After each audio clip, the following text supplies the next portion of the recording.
Alright. That's enough of messing around.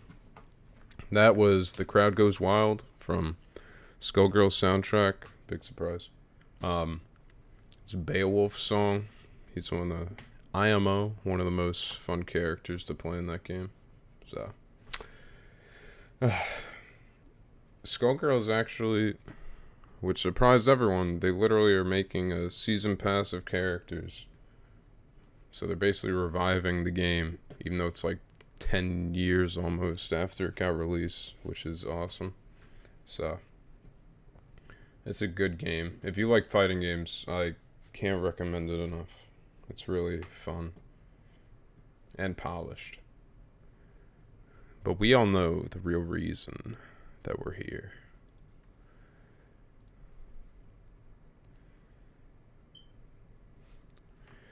And that is to finally finish the grind that is 100%ing Doki Doki Literature Club. Something that I, not in a million years, thought would take as long as it's taken. Good grief. So we have 8 side stories left to do, and then I think an extra one that opens up once you go through all of them. So let's just fucking go. I don't care. I need to finish this. It's been several weeks since the club officially started. Through their initial setbacks, the 3 club members so far, Monica, Sayori, and Yuri, have increased their collective bond within the club. Sayori is partaking in some of Yuri's high fantasy literature, and all 3 of them, led by Sayori, have taken an interest in poetry. On a day like any other, the 3 find themselves suddenly interrupted by the clubroom door opening. And in walks a girl none of them have seen before. I wonder... Woo! There she is. Damn. They put new music for, like, all the characters in this. Which I like. It's a cute little song for Natsuki. Hi! Sayori tugs excitedly at Monica's sleeve. Yuri shifts in her seat and buries her eyes in her book. Are you here for the literature club? Yeah. Yay, that's great. Thanks for stopping by. It's kind of a small club still, so it's really exciting to see new faces. Yeah! Come and sit down somewhere. You can sit next to my desk. Sayori prances over to her desk and presses her palms into it. Oh, and Yuri can make you some tea. Oh. Yuri looks up at Sayori in protest for having drawn attention to her. Natsuki silently glances between everyone, then sits down next to Sayori. Monica follows by sitting nearby. The sun gathering prompts Yuri to stand up, deciding that standing in the corner making tea doesn't sound so bad after all. Okay, then how about we all introduce ourselves? Okay. Well, I'm Monica. I'm the one who started the club. I was originally in the debate club, but I really wanted to do something I felt more passionate about, and if that makes sense. So I started the literature club as a way for people to express themselves through writing or reading or whatever kind of literature. You know, I figured it was your club. You have that vibe. Ah ha ha, I have what vibe? Oh, you know, like, never mind. I'm not gonna judge people I just met like that. Very adult-like of you. I always judge people so hard. Oh, no you don't, Sayori. Yes, she does. Yuri's deadpan voice carries across the room. Natsuki giggles. I'm Sayori! I just like learning about everyone and making friends. Oh, and I also like poetry. Oh, yeah? Very adult-like of you. Yeah, I'm an adult. Yeah. Far from it, actually. The sound of Yuri's electric kettle steaming up fills the room. Oh, that's Yuri! She doesn't fucking talk! Sayori lowers her voice. She's kinda shy, but she's really nice and super smart. She likes big fantasy books and tea, and I love her. Well, I guess that leaves me then in my disgusting fang that I got coming out of my mouth. I'm Natsuki. I like listening to music and hanging out downtown and stuff. My favorite ice cream flavor is strawberry. Wow. Ooh, let's go get ice cream. My favorite flavors, probably. Cookie dough? Or maybe chocolate? It's cookie dough! Oh, and Monica's probably vanilla. What the heck? I take way too many online quizzes. The ice cream ones are always accurate. What's Yuri's favorite? Natsuki shrugs. Probably green tea. I'm just joking. I have no idea for Yuri. Still, it's pretty chill here. Do you just like hang out or do you actually do club stuff? Well, we do club stuff too. It just hasn't been very structured yet, since we only have like 3 members, so we kinda just loosely spend our time doing the stuff we like. But I keep thinking it's about time we start with like some more structured club activities. It's been a while by now since I started the club, so yeah. Well, with that being said, what kind of literature are you into, Natsuki? Anything you'd like the club to get into? I don't know. Well, I guess, literature. Well, I like manga. Manga. Hey, why'd you say it like that? You sussy. I want to read manga in the club. Shorty gave up on the fantasy books. Wait, hold on a second. That sounds so great. Like after all I've been doing all this, Yuri returns to the desk with a tray of teacups, which she sets down on an empty desk. After all of the deep and immersive reading I've been doing, I wouldn't mind doing something a little more simple. Manga isn't simple, you goddamn idiot. If you think that, you just don't understand the nuance. Yeah, the nuance of a man dating 5 women at the same time. I didn't mean simple like that. Well, anyway, putting manga aside, is there any other kind of literature that you're interested in? Well, not really. In that case, have you considered the anime club? Are you serious? I'm not gonna join the anime club. It's full of weird guys. Come on, is it that big of a deal? Manga's literature, right?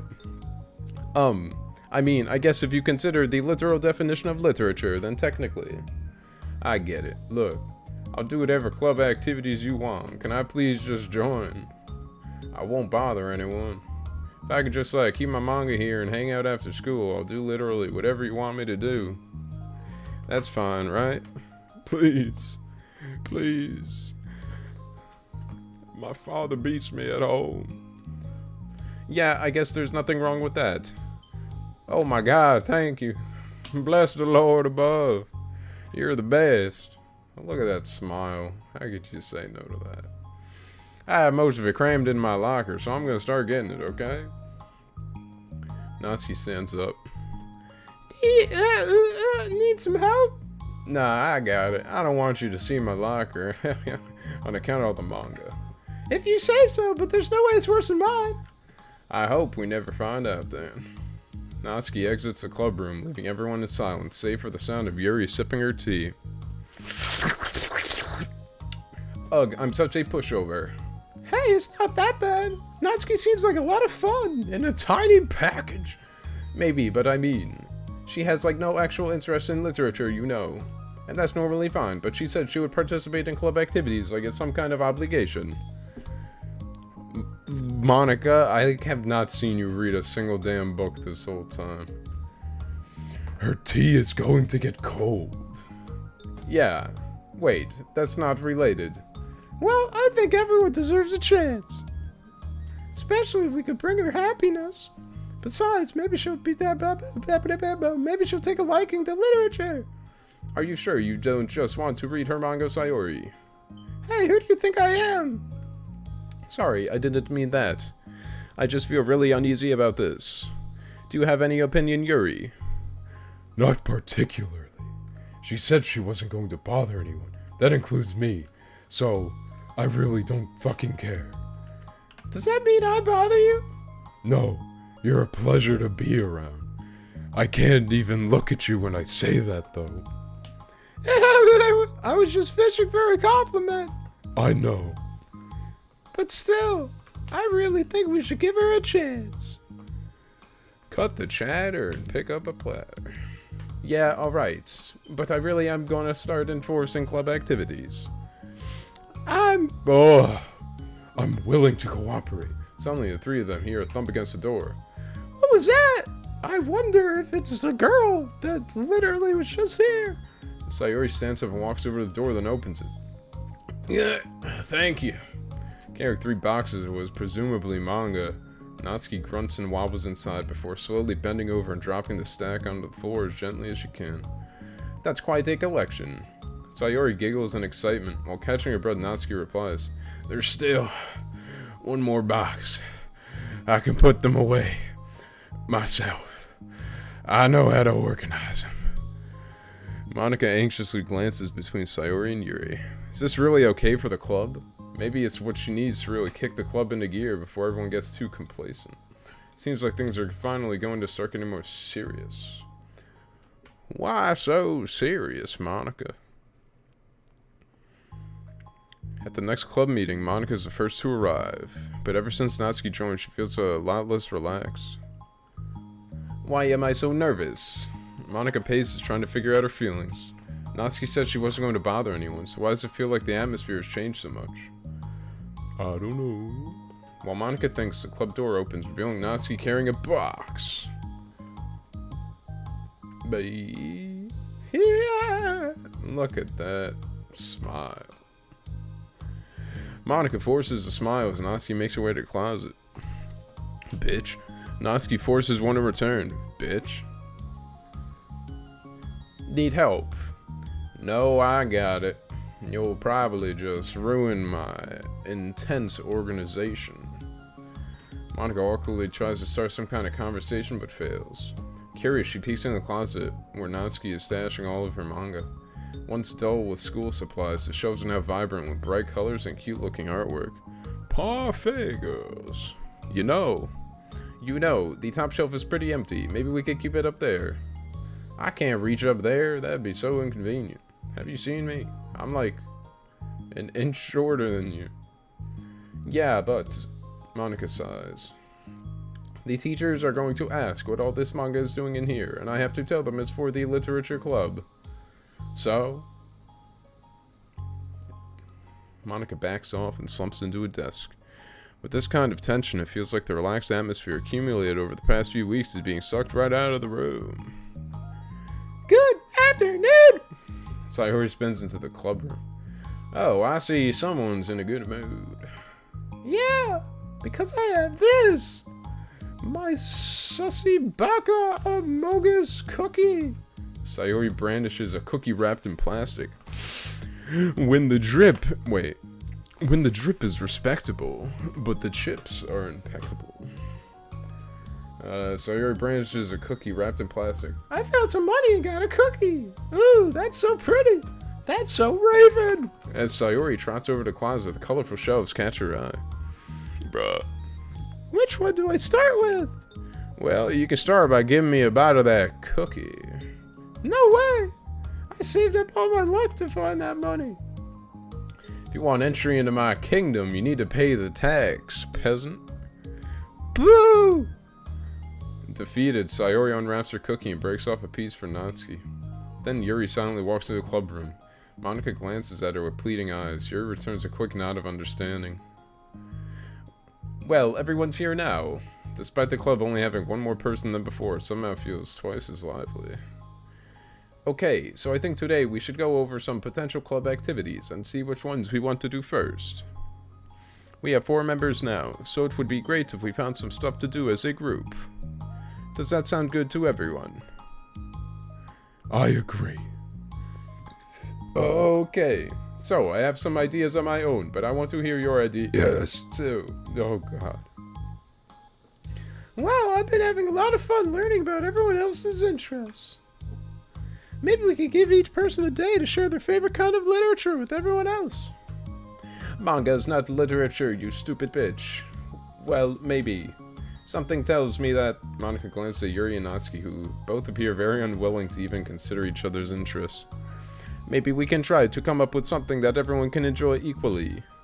You know, like we all vote on a book to read or something like that. I think we should all collectively try to... Bruh! Expand our interests rather than just stick to the things we're familiar with. Why does it feel like I'm being targeted here? Natsuki, didn't you say that you would go along with whatever the club wanted to do? Well, yeah, but that doesn't make it okay for you to ignore everyone else's preferences. I like Sayori's suggestion. Yeah, me too! Yeah, but, Monika's voice trails off. Although she let Natsuki join the club, Monika finds it incredibly difficult to relent to her commands. If Natsuki doesn't respect the club, why should Monika have to yield to Natsuki's opinion on anything? Natsuki, are you sure that you don't have any other literature interests you could share with the club? I swear I don't mind if you keep your manga in here, but I just... Natsuki cuts off Monika by suddenly standing up. Well, it's obvious that I'm not wanted here, so I'm just going to leave. But I really would have appreciated you being more upfront about it. Okay, I think you're kind of jumping to conclusions here, but you're free to do whatever you want. Natsuki shoots Monika a quick glare before walking straight out of the room. This is a fucking bra moment. Oh, oh no! Sayori runs after her, leaving just Monika and Yuri. For the second time today, Monika slumps down into a disc. Why am I such a jerk? No, she is a jerk. She's making me feel this way. Monika looks up at Yuri, seeking affirmation. Yuri looks away. She probably just went around looking for the smallest club she could find, so that she doesn't have to participate. How does she expect me to give her respect when she has no respect for the club? Am I wrong, Yuri? I'm not good at these things. Monika sighs. Me neither. I just have no idea what to do. I don't want to hurt anyone, but I feel like it's not wrong to enforce the club vision. You know, like, people should join because they want to express their passion for literature, or at least develop it. So, maybe she's not a good fit for the club after all. Manga is literature. Monika sits in silence, afraid to accept her tentative conclusion. Yuri looks tense, but she doesn't seem to want to add anything. You can go back to reading. I know this doesn't concern you. It does. It does. How? Well, I just can't comfortably read in an atmosphere where the peace has been disturbed. Yo. That makes one of you. How's it going? I have to finish 8 of these chapters and I'm not even done with the first one.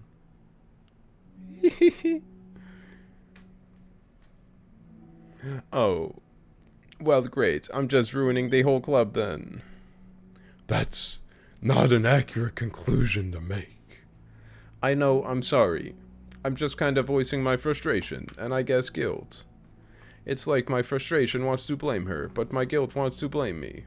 Ugh, why is it the hardest to be rational during the times you need it most? I don't think you're being irrational. I think Natsuki is. She has no authority God damn it. I can't even speak in simple sentences to you. She has no authority to walk in here and make demands of the club. Your club. Our club? Bruh. Something as ridiculous as manga has no place here.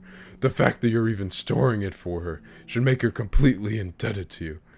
Why is everyone so bent out of shape over manga? What's the problem? I always pay for it. Well, you're right, but I don't know. Isn't it kind of harsh to say things like it's ridiculous and it has no place here? Do you not feel the same way? You've been doing everything you can to avoid associating the club with it.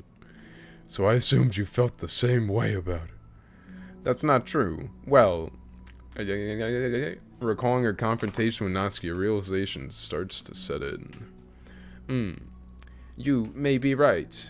I mean, if it was anything besides manga, would I really be acting like this? No. What if she brought in the Magic Treehouse? The entire collection. Maybe I've just been convincing myself that it has nothing to do with the manga. I'm really upset that I would let myself do that. With a sigh, Monica walks over to the closet. She finds herself staring at the colorful shelves. Come on, Monica. Pick up a volume. It's just, this really wasn't what I had in mind for a club about literature. You haven't brought in a single damn book, bitch. There shouldn't be anything wrong with that. Monica starts defending her position once again.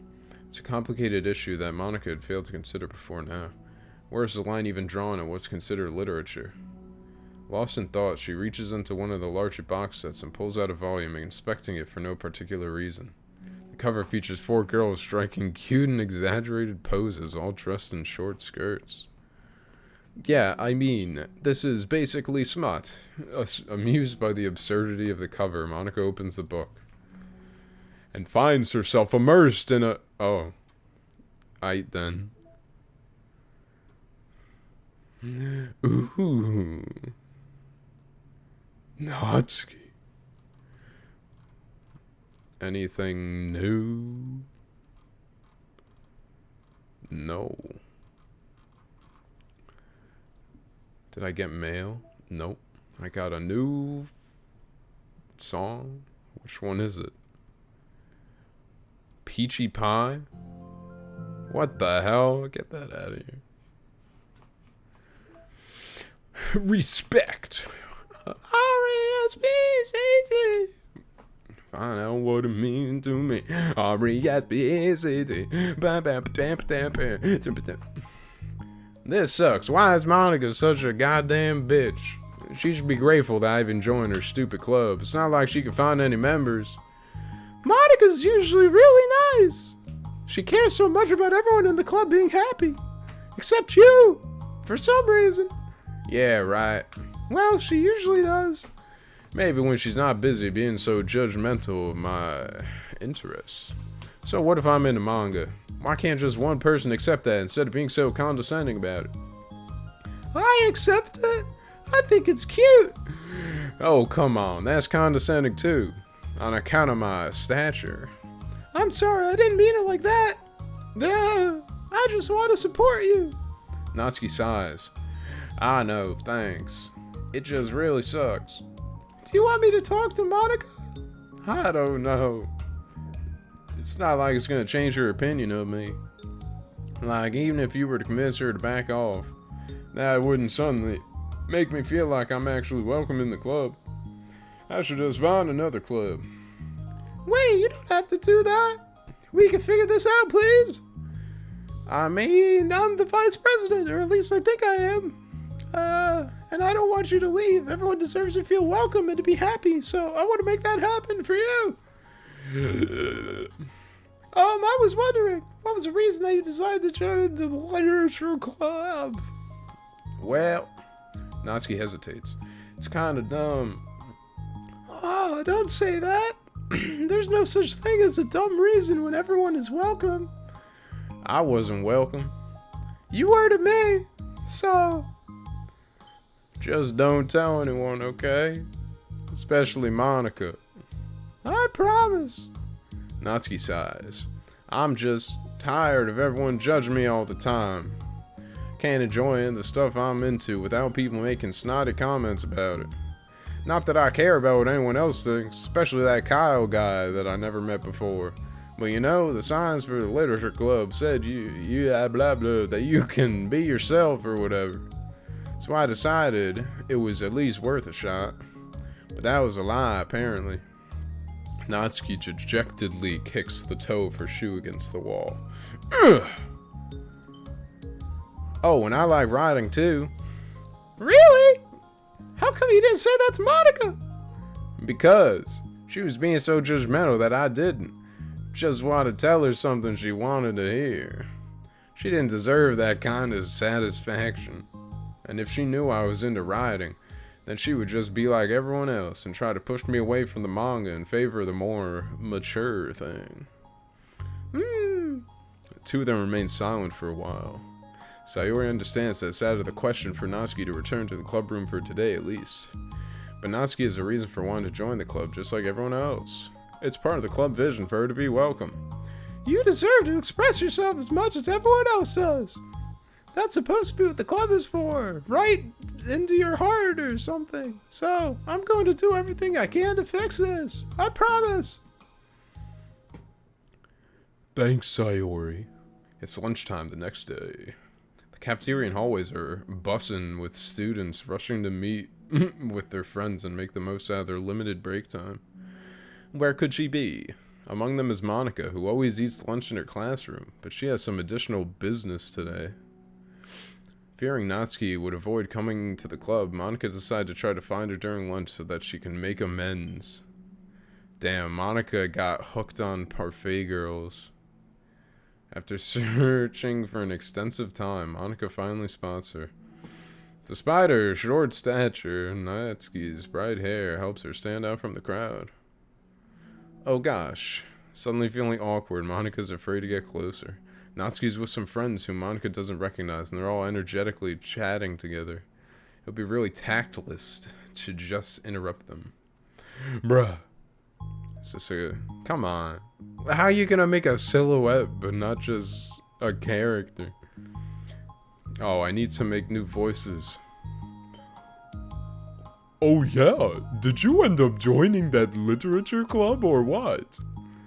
Huh? Of course I joined. Why wouldn't I? Ha! I told you she would join. Ha ha ha! Come on, you know she only joined because you wouldn't stop giving her crap about the anime club. I told you, I never even wanted to join that stupid club. Oh sure. Well, you have to give her some credit for at least making an effort to finally grow past that trash. Oh ha ha, true. Well, congrats on finally graduating middle school, Natsuki. We're proud of you.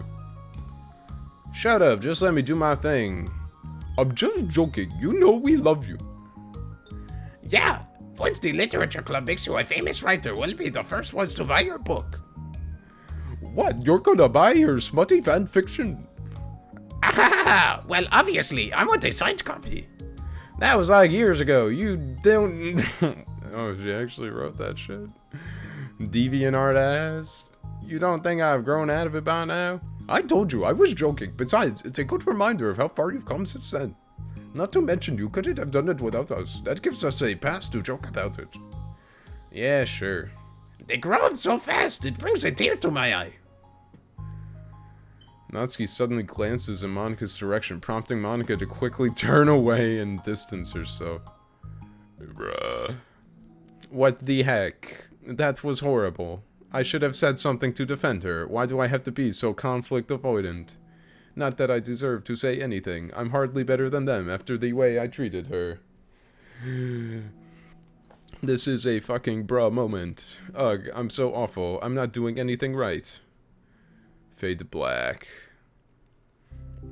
After school ends, Monika distractedly makes her way to the club room. She finds Yuri already inside, eyes on a book as usual. Monika picks a desk and slumps into it, something she seems to be doing rather often lately. Yuri, I don't think I can be club president. I suck at handling anything that doesn't go, like, exactly my way. Yuri looks up from her book. It's like the literature club is a place where you get to express yourself, unless it's in a way that I don't like. I'm so mad at myself. And I'm especially mad that I didn't have the self-reflection skills to realize what I was doing. So much for maturity. What'd you miss? This girl came in, Natsuki, the little one with the pink hair, and was like, I want to join the club. Can I keep my manga here? And Monika was like, okay. And then she was like, I don't think manga's real literature. Can you not, can we like, can you read real shit? And then Natsuki got mad. So now, and then I think Monika actually read a manga, and now she realizes it's true literature. But she's afraid to talk to Natsuki. That's it. And I'm especially, wait, I already read this.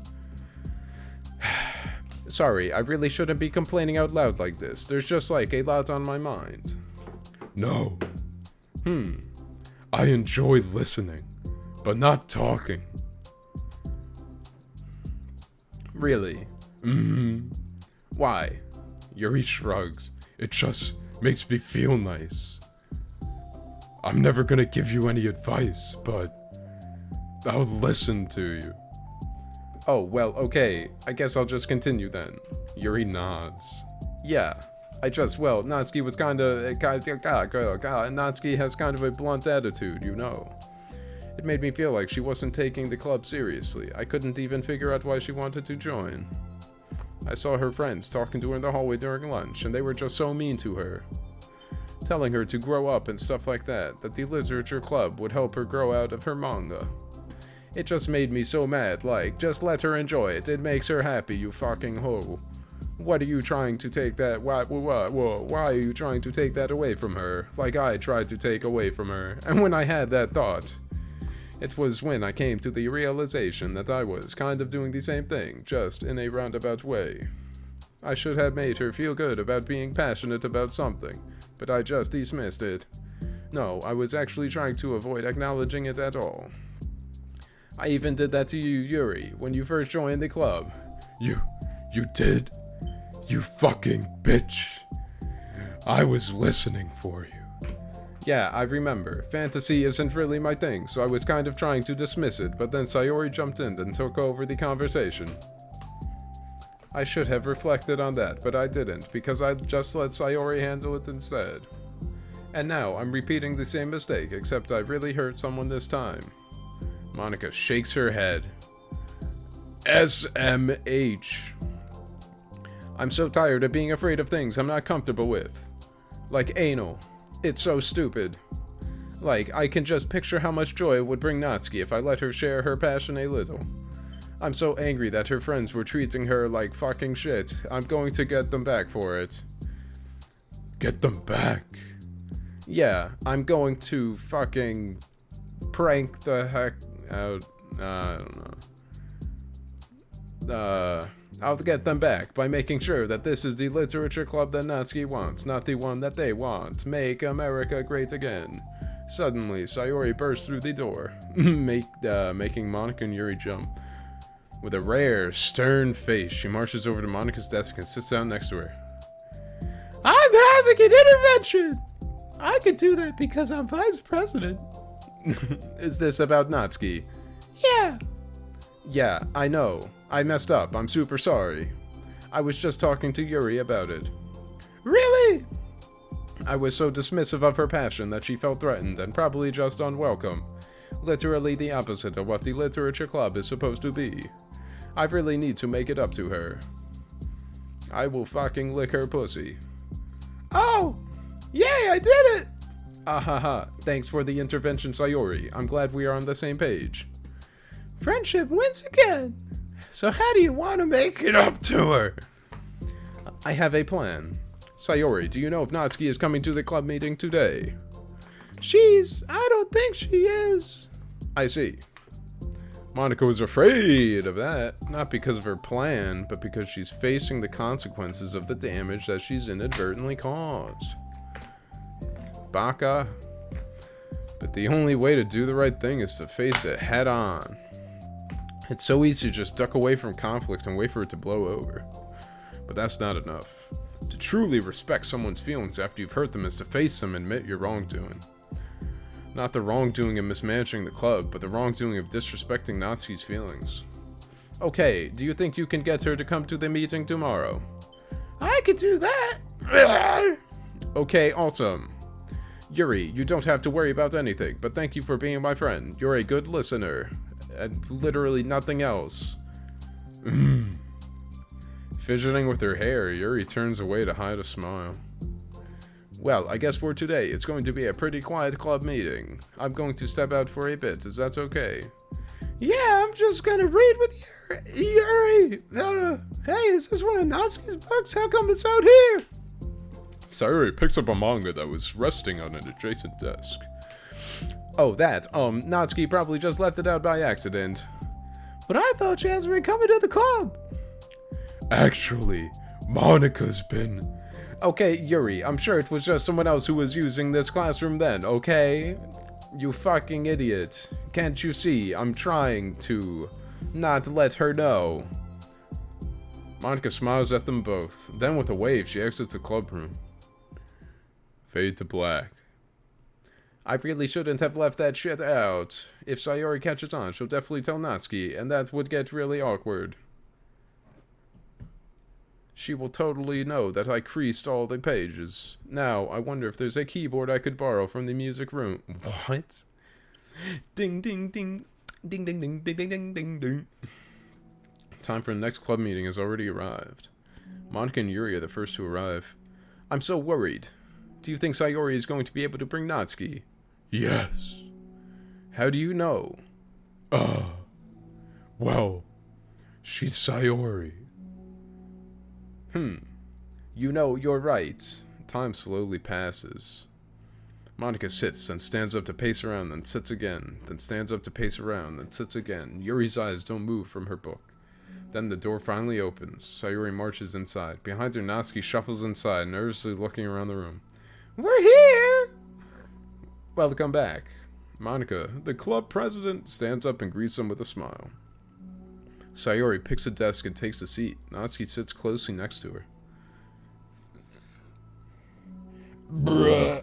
Looking back and forth between the club members, Monica is struck with a nostalgic feeling. She would stand at the front of the club room just like this, struggling to picture just who may eventually be sitting before her. But imagination was never enough to predict just how unique and diverse each member would be. Each with her own struggles, her own reasons for seeking the vision that Monica had, admittedly, so vaguely advertised. Seeking trust, understanding, respect. What new lessons will the future hold for the literature club? Maybe that last one. Realizing she's getting ahead of herself, Monica takes a deep breath and returns to the present. Okay, everyone. The literature club is starting. We have an activity planned for today. Monica turns around to face a chalkboard. On it, she writes manga in big letters. Today, we're going to learn from an expert about a unique form of literature, manga. Oh, come on. Isn't this kind of forced? Seems a bit contrived, doesn't it? I know you don't actually want to do this, or just... Monica shakes her head. Natsuki, this is the hardest part. After making it this far, it'd be easy to just smile and move on, but that's not enough, not this time. I'm sorry. It was wrong of me to not take you seriously when you were kind enough to show interest in my club. I thought about it, and I realized how biased I was against manga. It caused me to disrespect you, and I'm sorry. But I think you deserve to be able to share your passion with us. So, can I make it up to you? Well, thanks, but I know you're only doing this because Sayori told you to. Wait, that's not true! Monica planned this all by herself! I didn't even get a chance to talk to her! I was witness to that as well. This is the Literature Club. The Literature Club is a place where everyone gets to be themselves. We all have our own interests and our differences. It's my vision to let us freely express that. And it's my goal to respect everyone for them. So, I just want to learn about the things that make you happy. I think that you deserve to share that joy as much as everyone else does. Is that okay? Natsuki looks away and hesitates. But it's really dumb. The stuff I'm into. Monica smiles. She kneels in front of Natsuki's desk, looking her straight in the eye. If you like it, then it's not dumb. Oh, except for me! Sayori, you're not dumb either. What the heck? You guys are so weird. Fine, I'll show you some of my manga. Only because you admitted that it's literature after all. Natsuki stands up. Oh yeah, I didn't say this before, but I'm actually into writing too. I'm kind of a pro. But I didn't want you to like me just for that. Wow, really? I really did have you all wrong, Natsuki. Yeah, whatever. You're a dumbass. Today is not about that anyway, right? It's about manga, so I hope you're ready. Manga. Manga. A week has passed since Natsuki returned to the literature club. Since then, the club activities have been in full swing. Each club member had received a day in the spotlight to share all of their favorite kinds of literature with each other. As another meeting draws to a close, Monica approaches Natsuki on the way out. Natsuki, are you in a hurry home or anything? Me? Not particularly. Why? Oh, there was just something that I wanted to show you if you had a few minutes. Sure, what is it? It's not in here. Can you follow me to the music room? Music room? Why? Well, you'll see. I wrote a song. Whoa. Karaoke? Actually, maybe not. That's literally just like a little, like 2-inch tall podium with a speaker next to it. You know, I was thinking back, when the club was just me and Sayori, we would talk about how we envisioned the club to turn out. We cared a lot about it being a place where people could express themselves. And she said something strange to me. She said that I was trying to make the club that I needed myself, more than anyone. But I think it wasn't until you joined that I fully understood that. Because you really taught me about myself, like things that I was probably always too stubborn to admit. Oh, come on, you can't mean that. I didn't even do anything.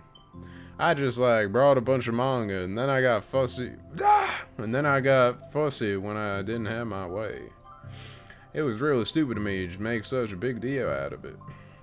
No, I honestly needed it. If you didn't express that you were hurt, I would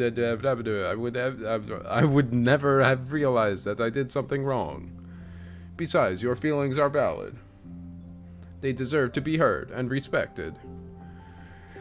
It's just really hard to feel that way sometimes. You know, like, I really shouldn't care about what other people think in the first place. When you're criticized by everyone around you for being a certain way, it can get really hard to just brush it off. And it makes me start to feel like I'm the problem. Like I'm not doing enough to please everyone else. Am I being too entitled if I just want people to like me without me having to hide a bunch of stuff about myself? Preach, sister. I don't think I am. I just wish that sometimes people would try to appreciate me for who I actually am. As Monika listens, she recalls vividly how Natsuki's friends were treating her and how naturally they did so. How long has she been fighting against that, refusing to change for others? This a mod? No. This is the side stories that took me ages to get to read until now. It's literally like a prequel of everything that happened, like with them setting up the club and everything.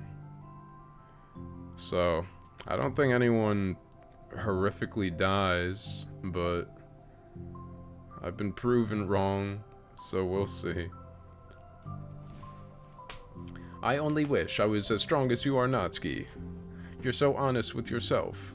I'm like, always trying to come off as perfect for other people. Anytime there's like a hint of contention, I just crumble. But it's thanks to you that I really started thinking about this stuff. You really inspired me to start working on it. But, well, like I said, I didn't even do anything. You were just being yourself, that's all you needed to do. Also, there's something else. Nah, Monika takes a breath. The thing is, I might have read a little bit of your manga. What, you? What the heck? Why didn't you tell me? I'm sorry, I think I just felt like kind of embarrassed to admit it after I gave you such a hard time about it. Ha ha ha ha. I can't believe you, of all people, were reading manga behind my back. That's so fucking funny. You stupid idiot. Yeah, well, I just flipped through one of them out of curiosity, but I ended up reading a whole bunch of it. But I mean, one of the characters was in a literature club. What are the chances, right? Like, holy shit. You were reading Parfait Girls. I read that one with Kyle in the alternate universe where I actually talked to that guy. Wow, you have great taste. Good taste. Not great. Only good. Just one volume. And I kind of just picked it out randomly. Well, you have good intuition then. You have to tell me all your favorite parts. Ah ha ha. Well, I think it was some kind of weird fate. Because the character isn't just in a literature club, she also plays piano. It's just weird because I've always wanted to learn piano. She was like the perfect person that I always wish I was, if I just did what I wanted instead of always second guessing myself. Are you gonna play piano for me? Oh no. Monika walks over to the piano and sits down. Oh god. I don't like this side profile. I always felt like I should only share the absolute best parts of myself The parts that will impress people or make them like me more. But after you join the club, I realized how self-destructive that mentality is. We share things because we want to express ourselves. Sharing experiences allows us to share emotions, and I just felt like I wanted to show you this, because if it wasn't for you, I never would have started playing. Oh, Monica, you dog. Heh, Hey, I think the credit for that one goes to Parfait Girls, not me. No. Well, maybe it's true that Parfait Girls put the thought into my head. But it was still you who inspired me to keep practicing every day. Every day? Because, you know, you just make me feel like if I want to do something, I should just do it. I mean, I still haven't been practicing for very long, and I'm really not good. Oh no. And I'm really not any good at it yet, like, at all. It's all the shit she says at the end of the game. But I wrote a song for the club, and I worked really, really hard on it. It doesn't have any words or anything, but, well, yeah. Oh.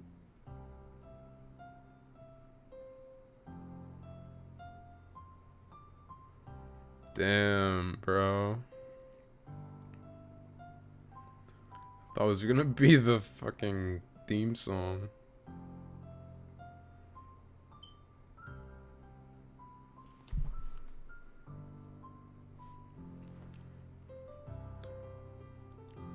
My ass, she wrote this after playing for like a week.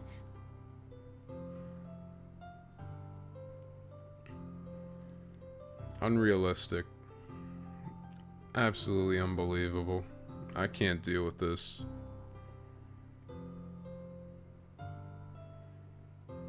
So, what else happens after this? Because this all... It says this is like completely disconnected from the main game. Even though it seems like it's just a prequel. So I don't know. This is like... This feels very endy.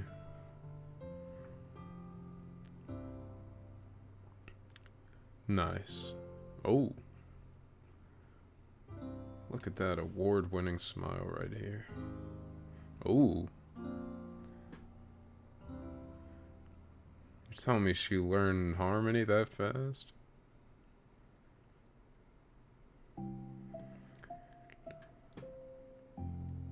That's all. That was so good. It's like you weren't even playing. It was.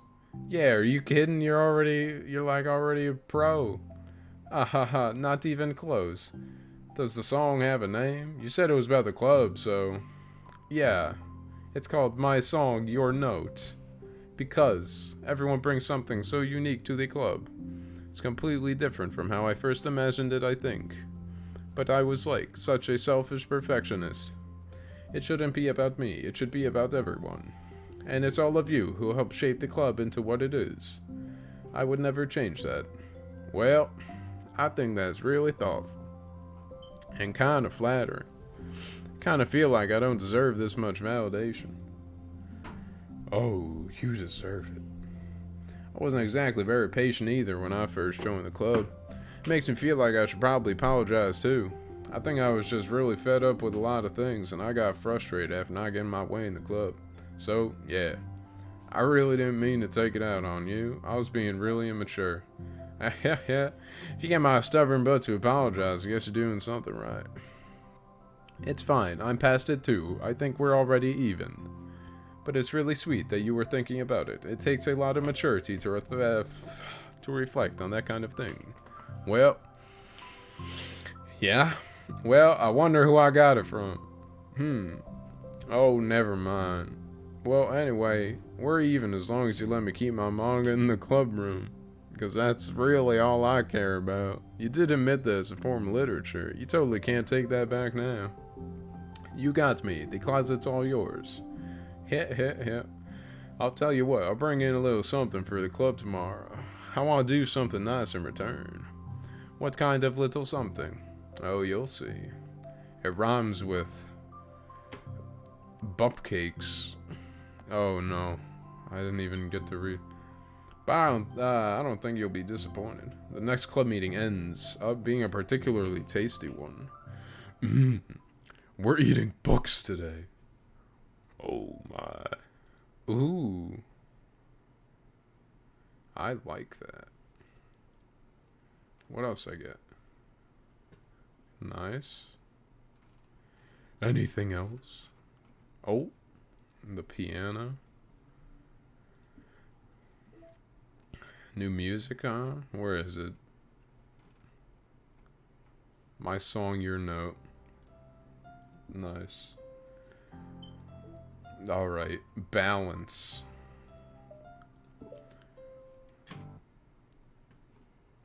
Oh no.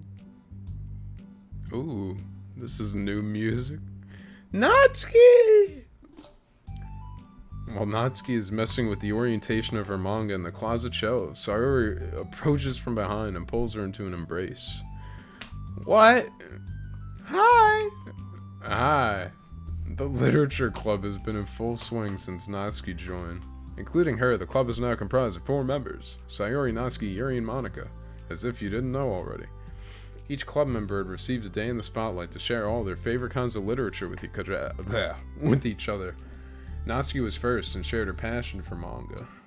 Then Sayori shared her love for poetry, as well as how she goes about writing it herself. Monica's multiple literary interests decided to focus her day on short stories. And finally, Yuri managed to demonstrate her obsession with fantasy with a little help and encouragement from Sayori. After the week was spent on their presentations, Monica decided to give the club members this next week to freely explore each other's literary interests.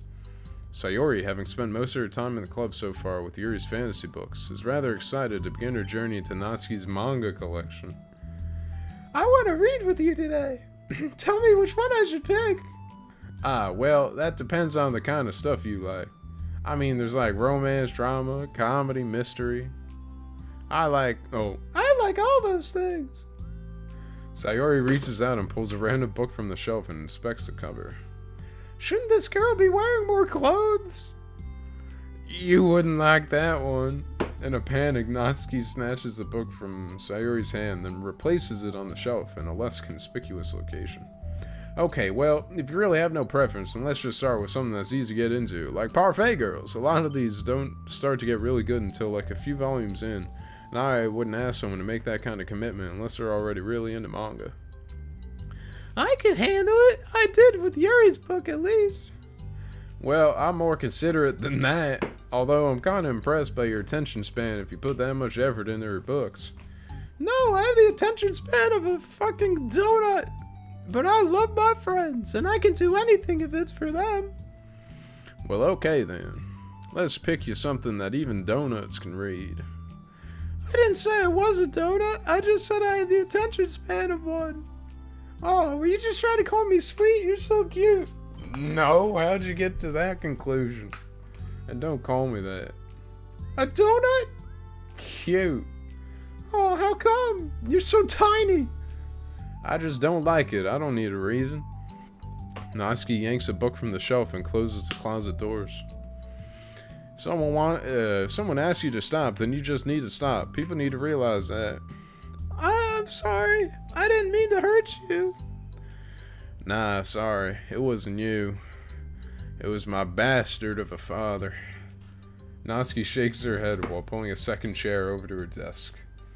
I was talking about something else. I didn't mean to get all angry all of a sudden. Natsuki averts her gaze and mumbles.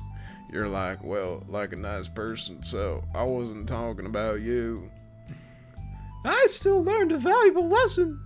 Not to call people donuts. Sayori speaks softly as well, feeling shy after receiving the unexpected compliment. Well, anyway, take this. Here's the book, so just start it whenever you feel like it. What's it about? Well, it's like a comedy, and there's romance too, obviously. Some might call it a rom-com. Sayori looks at the title. It's called Love is Another Word for... I literally read that as love is another word for fuck. Sure, let's go with that. It's about a girl who keeps accidentally running into the same guys, and then you find out, like, well, you should just read it. But you have to tell me what you think. I can already guess who you're gonna ship yourself with. It would be so funny if I'm right. Ship? I don't get it! Oh, Sayori. You pure being. Thank God. Don't go down that path. Ah, never mind. Let's not worry about that yet. Just make sure you tell me what you think. Oh, okay. I'll start then. Hey, maybe tomorrow we could do poetry too. Oh, yeah, I guess. But don't you want to finish this first? Yeah, but we could do both. I mean, unless you don't like poetry, then I won't make you or anything. No, it's just, well, never mind. We can worry about it tomorrow. Is this tomorrow? After the club meeting ends and Natsuki and Yuri leave, Monika strikes up a conversation with Sayori. I see you got Natsuki to share some of her manga with you. I really want to become better friends with her. She's so enthusiastic and expressive. I could just listen to her talk. She's so cute. She's so Oh, I'm not sure if she meant I can't say that to her, if I just can't say it at all. Don't say it. Be respectful. Say what? Nothing. I'm a woman of respect. But Natsuki is a woman of cute. Oh, I said it. Ahaha. What's so bad about that? I don't know. But you know, there's one thing I'm kind of worried about. Sometimes I'm afraid that Natsuki actually doesn't like me very much. Oh, that's ridiculous. How come you feel that way? Well, I mean, just little signs, like how she always says hi to me after I say hi to her first. And it feels like she only gets excited to talk to me when it's about manga and other stuff she likes. Oh, had to break out the water. I'm dying. She just seems dismissive a lot. She was like that when I brought up poetry. Yeah, but that doesn't mean she doesn't like you. She just does not like poetry or anything about you. She's probably just shy, you know. Maybe. My stupid head is just making me worry for no reason. It likes to do that on account of my depression. It's okay. Try not to worry so much. Everything will be great. But you can always talk to me about any concerns that you have. I'm here to help. You're the best. And also the worst. Sayori gives Monika a quick hug. Well, I'm gonna keep trying because I love her and I want to get closer to her. You got this. Not really. Ooh. After the next club meeting starts, Sayori is the last one in as usual. Trotting into the room, she sees Natsuki sitting alone by the closet, reading what must be manga. Because why would she be reading something else? Without hesitation, Sayori pulls up a chair and plops herself down right next to Natsuki. Hello there! Hi. What you reading? Can I read it with you? Natsuki pulls the book away from Sayori. You can't just start in the middle, there are spoilers. Besides, what about the one I gave you yesterday? Sorry, I was just curious. Well, anyway, I've been waiting forever for this volume to come out, and it just came out yesterday, so don't fucking bother me. Oh, that's exciting. Well, I'll let you read it then. Mm-hmm. Can I sit next to you, though? Sure. I'd prefer if it were Kyle, but whatever you say. Sayori plops herself down next to Natsuki, then pulls out a blank sheet of paper. Natsuki reads in silence, save for the periodic flutter of a page being released from beneath her thumb. From Sayori's side, only the light tapping noises of her pen meeting the paper can be heard. Time passes. Sayori's paper is filled with scribbles, and the margins are lined with stick figures. Natsuki lets out a deep sigh and closes her book. Did you finish? No, but it's a good stopping point. My head is swimming. I need a break. Natsuki stretches her arms. Aren't you bored? No, I was writing. Oh, I saw the stick figures and thought you were just bored. I just draw those when I'm thinking or waiting for inspiration. I made friends with them all. This one is sad because she thinks the night sky is really pretty, but she can't look up at the stars in public without everyone thinking she's a weirdo. What the hell? And this one has problems with his back, but the doctors can't figure out what's wrong with him. Haha, what the fuck? You're the weirdo. Want to read the poem I'm working on? Sure, I guess. Sayori slides the paper over to Natsuki. As Natsuki reads through the poem, she furrows her eyebrows. She slides the paper back over to Sayori. That was shit. Don't you ever feel weird just sharing all your thoughts and feelings like that? I mean, your poems are like really emotional. Emo bitch. Is that bad? Well, no, it was just an observation. I think people can get closer to each other if they find ways of expressing their feelings. Wait.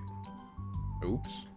I think people can get closer to each other if they find ways of expressing their feelings. Well, Natsuki begins a protest, but she can't find a good way of putting her thoughts into words. Doesn't that depend more on the kinds of friends you have? I don't know. To each their own, but I've never met anyone I'd feel comfortable sharing my poems with. Not that it's you. It's just how I am, so... You write poems? You never told me that. I thought I just saw you wrote other stuff, like Mario x Luigi fanfiction. Yeah, that too, but... You should. I mean, would you ever want to share? Only with Kyle. Like I said, I don't do that. But... Can we talk about something else? I'm sorry. It's not your fault. It just makes me uncomfortable. I can't help it. Still, I'm sorry. It's fine. Well, let's move on to something that makes us both happy. I should continue the book you gave me since I didn't get very far yet. Sure. Damn. Over the next few days, Sayori begins each club meeting by approaching Natsuki with unwavering enthusiasm. It's Natsuki! It's Natsuki! Natsuki! Hi, Natsuki! At the end of one club meeting, Monica, who's become rather invested in Sayori's friendship mission, starts an innocuous conversation with Natsuki while she packs up. It's cool that you've been finding time to spend with Sayori. She was pretty excited for the chance to read manga with you. Yeah. I'm sure you've been enjoying the chance to share it too, right? Yeah, mostly. Natsuki glances over her shoulder but doesn't reply further. What's on your mind? Nothing. I don't talk about people behind their backs. Unlike you. Oh. Natsuki falls silent, but she just fidgets instead of getting back to what she was doing, as though she wants to say more. Tell me more, Natsuki. Yes, sister. It's okay to share your feelings. That's different from talking about someone behind your back. Their back. Not my back. Your back. I guess. I just hate when people talk about me behind my back, so I'm better than to do it to others. Monica shares a bright smile. You're really considerate. Thanks, I guess, but it doesn't feel like it. You can trust me. Natsuki stands in silence for a moment, still fidgeting. I just feel smothered sometimes. I'm not used to someone being, like, all over me right after we meet. Except Kyle. I fucking love that guy. Can't get enough of him. I mean, it's fun to hang out with her, but I just have no control over the pace. I can't just meet someone and instantly become best friends with them and like share everything about myself. That's not how it works. I just want to chill out sometimes. Oh, I didn't realize that was happening. It's fine, why would you have? I know, I just feel bad about it. I know Sayori, so I should have realized. Monica navigates through her tinge of guilt, which has surfaced mainly due to her being the one who had previously encouraged Sayori's behavior. Despite not knowing the situation, Monica can't help but feel a little responsible. Do you want me to talk to her about it? No, I wouldn't like that. Well, I could, I don't know, I could divert her into another club activity for you or something. No way, that would be so underhanded. And mean. Sorry, I didn't think that went through. Besides, just because I complained about it doesn't mean I'm asking for someone to solve my problems for me. True. I'm sorry. I guess I just instinctively want to try to solve problems, even if I haven't been invited to. It's fine. I would talk to Sayori about it, but it would make things really weird between us. I feel like it would make her just constantly be afraid that she's bothering me. I don't know how to just keep things natural. Well, I think if you do a good job expressing all your feelings, she would totally understand. Sayori really wants to be the best she can be for other people. I think she would actually be happy that you want to improve your friendship with her. Maybe. It just feels so dumb. Talking to someone about how to be friends with them. It's just weird and not cool. It's not choral. Corral. Monica shrugs. It's the literature club. Then she mumbles through a stifled laugh. It's not the cool club. Hey! Ha ha ha, sorry, that just tickled me for some reason. Look, I know that you're kind of in a tough spot, and that it's hard for you to really express yourself, but you've really demonstrated to me that you're great at self-reflection and critical thinking, even if it doesn't feel like it to you. I think that's the most important part to being able to navigate through these things, so I believe that you'll find the right thing to do. Well, Natsuki instinctively starts to reject the compliment, but she can't find any excuse to do so. Thanks. Natsuki gathers her things, then she finishes her thought in a mumble. I'm still glad I joined the club, even if it's weird sometimes. Monica smiles, but Natsuki turns her back and walks away before waiting for a reply. It was an unusual way for Natsuki to express her appreciation. Monica knew what she meant. It made Monica feel like everything really was going to be okay. Yay! Mail. Issues caused by unprotected memory. Has anyone evaluated the side effects that might be caused by sharing a memory pool between multiple VMs, rather than allocating them separately? I'm looking at some of the files VM1 is generating, and I'm finding some information that definitely shouldn't be there. I haven't seen any evidence that this is actually affecting the inside of the VM itself, so I don't think this is a priority, but it's definitely worth noting. My best guess is that memory being freed from VM2 isn't getting zeroed out, which technically gives VM1 access to it. All the info I have will go into the issue tracker, but I wanted to check if anyone else already noticed something along these lines. I don't know, Robbie. I don't know what any of these damn emails are about. Ooh. Part 2. It's lunchtime. Sayori, who usually buys her lunch, is making her way to the cafeteria like any other day. The clamor and bustle of the students is drowned by Sayori's impeccable skill of zoning out. However, her imagination is momentarily interrupted by the glimpse of a familiar pink-haired girl. Hey, that's Natsuki! I never run into other club members around the school. Natsuki! Sayori stands on her tiptoes and waves. Natsuki, who's busy walking and chatting with her friends, doesn't notice Sayori at first. Then she glances over in Sayori's direction. Sayori waves enthusiastically. Ah. Following her friends, Natsuki quickly ducks around the corner. Hey! She definitely saw me! Ugh.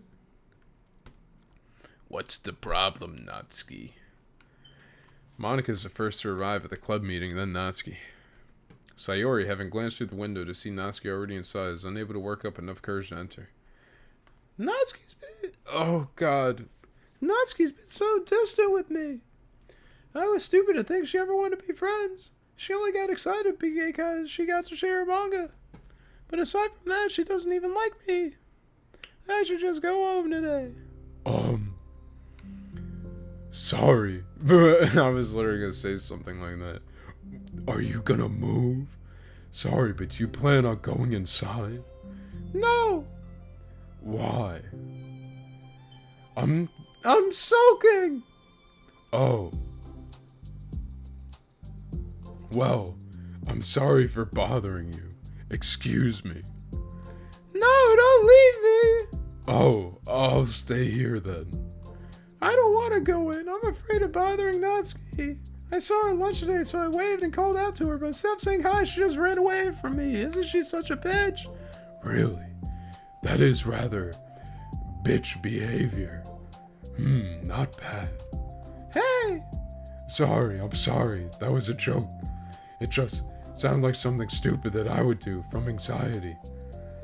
From anxiety? Well, I just don't like attention being drawn to myself. Oh, that's weird. Well, that makes sense based on the person you are. But Natsuki isn't shy like that at all. I thought we were friends, even sisters. But it feels like every day she's just trying to distance herself more instead of get closer. Oh, It makes me feel like she was only spending time with me during the club because I was reading manga, but she doesn't actually want to be friends with me. me. Well, I feel like I'm missing a lot of context here. Was she in the middle of anything when you approached her? No, she was just walking with her friends. With her friends? Yuri pauses for a moment. How do I put this? Sayori, you're very fond of your friends, right? Like that Kyle guy you keep talking about. You always want to be spending time with them. Of course, I don't think there's anything more important to me. I mean, the best parts of my day are always with my friends. Besides that, I really hate being alone, so... You hate being alone? Sayori nods. We're very different people. I cherish my time alone. I wouldn't trade it for anything. So I think, well, if I was trying to have alone time and it was being threatened with an interruption, then I just would not make me very happy. Yeah, but that doesn't have to do with Natsuki. She was already with her friends, not trying to be alone or anything. No, I think it's quite similar. It's, well, we're all friends in the club, but we have our own lives outside of the club as well, if you think about it. Oh. Making new friends isn't some casual occurrence that happens on a daily basis. For me, anyway. A friendship is an invitation to intertwine your lives together. Sheesh. But the capacity at which each person is ready to do that might be different. There are friends who just like to have fun together, and others who talk every day and share every detail of their lives with each other. I think when establishing a friendship, it's important to consider the comfort level of the other person. I mean, we don't really know how much, we don't really know much about Natsuki's life outside the club. It could be that she simply needs to make friends at her own pace, rather than jump headfirst into a new commitment. But that means I really was bothering her. I just really wanted to be good friends with her, so I treated her like one. Was I actually hurting her? I don't know. I'm sorry. My insight was really only based on what I understand about my own needs. And Natsuki and I are completely different, so... Why was I so selfish? Even if all that is true, then it still means I hurt her. I think I messed up. Yuri, with you, I think I was really careful to understand your needs when I was becoming friends with you. But I wasn't careful at all with Natsuki because she already seemed really social. I just took control of everything instead of looking for the right balance. Now I hurt her and she doesn't want to talk to me. How could I let myself do this? Sayori, I think that, well, there was one time you told me something about the way I saw things in my head being different from reality. It's easy to automatically jump to the worst case scenario, but I think it's more likely that Natsuki doesn't harbor any ill feelings towards you. Oh god. It's literally making me switch between the two voices that kill my throat. So, I think if we were to realistically consider the situation and how it would cause someone to feel, I'm bad at this, I'm sorry. You're a lot better than me at things like comforting and reassuring people. Suddenly, Sayori gives Yuri a gentle hug. Don't fucking touch me. You're the best, Yuri! I'm sorry for burdening you with this. You're trying so hard for me. You're such a sweetheart. It's not a burden. I enjoy listening to others, and my friends deserve happiness. Sayori beams. Wow, I think I'm gonna give Natsuki some space. She should do what she wants. And if she does still want to be friends, then I'll learn her needs and I'll match her boundaries. Yeah, I'm sure that's what's best. I wish I didn't feel so awful and guilty. It makes me feel desperate, like I need to make it up to her by trying to make her happy. But that's not what she needs. I just have to tell myself that. It hurts, but I guess it means I still need to grow. I really want to grow as a person. If it's to be better for my friends, I want that. That's very mature of you, Sayori. No, I'm mature. Sayori hops up and down on her toes. So, does that mean you'll shut up and leave me alone? Does that mean you'll be going home after all? Sayori shakes her head. I need to be here to show her that I respect her space. I'll just spend the club by myself today. Yuri nods in understanding. You can go in first. Okay. Oh, you're blocking the door. Move, bitch. Oh! Sayori steps aside. By the way, Before Yuri enters the club room, Sayori interjects. you said that you and Natsuki are completely different, but I don't really think that's true. I think you're actually really similar in a lot of ways. Yuri smiles and shakes her head. Sayori, that's absurd. You're very silly sometimes. Yuri turns and enters the club room. After a moment, Sayori follows. Yeah.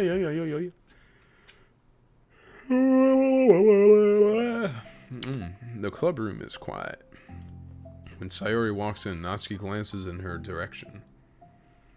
Sayori smiles and gives Natsuki a quick wave before sitting down across the room. Yuri's face is already buried in a book. Sayori decides it's best to continue the manga she was reading, so she pulls it out. However, it looks like Natsuki isn't reading today. She has a sheet of paper in front of her and is tapping a pen against her desk, staring at it. A poem, perhaps? Oh, are we writing today? Monika speaks in a quiet voice, unwilling to disturb the peace of the club room. She kneels down at Natsuki's desk. Hey, don't look at my goddamn fan fiction. Natsuki pulls the sheet closer to her and covers it with her arms. Sorry, I didn't mean to peek. Whatever. I just wanted to see how everything was going. It's fine. Natsuki replies dismissively. She glances over at Sayori, who is focused on her manga. Monika follows Natsuki's gaze. I think she's mad at me. How come? I'm busy right now. Ask me later. Monika falls silent. Natsuki looks back down at her paper. She inches her hand away from the top margin, allowing Monika to see. It says, to Sayori. Understanding, Monika smiles. She places a hand on Natsuki's shoulder and whispers softly, I'm proud of you. Damn. Natsuki looks away, but makes no motion to remove Monika's hand. Monika gives Natsuki's shoulder a quick squeeze before standing back up and pulling away. Squeezy. Oh, in the closets. The end of the meeting passes. Of the club meeting, actually. Yuri has already departed. So was Monika after checking out Sayori and Natsuki to ensure they wouldn't stay too late.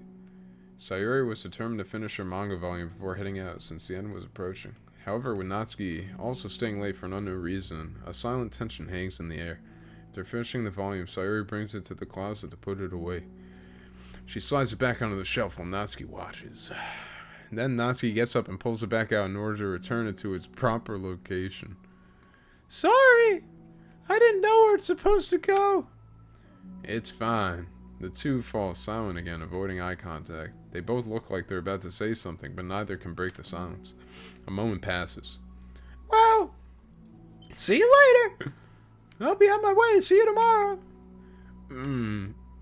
Sayori turns away to hide her pained expression, then walks away from the closet. If there was any proof of Natsuki no longer wanting to be friends, this was it. Defeated, Sayori carries herself out of the club room. No. She wants you, Sayori. As friends. Once in the hallway, Sayori takes a deep breath and hits her palms against her cheeks to clear her head a little.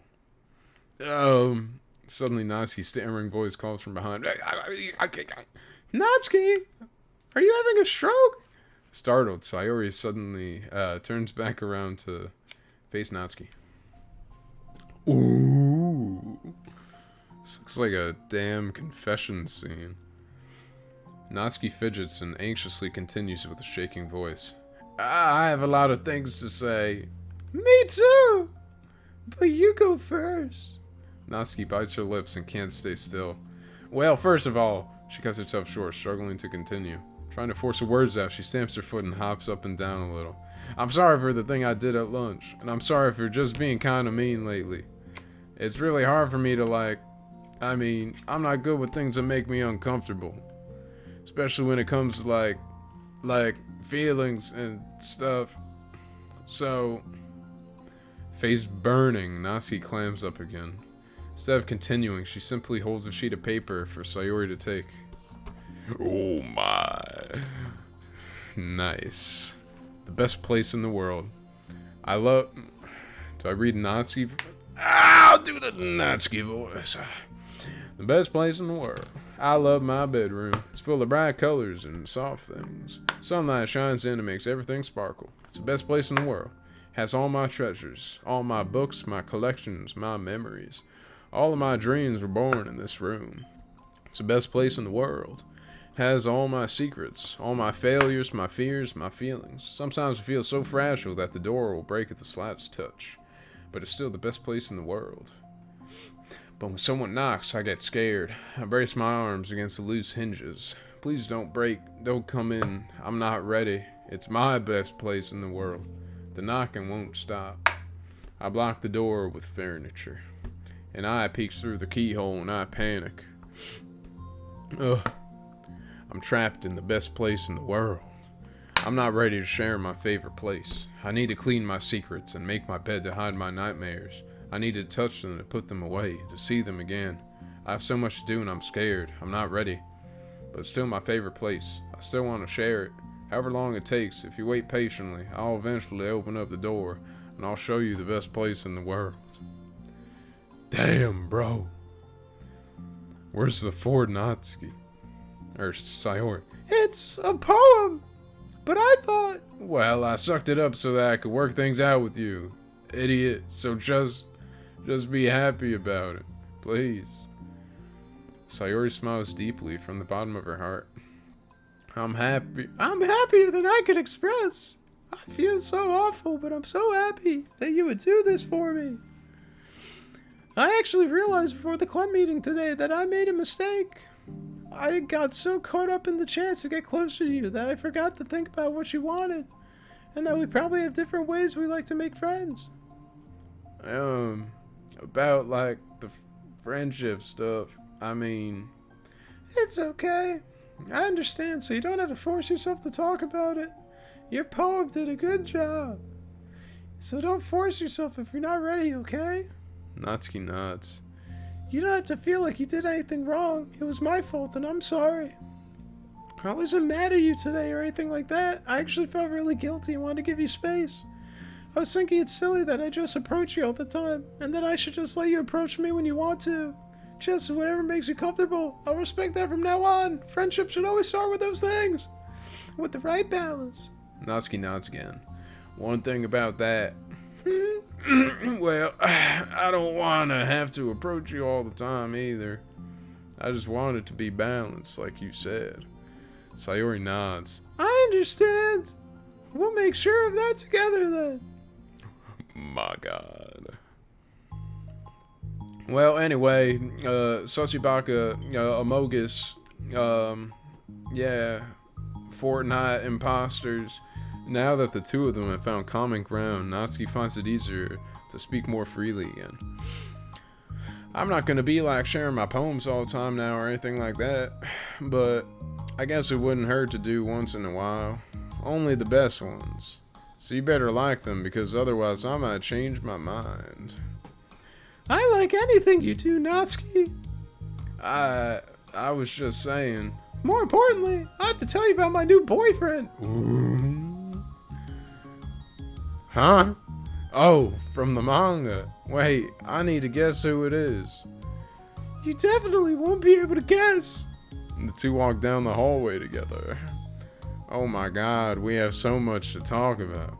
Darn, I should have told you to save the last 2 chapters so I could see your reaction to the big reveal. Oh, you want to enjoy it with me? That's so cute. Oh, shush. You ruined the moment. Is it over? Oh my. Picture. Oh shit. God damn, that's cute as fuck.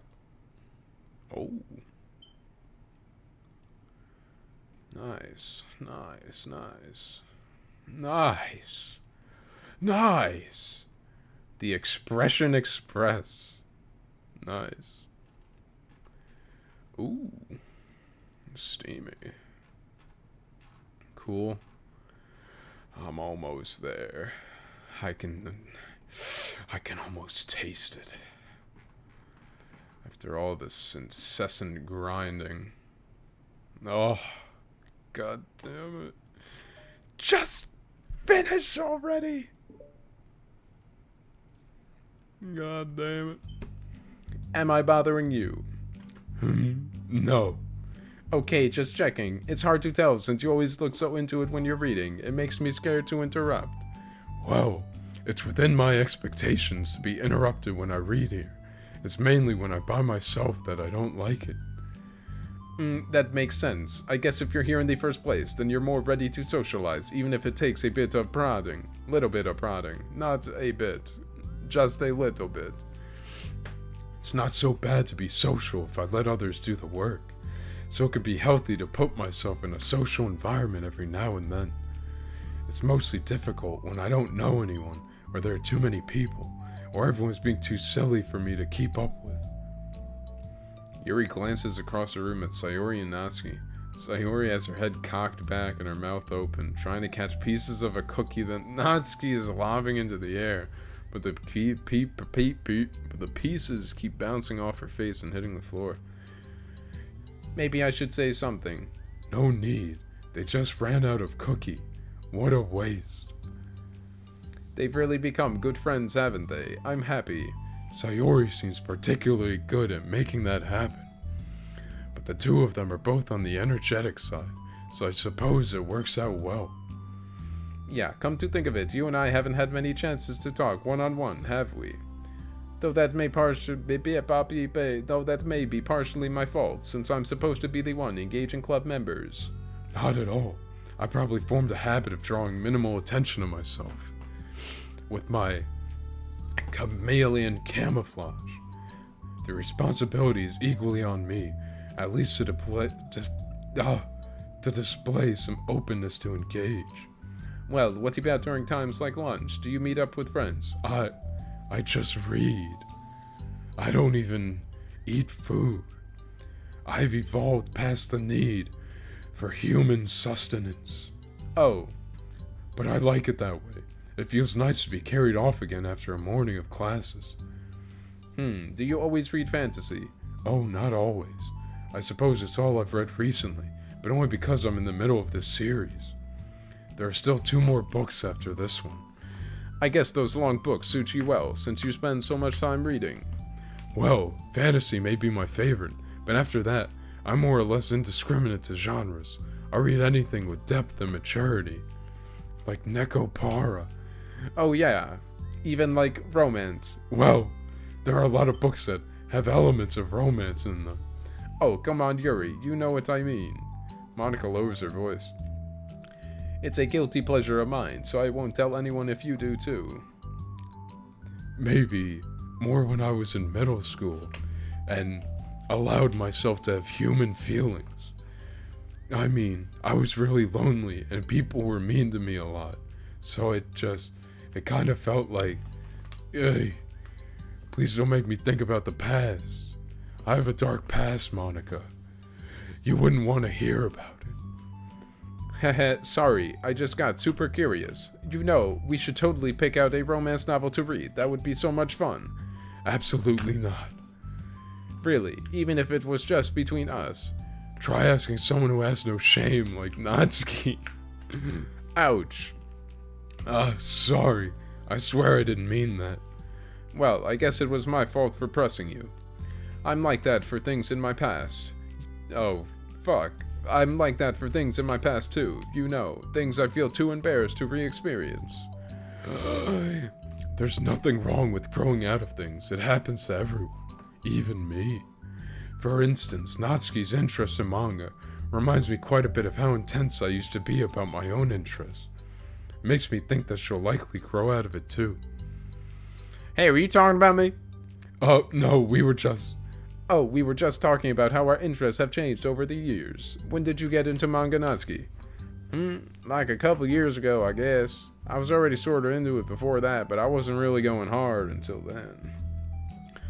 I'm a hard-ass motherfucker, Monica.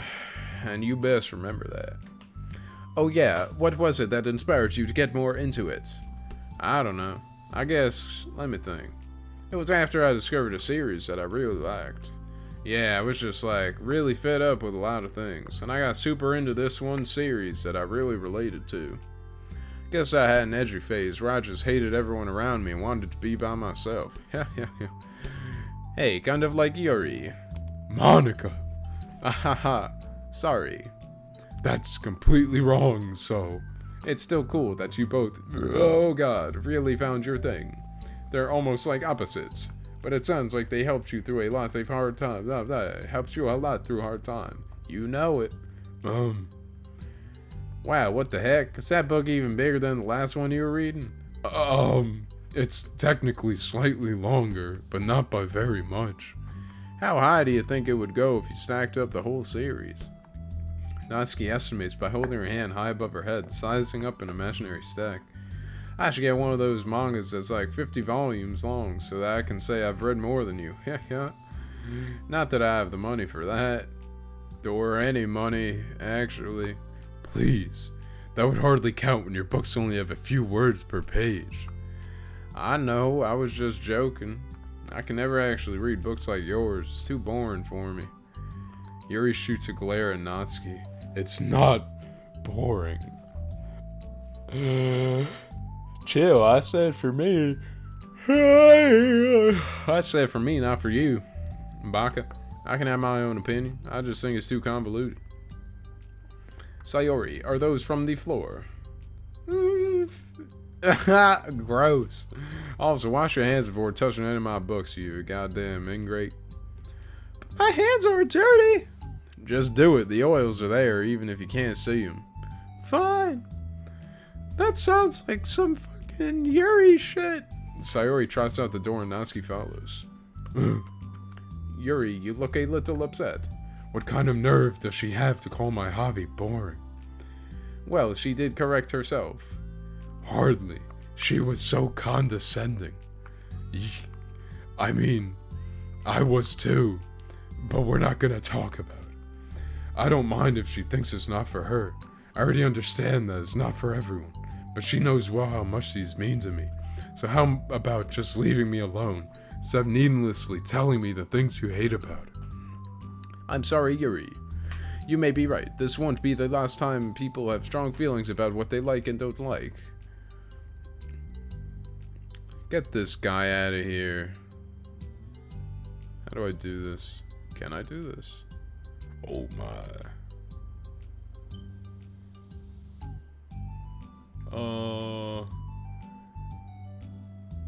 Spam.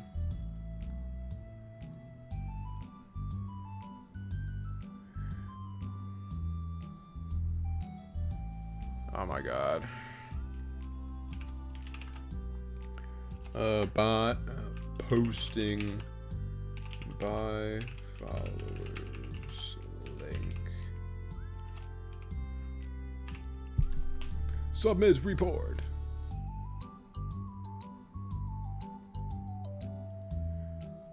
Alright.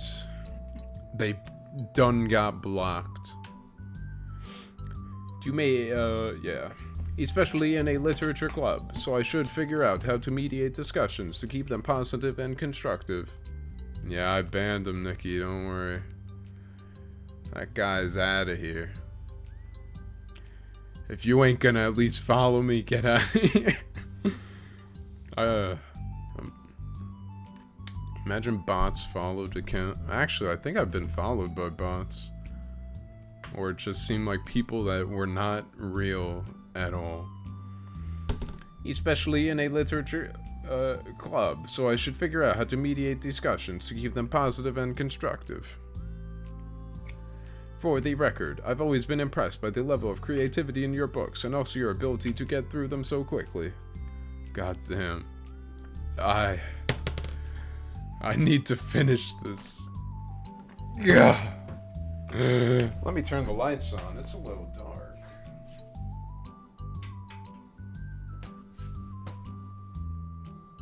Actually, I'll just keep that lamp on. Some mood lighting that you're not gonna see. Because I don't have a camera. Thank you. Okay, well, this is something that I'll have to think about and revisit. I'm sure I can help Natsuki find some common ground with you. Common ground isn't necessary. I just wish to be respected.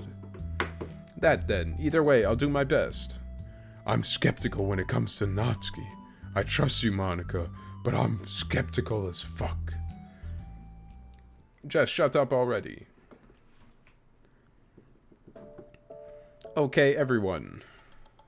We have a special club meeting today. As you know, the Literature Club is a place where we get to share things that we're really passionate about. Like porn. And that's it. But that also means we should be mindful of how we respond to each other's feelings. I think we have a chance to turn our differences into positive energy for each other.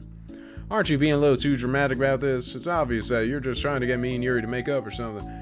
This is important to me. Well, sorry, I just feel like I'm being accused or something.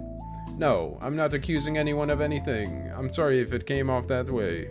But our conversation yesterday made me reflect on the power of language. Like dropping F-bombs all the time, Natsuki. It's kind of disrespectful, and I thought it would be a good topic for the Literature Club, don't you think? I'm sure we're going to have differences in opinion a lot, so I have to make sure we're prepared to keep a positive atmosphere in the club. Damn. I'm bopping to this one. Like that, like, hitting a bamboo stick sound. Ooh. Sounds like some Mario Galaxy crap. If you say so. Sure. The cool thing about language is that it gives us a lot of different ways to express the same idea or emotion. We have a lot of control over how we want the other person to feel when receiving our thoughts. This goes for poetry, casual conversation, basically everything. For example, Sayori, what's your favorite food? I have them organized by category. Should I start with snacks, or do you mean full meals? Should I include breakfast? Oh, geez. Okay, how about your favorite fruit? That's easy, cherries. Really? I always thought cherries tasted nasty. What? Cherries are delicious, you fucking bitch. Whoa, that's a pretty strong reaction. Well, I just don't understand how somebody could think cherries are nasty. How does it make you feel? I don't know, sad? Vengeful? Defensive, maybe? Yeah, I got defensive. See, the reason you had such a strong reaction wasn't just because I don't like cherries. It's because you felt like your opinion was under attack. Damn. Can we get all of Twitter to read this conversation? But that's weird, right? Something like taste is completely subjective.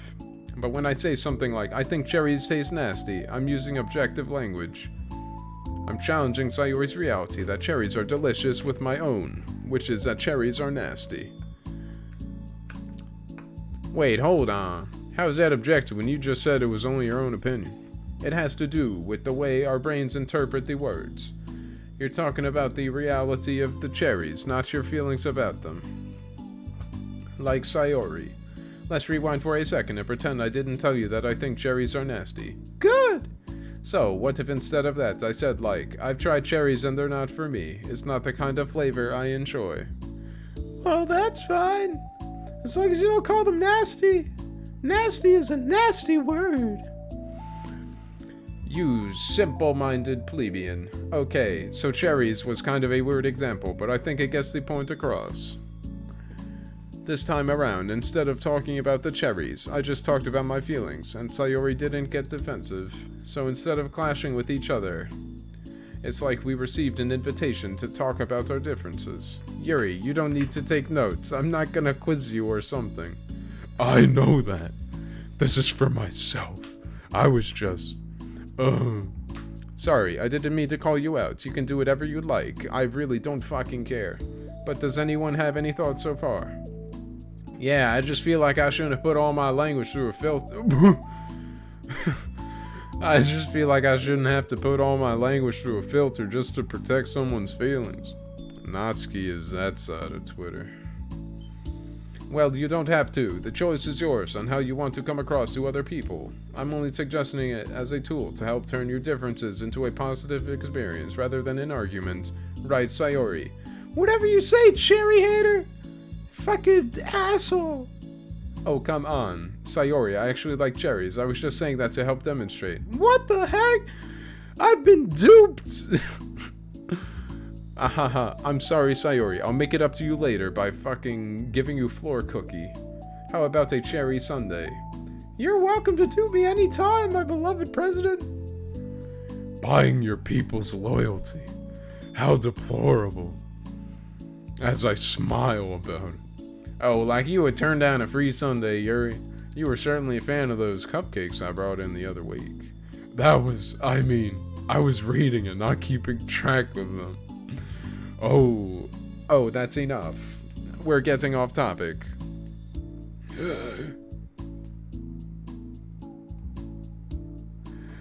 Damn. G-Pseudo. Unloyal. So now that we have the gist of it, how about we try it with something more relevant to the club? Like manga, right? Let's try to have a productive discussion about our differences in opinion. Yuri, do you want to start? Well, I'd rather not, no. Oh, how come?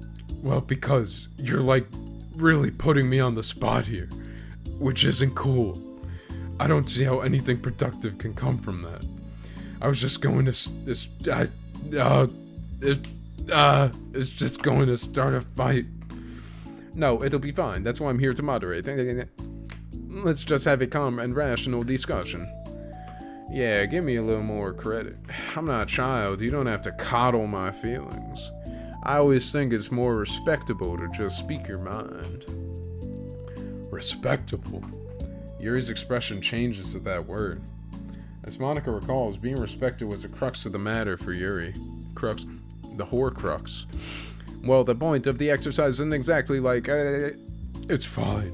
I have nothing against anyone personally. You're entitled to enjoy whatever it is you like. I just prefer more depth and nuance in my reading material.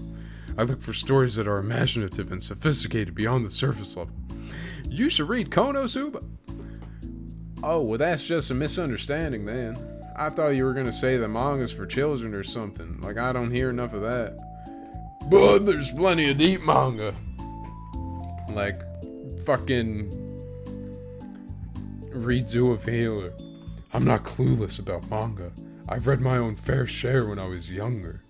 What? Are you serious? How come you never told me?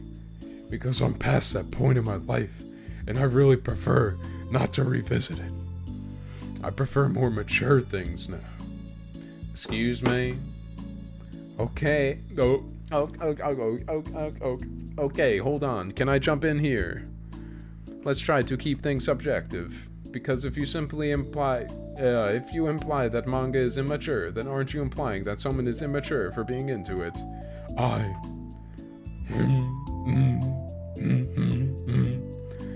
Well, maybe it's immature to judge people for having different tastes than you. Natsuki. Nobody's immature except me. I've read Natsuki's manga and Yuri's fantasy, and I love them both in their own way. Okay. It's great that you like it, but I still find it boring. Boring isn't subjective. Okay, it bores me. That's subjective. But, I mean, the thing about... This is ridiculous. Do you see why I didn't want to participate in this? I knew it was just going to make people upset. I'm not upset. Like I said, I don't care what other people think. But I always got the impression that you secretly looked down upon me, so I'm glad my suspicions were confirmed. That's not true at all. You're making assumptions. You can't blame me for getting defensive when nobody ever has the least bit of respect for the things that I'm into. The only thing I look down upon is when people make fun of me for just being myself and trying to mind my own beeswax. What? Have you looked in a goddamn god mirror? God? Tell me again about respect after calling all my intros immature. You can't. Please stop! I'm gonna cry! Please! You don't mean the things you're saying right now. Let's just be friends. God damn it, Sayori. You just made my eyes pop out of my head. And you made Natsuki shut her eyes. I didn't mean for this to happen. Well, it did. Great job, Monica. You're awesome. So please don't invite yourself to try and solve other people's problems next time, okay? Whoo! Yuri laying the spice down. That's a little thick. Sheesh. Oh, Monica. Yuri's piercing words send the club room into a choked silence as she gathers her things. She leaves. Holy crap, Lois. That was intense. I never heard her sound like that before. She must be so pissed at you. Well, you weren't very nice either, so I was just saying. How did this happen? It's my fault. Yuri wasn't wrong. I shouldn't have tried to moderate a conflict when I know how bad I am at dealing with conflicts. It was a really stupid thing for me to do. It's nobody's fault, and it wasn't stupid. Everyone in the club is a nice person. Nobody would have expected this. But I guess we're sensitive about the things we really love, like Kyle. Honestly, she kind of brought it upon herself. Like I said, I don't care if you're not into manga, but if you actually look down on other people for it, then you're the lowest scum that is existent in our corporeal realm. That's kind of the point I was trying to make in the first place. I'm not about sugarcoating things. It's just, it's about just recognizing and understanding our differences. Okay, but here's the thing about that. Yuri actually looks down on me. She is way fucking taller than me. Like, it's inevitable. It has nothing to do with her word choice or anything like that. So I see what you were trying to do, but I really think the problem here is her, not just like the way we talk to each other, right?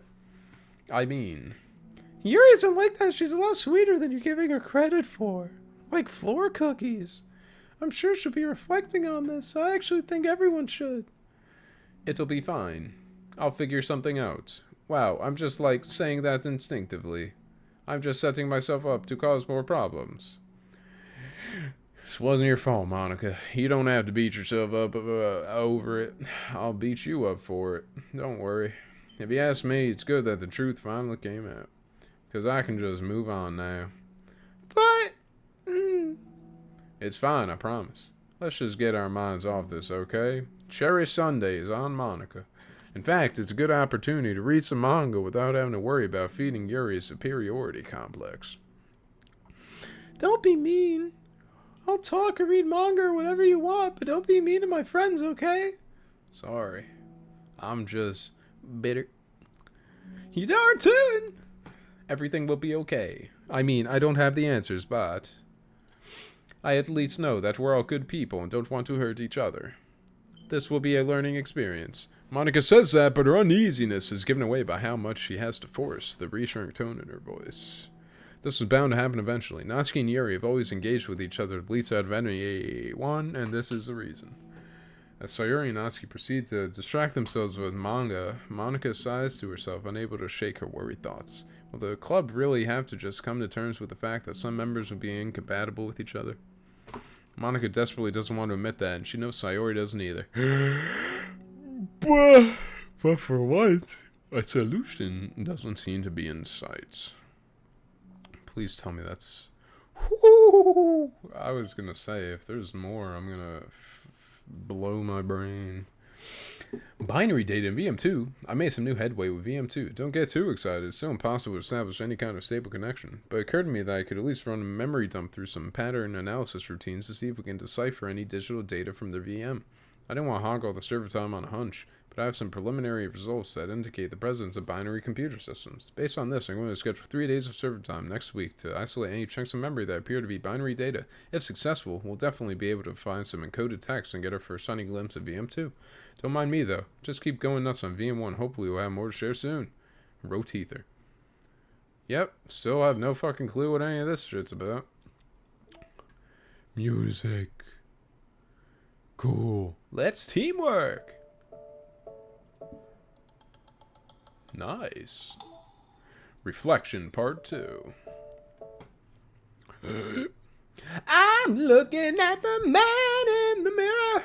A new day arrives. Sayori arrives at the clubroom earlier than usual. That is, not late.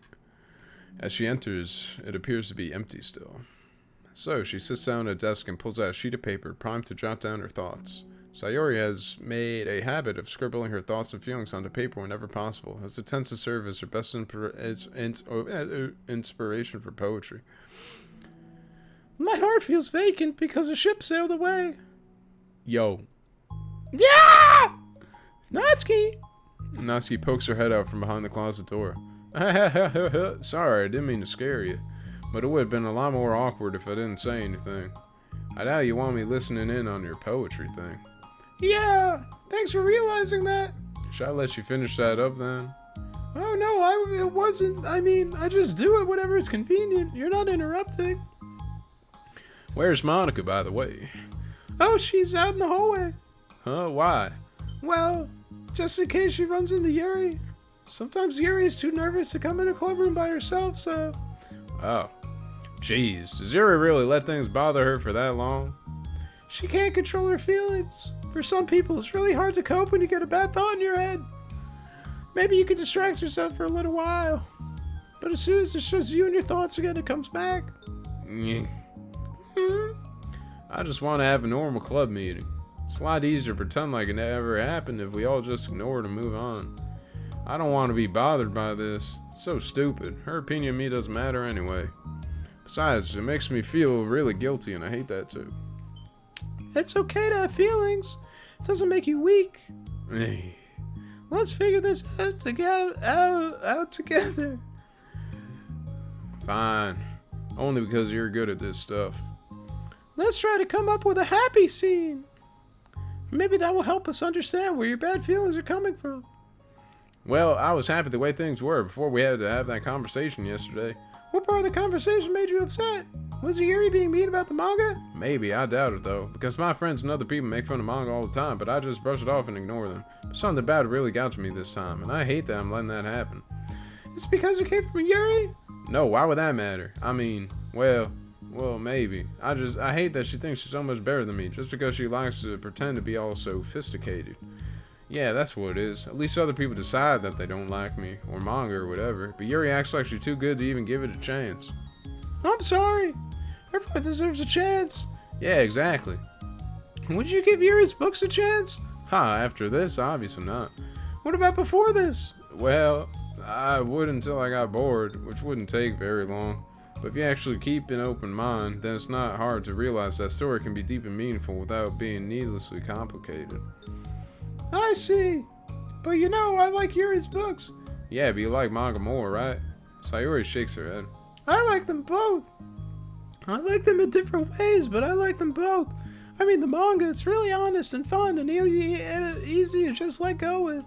And the fantasy has a lot to interpret and uncover, and it's really rewarding to have some good quiet time together with it. But the most important thing is that both the manga and the fantasy are true to them. Holy crap. Are true to themselves. So I love them both. And I think there's room for both to be in the same club together.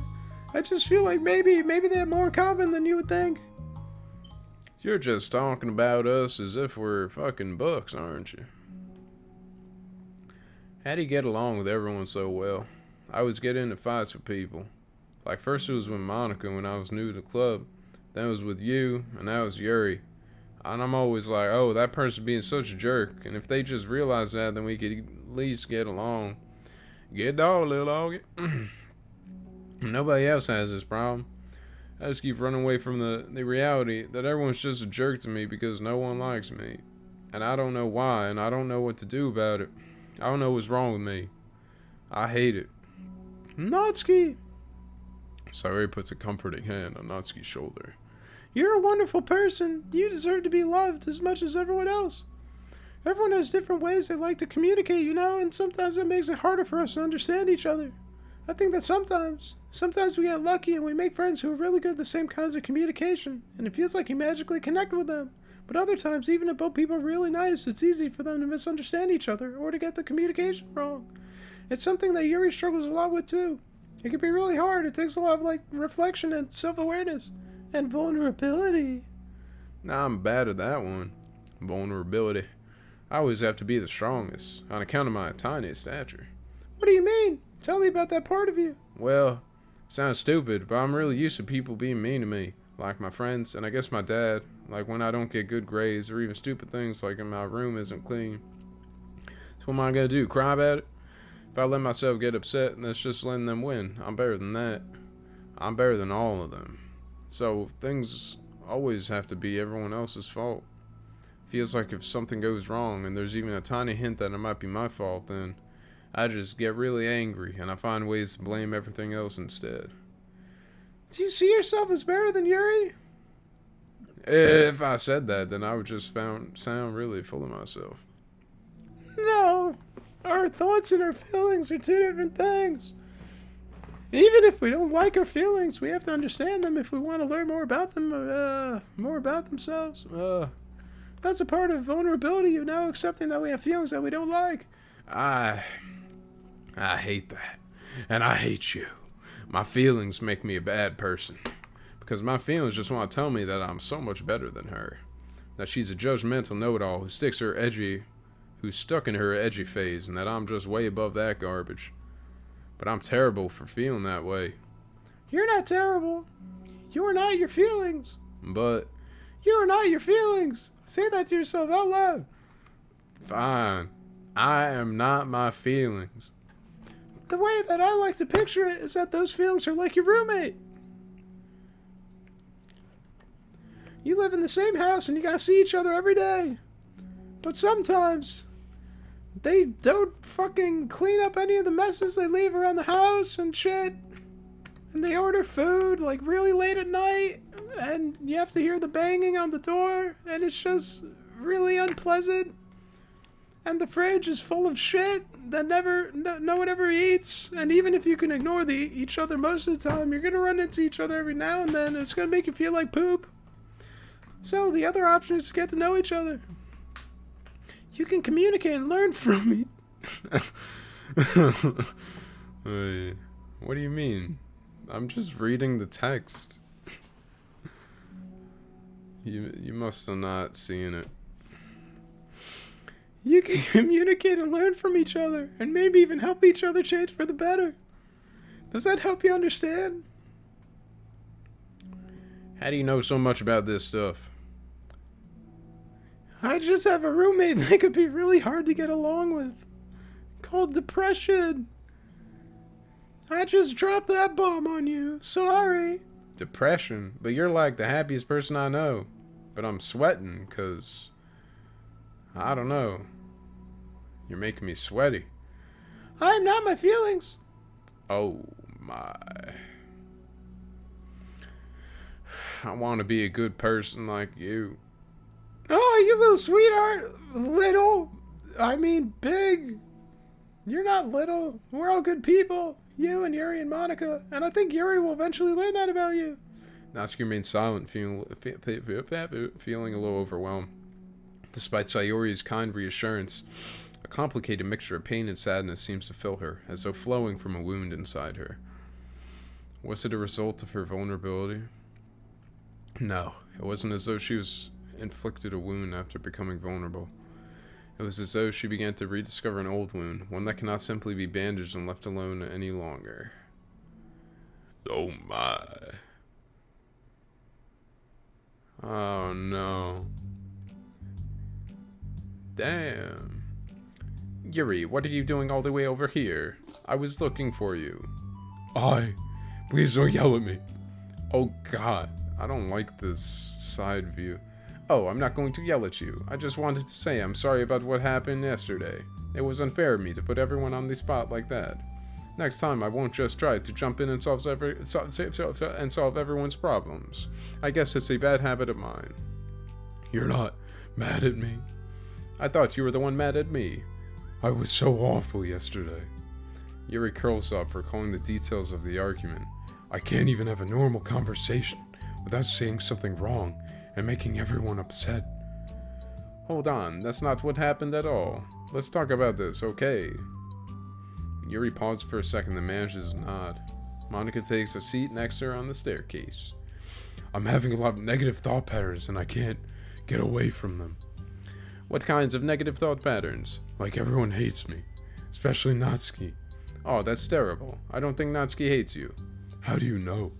Well, because Monika thinks back to the time that she herself found herself in an altercation with Natsuki, and how displayed maturity from Monika was enough for Natsuki to reevaluate her own feelings as well.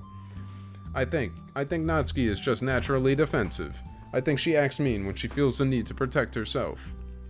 But you know, she's really not a bad person. In fact, I think she could be really thoughtful and considerate. She's just, well, I guess the way it works is that she wants to receive some degree of kindness first before she before she feels comfortable returning it. Oh, but that means the burden is on me, and I don't know how to say things that make people like me. Every time I open my mouth, I just have my eyes disappear off my player model. Yuri shakes her head at herself and tugs on her hair. It's okay, Yuri. You don't need to beat yourself up. I think anyone would like you if they had the chance to get to know you. Well, unfortunately, the opposite is true. That's why I'm not talkative anymore in the first place. Because everyone used to think I was weird and talk about me behind my back. That's just what happens when I draw attention to myself. Natsuki even said she found it more respectable when people speak their mind, so I did, and then she hated me anyway. That was enough to confirm my fears. But Sayori and I like you, and we've gotten to know you a lot by now, right? Yuri doesn't seem to have a response. Oh my. Hey, what do you think of Natsuki? I don't think about her. That's not what I meant, really. I was wondering if you had an opinion of her. I do. What is it? Natsuki seems to bring out the worst in me, and I feel really ashamed of it. I like to think of myself as a fairly sophisticated person. So for someone to just treat me like I'm inferior despite my taste, that's just the worst kind of insult coming from someone like her. And it makes me think bad things about her. But everyone else seems to like her, so the only explanation is that it's me who's doing something wrong again. My feelings about her are wrong. And I'm wrong to get upset over something so childish and inconsequential. No, Yuri. Feelings are never wrong. Well, they're not right. That's the thing. Feelings are never right or wrong, you know. They're just a state of being that we don't always have control over. But that doesn't mean they have to control us. I am not my feelings! I feel like that's something I learned around when I first started the club. We can hate ourselves for feeling a certain way about things. Or we can, you know, just acknowledge that they exist and try to understand them better. I can never be mad at you for just feeling a certain way. It's about how you handle them, and I think working through feelings is a great opportunity for teamwork. Yuri wears a dejected expression. You make it sound so easy. You're so mature, and so good with people. I feel like such a child in comparison.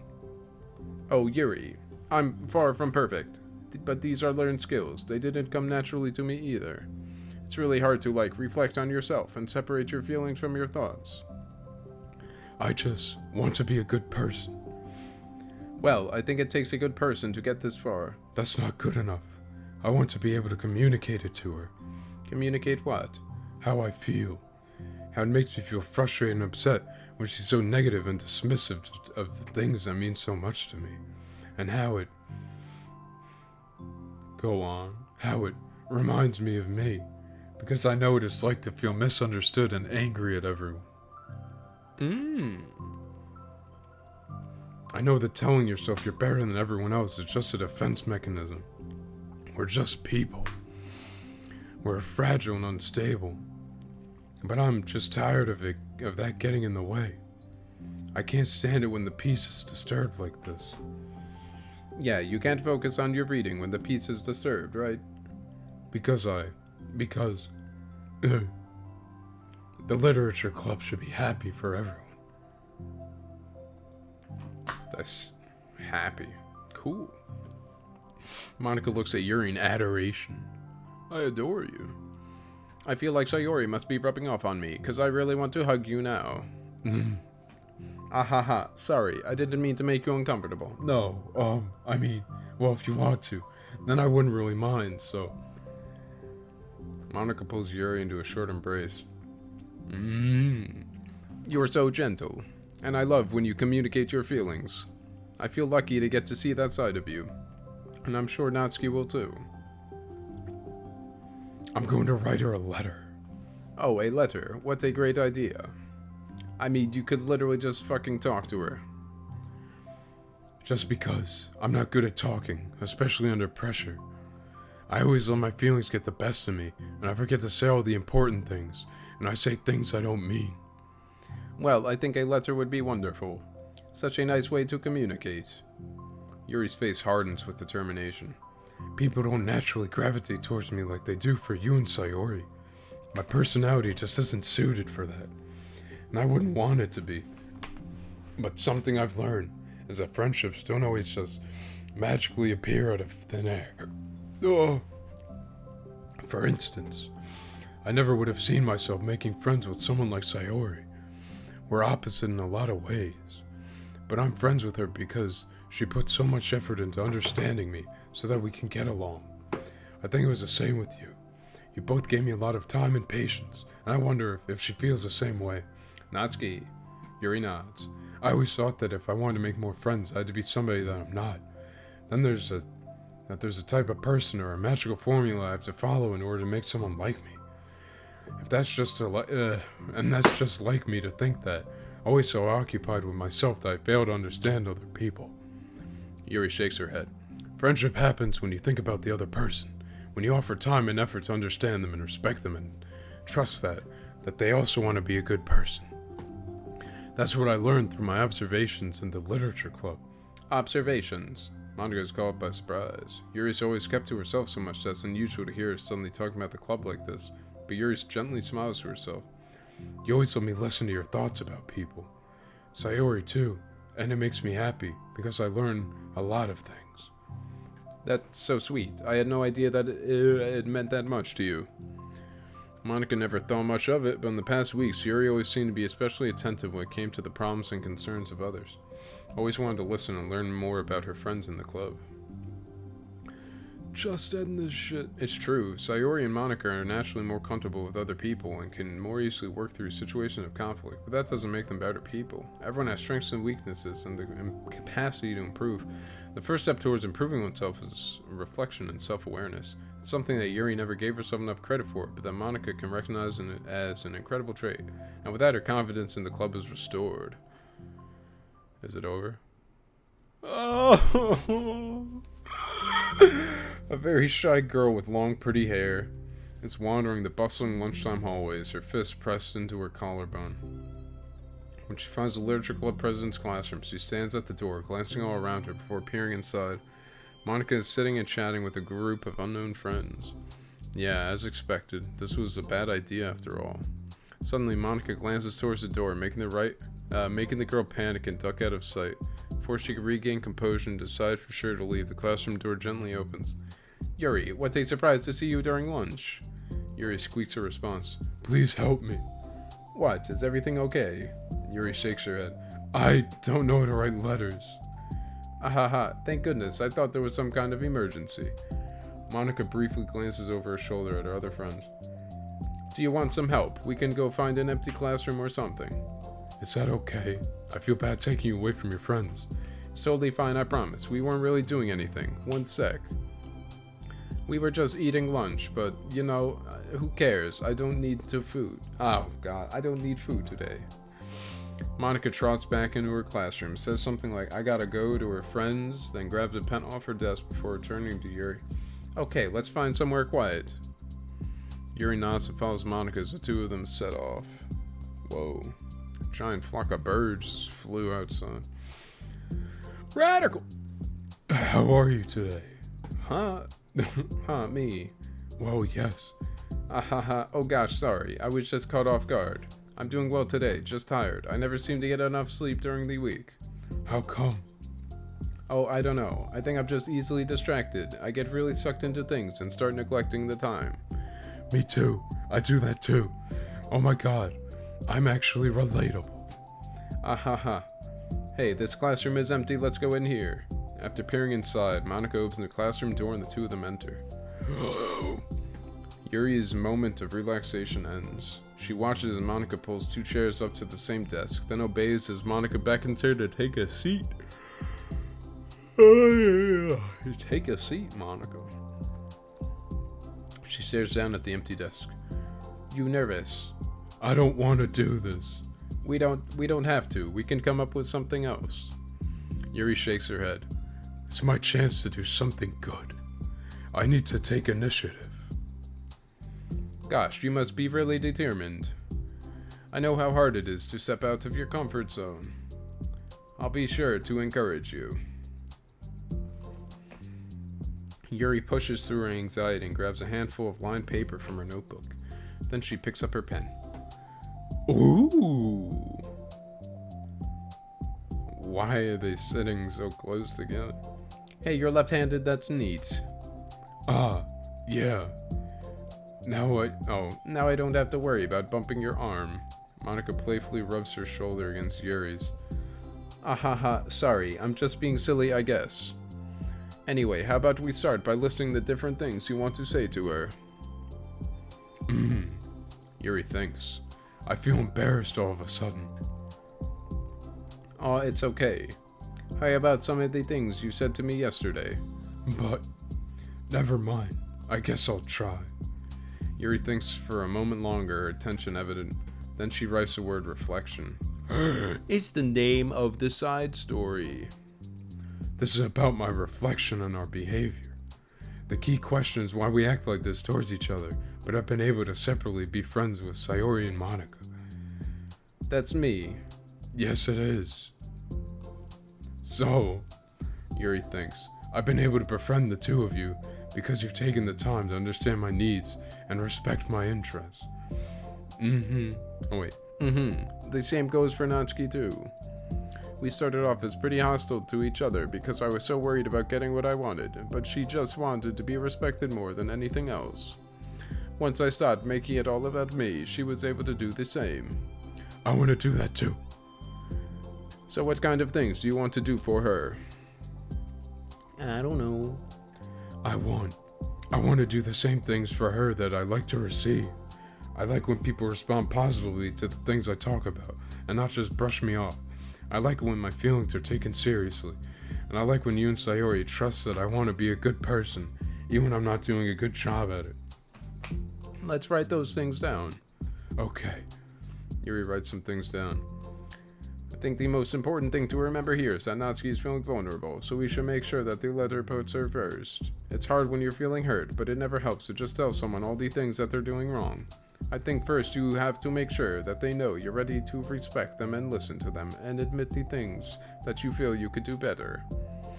And then finally, you ask what you would like in return. How does that sound for the structure? It could be 3 paragraphs, one for each of those points. I like that.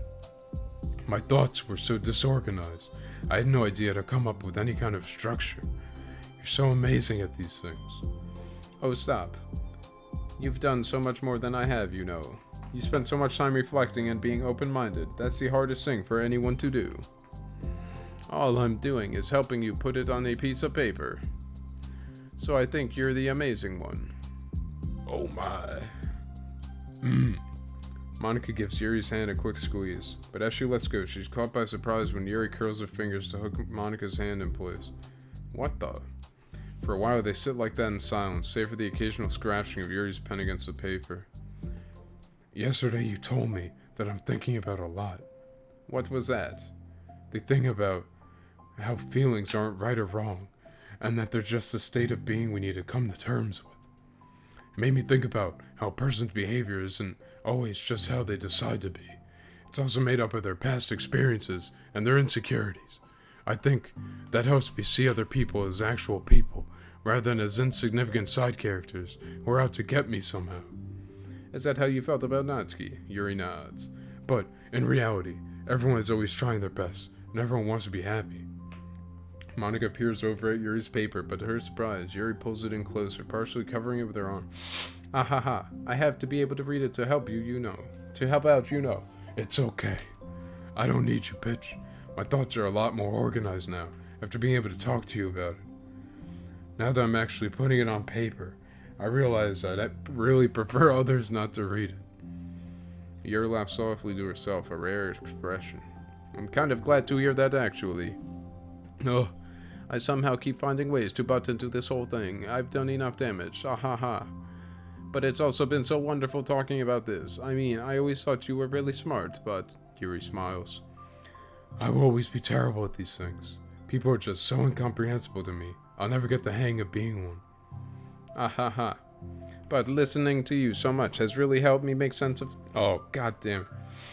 But listening to you so much has really helped me make sense of some things. So just don't call it damage, please. Monica gives Yuri a gentle smile. Okay. I can't believe I came to this club looking for fantasy geeks, and all I got was real friends who value me. I should have quit. Is that a joke? Of course it is. Ahaha, I still can't tell with you. Sorry. No, I love it. Please never change. As you wish.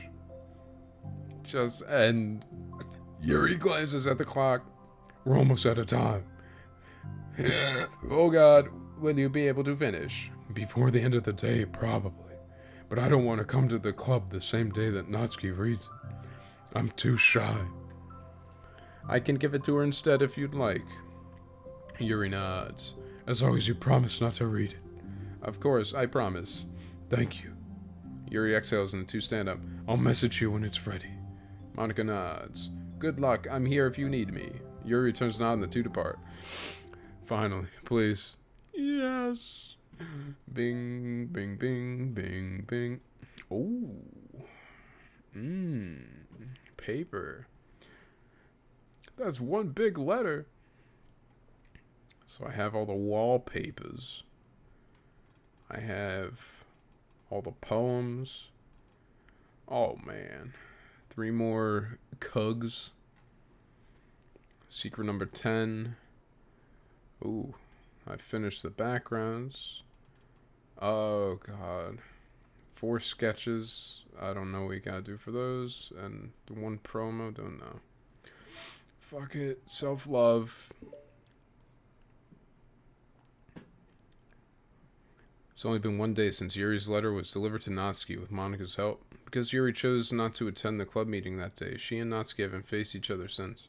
Although it's only lunchtime, Yuri finds herself anxiously counting the hours until she would need to face the outcome of her efforts, whether good or bad.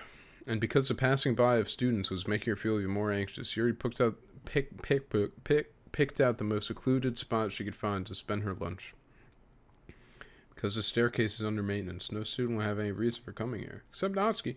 It's such a relaxing feeling to have a moment of solitude in the middle of a frantic school day. Yep. What are you doing here? Yuri grips her book with enough force to wrinkle the pages beneath the pressure of her thumbs. Well, what are you doing here? Oh, I just came to get a drink from the vending machine. The other one's out of the drink I like. Yuri notices Natsuki fidgeting with a few coins between her fingers. She nods, avoiding eye contact. Natsuki, also looking away, shuffles over to the vending machine. It's so quiet that every one of her movements seems to reverberate through the entire stairwell. After far too long, she finally receives her beverage, which she then fidgets with in place of the coins. Some kind of iced tea.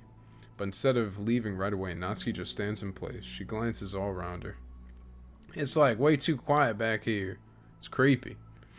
I mean, that's not what I meant, really. I mean, it's totally cool that it's your thing or whatever. Like, I can see how it suits you, so...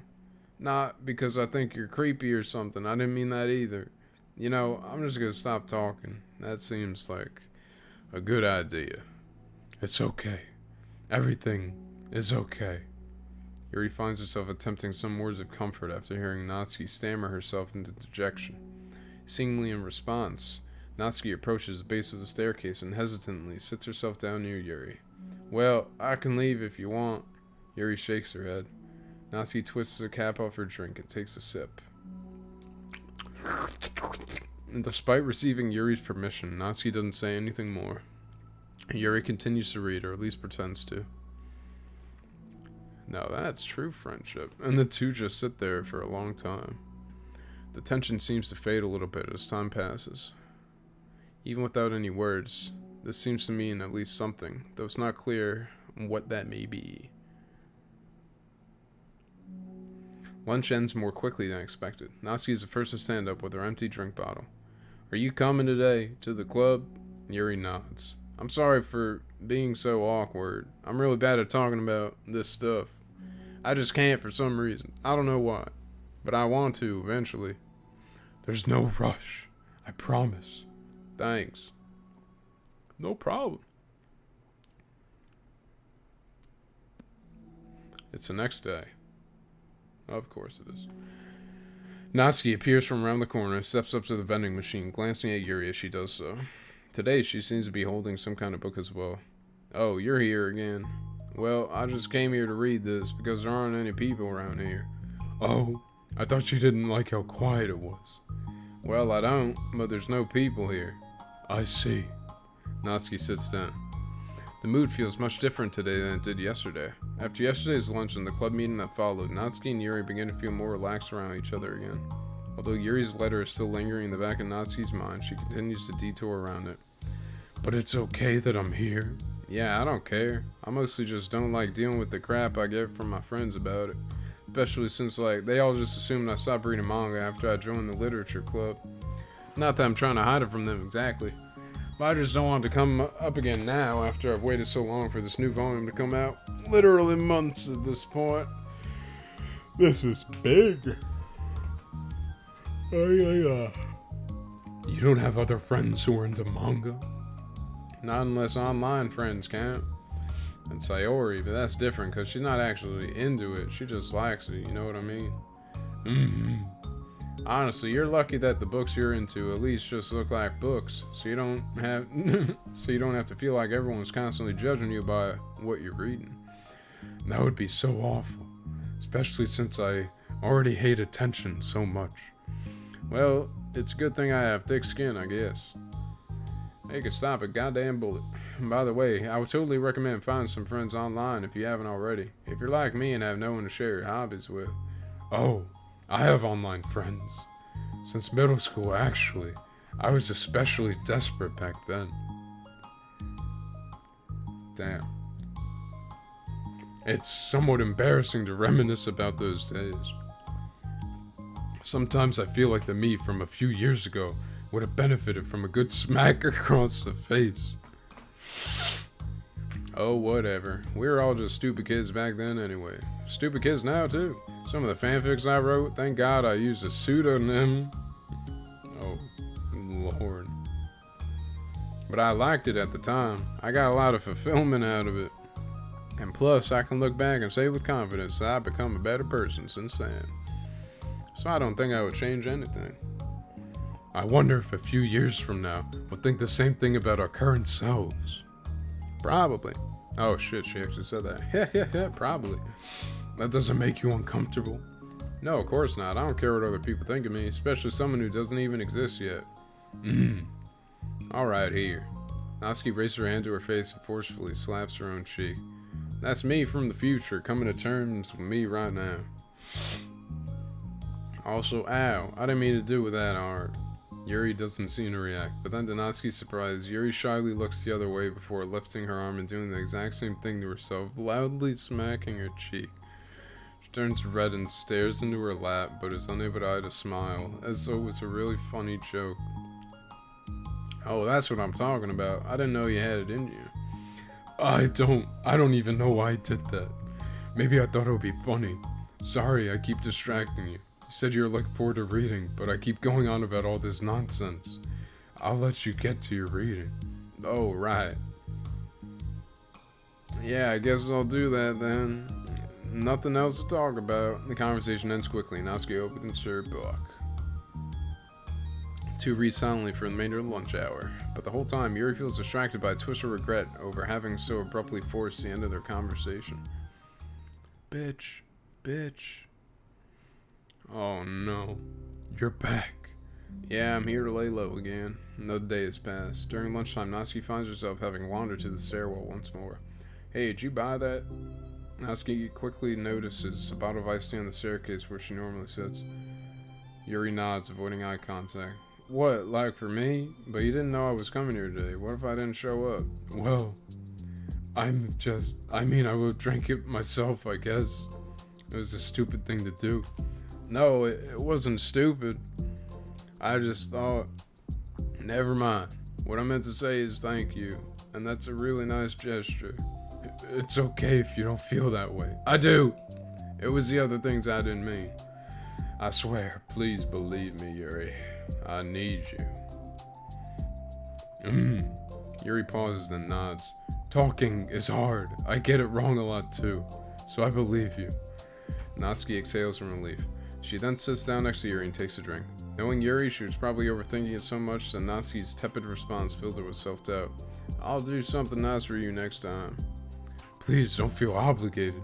I want to, bitch. I want to do nice things too. Okay. Thank you. You could thank me after I figure out how to do something nice. I'll do it then too.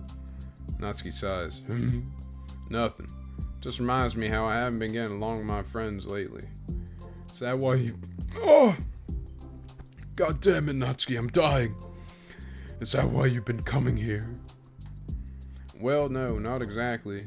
I haven't been avoiding them on purpose or anything. There were just other things I'd rather be doing during lunch lately. I like being around them when we're all just having fun, but they also just can't take anything seriously. So when I'm, I don't know, feeling serious, then their attitudes just really get on my nerves. It's only gotten worse ever since I joined the literature club. How come? I don't know. I feel like I used to be really good with just putting up with it, because it would be so stupid to cause drama over a joke I didn't like or something. But I just have a hard time doing that lately. But it's my fault for being overly sensitive. If I have a problem, I'm not going to demand for everyone around me to change. But, yeah, I know. Monica and Sayori really don't agree with that kind of thing. But they're not in my position, so it's easy for them to say that you should just communicate your feelings or whatever. Ugh. It's not like my friend group does that kind of thing. I'll just be making an embarrassment of myself. Sorry, none of this has anything to do with you. I don't know what I'm talking about. It's okay. I like listening. What? Listening to other people's problems? Yes. That's weird, you goddamn weirdo. You're so fucking weird, Yuri. What the fuck is wrong with you? Sorry. I just like learning about people. Do you think it's weird? No, that's not weird. I probably just misunderstood, so I don't know. Does that mean I should keep going? If you'd like. Okay. Well, I don't know what to talk about now. What are some things that you like about your friends? A lot of things. I mean, they're really fun to hang out with, like after school and on the weekends, and they really like my baking. And it's fun to complain about school together. Make me laugh a lot, and we have a lot of good memories and inside jokes and memories. Oh. I'm bad at a lot of those things. So, are those all things that are important to you? Well, kind of, but they're not things I need to get out of everybody.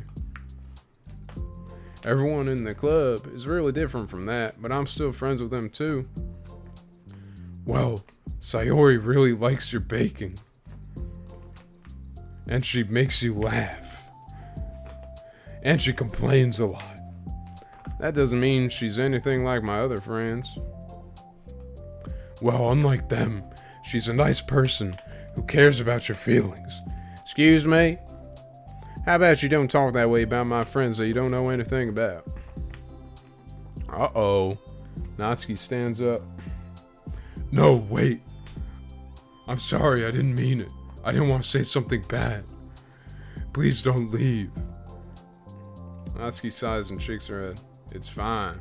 As long as you understand that you can't just judge people like that. I'm sorry. Natsuki sits back down. You can't just compare friends like that and measure who's better than who. Everyone's different. I'm sorry.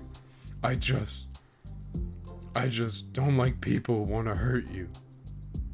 A moment of silence stretches between them. Bruh. They don't want to hurt me. We just like to tease each other about stupid things. It's fun. Yeah, real fucking fun. I don't like that. Well, that's why I'm friends with them and you're not. You like it? Oh, just don't worry so much about me. It's not worth it. I'm sorry.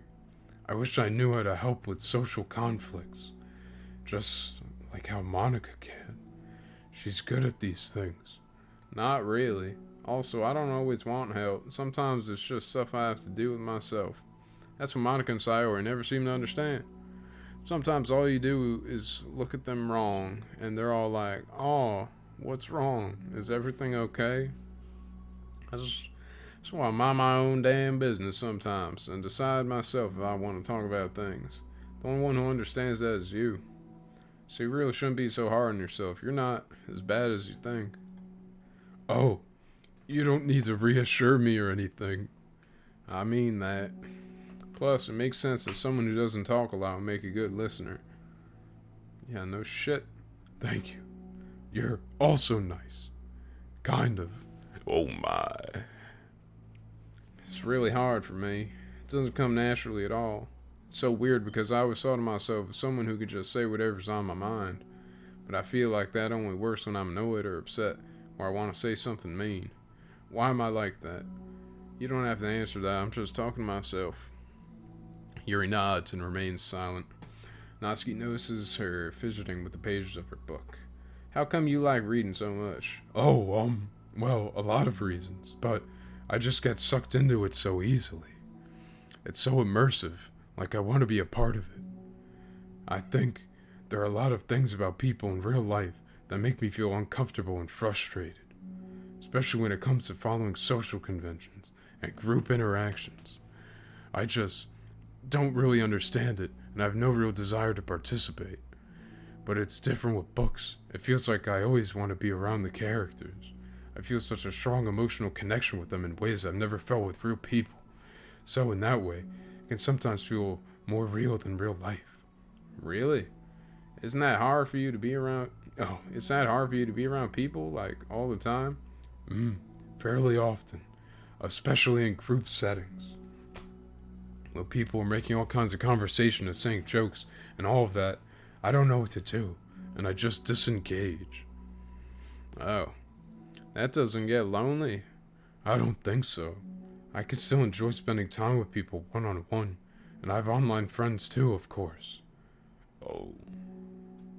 Do you ever wish that you could be friends with the characters in your books? All the time. Sometimes so badly that it makes my heart ache. Yeah. Me too. Really? A lot. Like, more than anything. Whew! Call the presses. After Natsuki mutters that, silence fills the stairwell once more, but it's a mutual silence, one full of understanding. Nice. Whoo! Finally. Even though there's a bonus one that you unlock after. Hey. Oh, hello. I almost thought you weren't coming today. Yeah, well, lunch is already more than halfway over. Natsuki had typically been meeting Yuri in the stairwell much earlier, since it had been a good way of dodging her friends when she didn't feel like seeing them. Today, she's holding a large plastic container in both hands. I ran into my friends, so I hung out with them for a while. Is that so? Yeah. I was in a good mood today, so I figured I should. Hadn't seen them in a while, which I had to come up with an excuse for, but I expected that. Plus, I have way more of these than I know what to do with, so I figured I would share with them, too. As she sits down, Natsuki opens the lid of her container. Show me them damn cupcakes. You made cupcakes. You know it. It's been a while at this point, so I figured it was about time again. You can take one if you want. Yuri takes a cupcake and carefully twirls it between her fingers. It's brown, with dark green frosting, immaculately shaped into a floral pattern and topped with some kind of glittery powder. How pretty. I just ate, so I may not be able to finish it. Are they for the club? Yeah, I guess so. I didn't really think about it, I just made them. I just thought that because green is Monica's favorite color, right? Well, yeah, but that's not really. Yuri takes a small bite. This is green tea flavored. I love green tea. Oh, do you? It was just a random idea I wanted to try, so... Ha ha ha. Don't laugh at me. I'm not. I just felt happy. Oh, sorry. Usually when... Never mind. What I mean is that I'm glad. Sorry for saying dumb things again. Just want to do something nice. This is something I happen to be good at. And I do know that you like them from past experience. Yuri turns red, recalling the time she treated herself rather generously to Natsuki's cupcakes. Ironically, her mouth is too full of cupcake for her to stammer an excuse, so she just settles for a disapproving look. How did you get into baking? Oh, well, I don't know. Kind of always just appealed to me, sure. Well, a few years ago, I read this one manga with a lot of baking, so I got like super into it for a while. I was probably making stuff almost every day. But it's something that I always knew I liked anyway. It's like, baking is like art, but when you get good at it, it gets more delicious too. I'm struggling to imagine myself putting my heart into something so artistic, knowing that it would just be eaten afterwards. Yeah, maybe you're too practical for it. I think I'd prefer to be on the receiving end. That's my other favorite part about it. Something I could do that makes a lot of people happy, like unconditionally. Everyone's always so thankful, and in that moment, you get to be like the bringer of joy. Like Jesus. I don't know, it just makes me feel valued. Yeah, I guess that. So, you were able to make up with your friends today? There wasn't really anything to make up. Oh god, there wasn't really anything to make up with them about. We weren't fighting or anything. You weren't? Maybe I misunderstood. It only turns into a fight if I lose my cool, and that's just unnecessary drama. It only makes things worse. So, they're not going to stop? I mean, it only happens sometimes anyway. It's just the way that they are. I'm the only one who ever has a problem with it. It's not worth it. Especially since I have somewhere to go now when I don't feel like hanging out with them. Oh, I see. Cupcake's empty foil wrapper audibly crinkles as Yuri clenches a fist. I'm glad that the situation is resolved, and that you don't have to avoid them anymore. Yeah, me too. And I don't have to bother you during your alone time anymore. I'm sure you have a lot of reading to catch up on. Yeah. Come on. I know that cupcakes are basically nothing compared to all the stuff you've done for me. But it's the best I can do. So you can have the rest of them. Natsuki grabs the box and slides it over to Yuri's feet. Yuri stares at the box. Then she shakes her head and slides them back. You should save them for your other friends. But I made them for you. Natsuki's voice whines as she protests. I know, and I like them very much. Exactly as you thought. You succeeded, but I know you care about making your other friends happy too. And if this is the way you know to make that happen, then I'm not going to take it from you. No, they were for making you happy. You make me happy.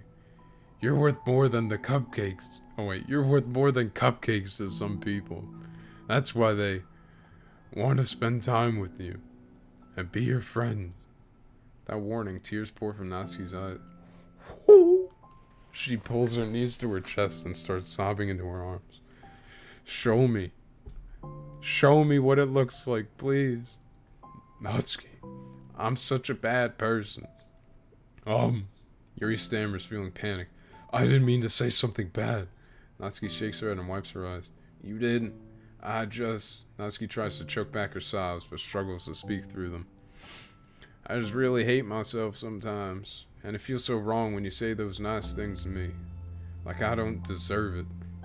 Oh, I'm sorry. No, I am. I'm so difficult, and I can't think of even a single thing about myself that somebody would like. And I hated myself for bothering you during lunch. I just thought it was my chance to be a good person, like to be nice and do the things you wrote about in the letter. I knew if I tried in the club, Sayori and Monica would be super annoying and make a huge deal out of it. You know, I think a lot of those negative things too. About myself. I never felt like a good person. I always scrutinize everything I say, and later I feel like I said all the wrong things. And I just spend so much time thinking about myself, hating myself, and feeling like everyone else must hate me too. So, I understand some of that through my own experience. And that's why I wanted to write the letter and express my feelings. It pained me to see those things in someone else that I saw in myself. Natsuki sniffles. Yuri rustles through a bag and pulls out some tissues and hands them to Natsuki. Monica told me that it takes a good person to reflect on these things. The desire to improve yourself, that makes you a good person, so don't worry so much. Also, there are things about you that people would like, so... Like what? Like how you're fun for people to be around, and you're not shy, and you know how to make people laugh. You're very passionate about things, and you know how to take the lead. You care a lot about other people, and just a lot of things. Oh. Well, now you're making me feel really embarrassed. Whoa, you're the one who asked? And don't you think I feel embarrassed? Natsuki tries to hide a smile. Then she sighs as it fades again. Every time I come here, I always think that it's the last time, but then I keep coming back for some reason. Is that bad? Just really confusing. I mean, my friends and I go way back, so dishing them all the time feels like... I don't know. Feels like what? Natsuki's voice gets quiet. Maybe I'm scared that they'll get mad at me. I really don't know what to do. She pauses. Yuri stares into the distance, tracing her eyes along the patterns of the floor tiles while she thinks to herself. What would you do, hypothetically, if your friends were happy for you instead of mad at you? Happy for what? Happy that your new club is making you happy.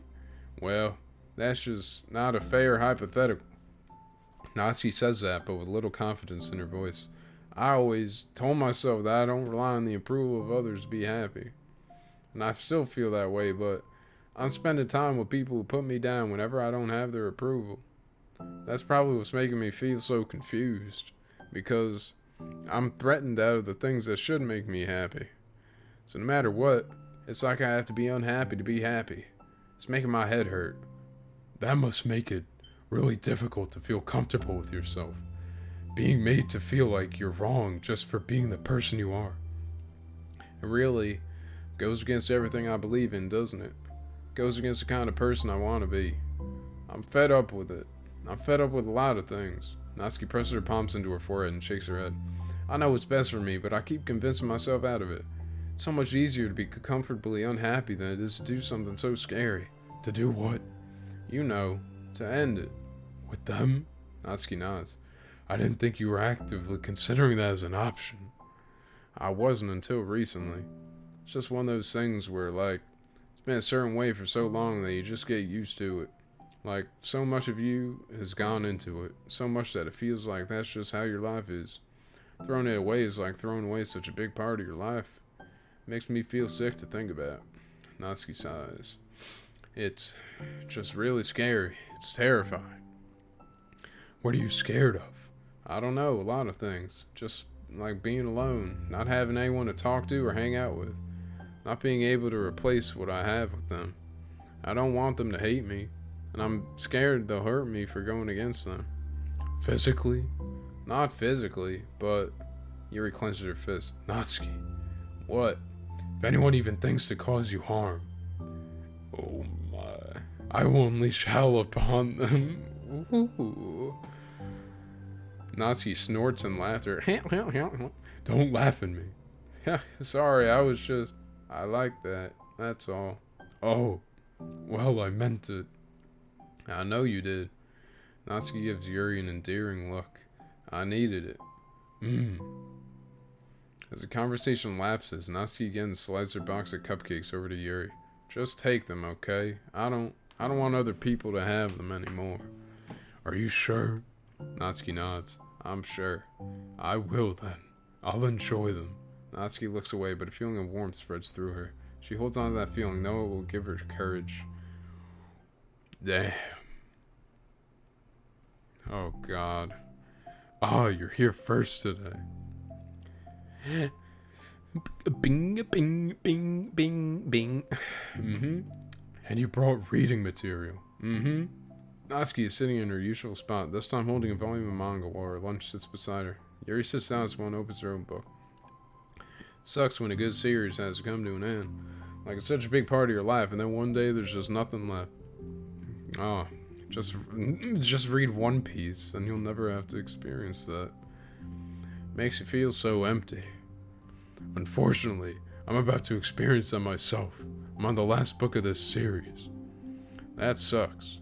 But there's also something satisfying about letting a story conclude. I don't know if I'd want it to go on forever, like One Piece. Maybe. But there are some things that I wish could. Like One Piece.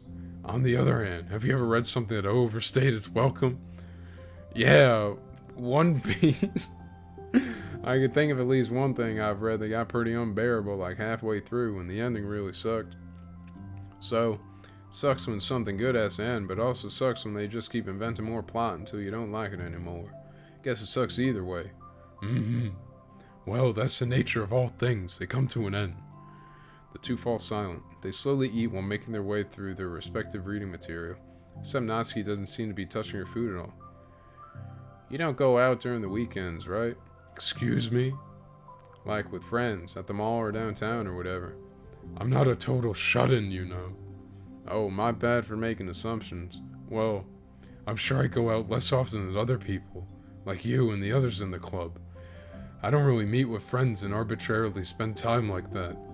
I'm usually meeting with my board game group. Okay, that's something I never imagined a million years she would have. Board game group? It doesn't matter. It's just more nerdy stuff. Why do you ask anyway? I was just curious. I just realized I couldn't picture it, so I was just curious. Yuri looks at Natsuki and realizes that she's shaking. Don't look at me like that. Sorry. Natsuki pulls her knees into her chest and puts her head down. I can't take this. Did I do something? Yuri gets flustered, her mind racing over what she may have said or done. I did. I ended it. Texted them earlier, telling them. Now I just blocked them because I'm so afraid of their responses. Now it feels like I'm dying inside.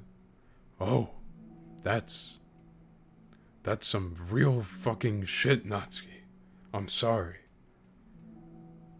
Totally unsure of what to do, Yuri can barely find any words of support to offer. Meanwhile, the sound of Natsuki's unusually hard breathing fills the air. Then she speaks again, barely above a whisper. Help me. I feel sick and I want to hit my head against things. Please help. I can't take this. You may be having a panic attack. At that realization, Yuri's demeanor suddenly changes. I have experience with this, so I'll help you through it, okay? Natsuki meekly nods through a rapid breath, head still buried in her knees. Yuri slides herself over to Natsuki and sits on the step behind her. Then she puts her hands on Natsuki's shoulders. Can you feel my hands? Natsuki nods. Her shaking becomes much more apparent through Yuri's sense of touch. Yuri keeps her voice low and gentle. You're safe right now. You're in a good and safe place, where nothing can hurt you. Natsuki nods once more. Although Yuri is only touching Natsuki's shoulders, she could practically feel her racing pulse through the base of her neck. We'll do a breathing exercise together. All you have to do is listen to my breaths, and breathe along with me. Let's breathe in now. Yuri takes a deep, slow breath. Beneath her hand, she feels Natsuki's shoulders rise as Natsuki takes a breath of her own, trying to mimic Yuri. They exhale together, although Natsuki's breath shakes on the way out. That's good. Let's keep going. Yuri breathes in once more, and Natsuki joins her. They continue like that for a few more cycles while Yuri closely monitors. Eventually, Yuri feels Natsuki rest more of her weight into Yuri's palms. Let's focus on the physical realm, or world. All you have to do is focus on the feeling of your breaths going in and out, and the weight of my hands on your shoulders. You're in a safe and comfortable physical space.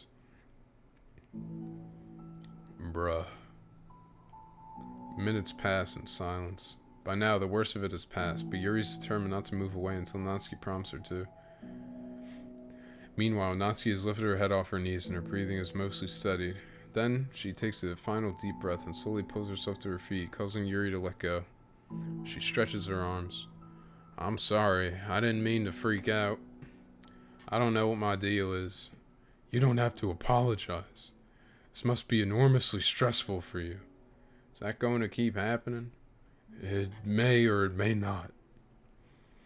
We can take measures to help prevent it in the future, but I think it will naturally get better over time. Natsuki motions to sit back down again, so Yuri moves over. Yuri turns away to pick up her open book from the dusty floor, which she had hastily set down earlier. She brushes the dust off the cover.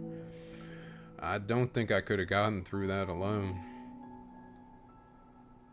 You're not alone. Feeling shy again, Yuri speaks into her own lap. From now on, you don't have to do anything alone. As she says that, Yuri tenses up. It's rare for her to so openly share her thoughts, but something about Natsuki, of all people, makes it feel so much more natural to do so. Perhaps because, like Yuri, Natsuki is so timid and uncertain of herself. Natsuki does such a good job at hiding it that it's taken a long time for Yuri to finally realize it. Because of that, Yuri's able to deliver the reassurance that she herself would have wanted, demonstrating that you deserve the love of others. If you can accept that for the first time, then perhaps you can begin the tumultuous journey of learning how to love yourself.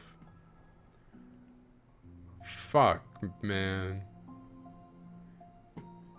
You really mean that? You're probably gonna regret saying that if you do. How so? Because I'm probably gonna have a lot of free time during the weekends from now on. So you're giving me permission to be annoying as I want and drag you around to a lot of places. I see. But you already said it, so you can't take it back now. Ah. Well, I suppose I have no choice but to accept that responsibility then. I know a good ice cream place. Oh, that means you'll finally figure out my favorite ice cream flavor. This bitch was listening that whole time? Huh? What are you talking about? Oh, you don't remember? First day that you came to the club, you guessed everyone's favorite ice cream flavor, but for me, you said you had no idea. Seriously? I don't remember that at all. Oh wait, yes I do. I said it was probably green tea. Yuri shakes her head. It's a good guess, but my favorite is usually to get strawberry and raspberry together. Chocolate and... Did I say strawberry and raspberry? Alright, chocolate and raspberry, whatever. Chocolate and raspberry? How fancy. How is that fancy? Oh, I don't know. I feel like I should have guessed something like that. Well, maybe next time I'll try chocolate and strawberry. Hey, strawberry is my favorite. What a coincidence. I think it helps to have something to look forward to. I still have the sick feeling in my stomach. But it's easier now to convince myself that I did the right thing. Is there anything better I could be doing? Not that I... Oh, fuck. Is there anything better I could be doing? Not that I know of. There's nothing that will make this easy for me. And you already did more than I thought anyone could. Come think of it, we never talked about the letter you wrote. But I feel like we're way past that at this point. I don't even know what to talk about. Except that I think it helped me understand my needs a little bit better. The way I like to be treated. And the kinds of friends that I want to have. That's why I wanted to start coming here in the first place. Even though I was so scared of causing more problems. I thought it was a coincidence that you ran into me here initially. Oh, well, not exactly. What do you mean? Nothing. I may have tracked you down first, with the help of Sayori. But you said... I was shy, okay? I wasn't ready to, whatever, you know what I'm saying. Well, I guess I'm glad that you worked up the courage. Even if it was in your own way. I can tell that you've been making a lot of difficult decisions. It's brave, and it will make things better in the long run. I think anyone would be proud of you for it. Anyone? You mean like you? Yes. Like me. Damn, look at these faces. You know, I could get used to this. As long as you don't tease me too much. Fine. Just a little then. That's fine. I know how uncertain everything feels to you right now, but I really do think that good things are in store. Those are my honest feelings. Thanks. Feels nice to be reassured. The two girls continue their conversation through the remainder of lunch, but a new feeling hangs in the air, a feeling of greater certainty in their path forward. In just a few hours, there'll be another literature club meeting where the 4 club members will happily spend time together. Each of them, all with their own special qualities, have something unique that they can deliver to one another. Through friendship and literature, the club members will continue to grow and find new happiness together. The end of each chapter is the start of the next. Yuri thinks to herself, since she's about to finish her long-running series, it would be best to have a new book lined up. Perhaps this weekend would be a good time to visit the bookstore. Together. Oh yeah. Now that's what I'm talking about.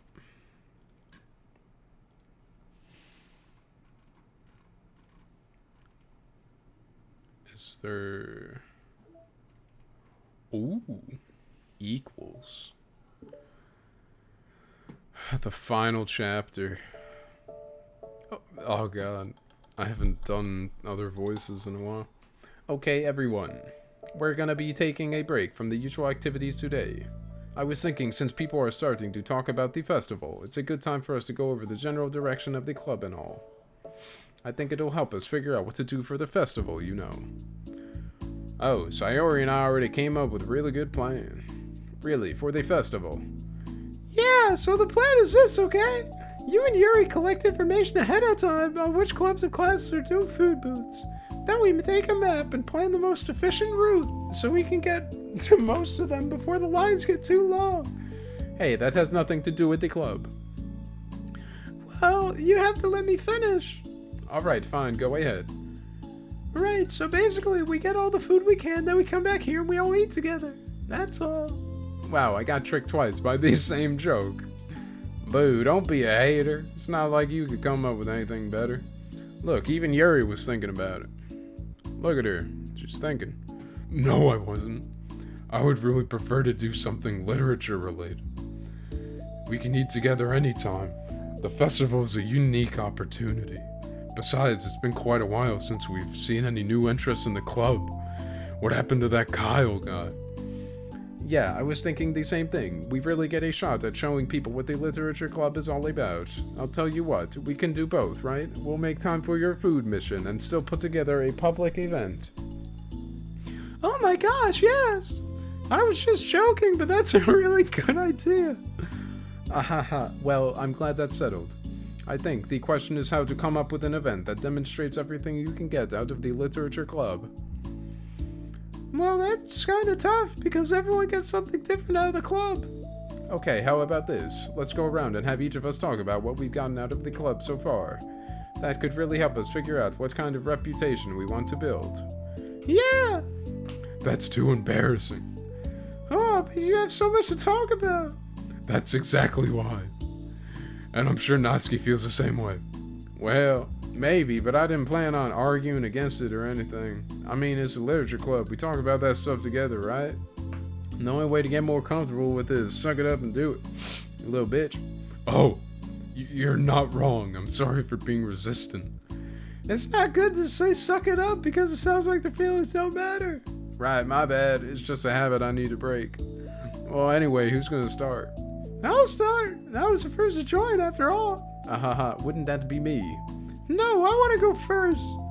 Fine. You can start. I don't mind. Yay! So, gosh, it feels like so long ago. I think I joined because I wanted to have fun sharing poems with people.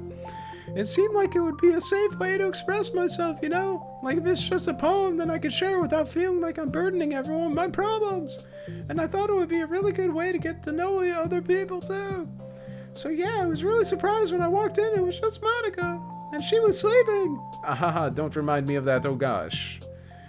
Yeah, but it seemed like so much fun to help start a new club. Especially since writing helped me so much. I wanted to see it help other people too. But it ended up being me who was inspired. Because I remember feeling like Monica was so sweet and mature, and that I can trust her with anything. Oh. It made me feel a lot less alone, having someone who knew even the bad things about me. And at that point, I knew the literature club was going to be special for a lot of people. Yeah, I felt the same way. It really helped me, it really helped give the club a more cohesive vision.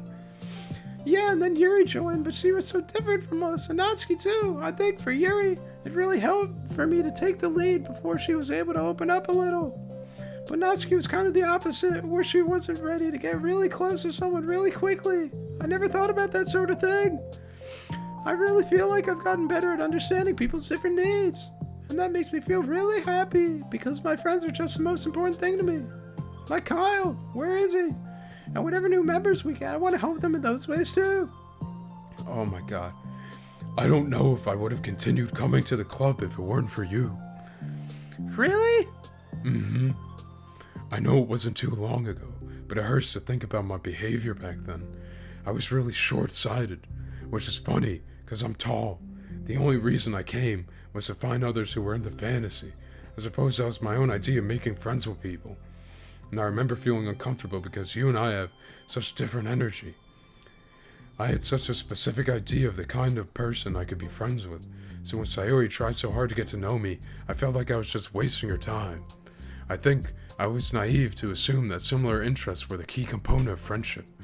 Sayori and I were able to be friends because she always thinks about the needs of other people. That's something I never knew how to do, or even thought to do. But I stayed in the club thanks to that, and I started trying as hard as I could to understand people better. You really went above and beyond when it came to that. I was just super impressed. Well, I always hated that I didn't know how to behave like a person who is easily liked by others, like the two of you can. And because of that, I spent so much time thinking about my own behavior and all of the wrong things I said. But the whole time, I should have been thinking about other people instead, not myself. Once I started doing that, I was able to make friends with everyone else. Oh, also, I discovered that sometimes I'm a better communicator when I take the time to write rather than speak. So strange the way things turned out. It's so far different from anything I ever would have expected. But I'm happy. I suppose we don't always know what we really need. Oh my gosh, you're so cute that I'm going to throw up. Yeah! Okay, please don't do that, Sayori. We don't have any sawdust. Besides, I'm not cute. I'm sexy. Hey, isn't that my line? Oh, well, for me it's actually true, so... What are you saying? Nothing. I my part so somebody else take their turn. My heart! Sayori, take some deep breaths. Okay, fine, I'll go. Yuri, I can't believe you were complaining about doing this and still went before me. What a show off, bitch. I was just following up on Sayori. It was the easiest way to get it over with. Besides, you left out the most important thing that you get out of this club. I did? Yeah, a regular supply of your favorite cupcakes. Oh no, I forgot that too. I'm a traitor of the Cupcake Queen. Neither of you are forgiven. Looks like only Monica will be getting cupcakes next time. No! I can't eat that many cupcakes. Yeah, true. Only Yuri can. Fucking fat ass. Hey. Well, anyway, I'm just putting off talking. It's kind of hard to talk about this stuff. I guess what it comes down to is that I'm in a much better place mentally than I was when I first joined. And that's because everyone helped me realize that I had some really toxic friendships going on outside this club. And by everyone, I mean Yuri. It was honestly a really painful thing to go through, having to cut them out. Still hurts to think about. I'm sorry, Natsuki. It's fine. I knew it was for the best and I was right. I guess for me it's all about the feelings. I was only ever ridiculed for having feelings, so I thought the right thing to do was to just ignore them. It took me a real long time to realize that it's not really how things are supposed to work. I guess that's thanks to, and I guess that's thanks to everyone who took the time to respect my feelings, even when I was being like the biggest jerk. I'm really sorry for being such a jerk to everyone. I was really the worst. Natsuki's voice chokes a little. We love you, Natsuki. I just hate that I was like that. Everyone did so much for me and I can never do anything in return. That's not true. Natsuki, you've done a lot more than you think, like the cupcakes and literally nothing else. This club really wouldn't have been the same without you, I mean that. Remember how judgmental I was when you first showed up. It was like I couldn't accept anything other than my own idea of what literature was supposed to be. Apparently, that was more important to me than the opportunity to bring you some happiness. You really taught me that anything that makes someone happy is worthy of respect. You even inspired me to start playing piano. That's something that means a whole lot to me. So there's no need to put yourself down. Okay. Natsuki wipes her eyes. You help me a lot too. It's so much fun to have you around. And you help me become a better person. Having a problem doesn't make you needy or inconvenient. It means that there's something that needs to be better for you, and you always deserve that. I agree. Seeing us have some of the same struggles made me a better person as well. I wouldn't want to change anything about our time here. I don't think any of us would. I'm sorry I got all dramatic again. That's all I want to say, so Monica can go now. There's no need to apologize. It was just something I want to talk about anyway, because it made a big difference for me. I was always such a strict perfectionist who never took enough time to believe in the best of other people. But everyone kept proving me wrong. I made the mistake multiple times thinking that my way was the best for everyone, or thinking that I was needed to solve other people's problems. But I think being a leader means that you have to acknowledge that you're not perfect, and that the best thing you can do is to help guide people, rather than to do everything for them. We're all good people. We're all equals. I think that's the most important thing I've gotten out of the club, realizing what that really means. Sayori, what are you doing? I just thought that we should be writing some of these things down. Things about the club that are valuable to us. With a piece of chalk in her hand, Sayori writes the word trust on the chalkboard. This is because you showed me that I could trust you with everything about me, not just my good side. Suddenly, Yuri takes a piece of chalk as well. She writes understanding. I owe a lot of gratitude to everyone who took the time to understand me, even though it was so difficult for me to express myself. In that case, Monica takes a piece of chalk as well and writes the word respect. I always thought I was a respectful person, but it took the club for me to realize that there was more to it than I thought, and I'm a better person because of it. I have another one. Sayori writes balance. Sometimes people want different things out of a friendship, or they need time before they're ready to become close. So it's important to keep things balanced between you and the other person. This is all the words that are used for the side story titles. That reminds me, Yuri writes reflection. I've always been a reflective person, but most of it has been nothing more than hating myself for all the things I thought I did wrong.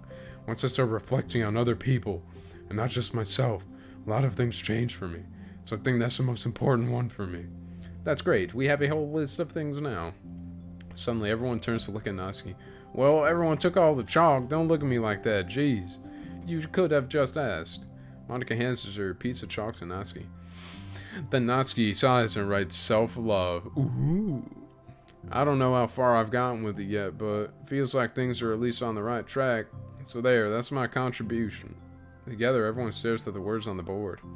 Wasn't this club supposed to be about literature? It is. We still do a lot of literature. Friendship and literature. Yeah, you're right. Friendship and literature. Natsuki and Yuri gently nod as well. Hey, let's all take a picture together. We don't have one yet, right?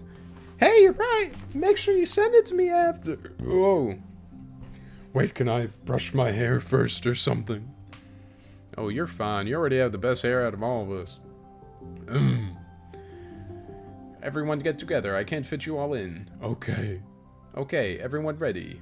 And click. Oh my. Show me that damn picture. Oh, never mind. I'm really glad we talked about this stuff. It's easy to forget how far we've come with only 4 members. Yeah! I have so many happy thoughts right now. I'm getting some really good inspiration for a poem. You know, I feel the same way. I kind of want to get some writing done. Me too. Yeah, you're the... I think I would like that as well. Everyone's looking at me again. I'll do it too, but I might not feel like sharing it. That's okay. Poggers. The 4 members of the Literature Club disperse and return to their desks, each equipping themselves with a pen. Natsuki and Yuri give each other a quick glance, then start writing immediately. Sayori stretches and does the same, but Monica is left tapping her pen against the paper, unsure where to start. Just move your hand. Monica mouths to herself. Write the way into your heart. Oh my. Her mind full of thoughts, memories, and inspiration, Monica navigates past her mental barriers and begins to write. Doesn't matter what, just says something new. What the fuck? Oh.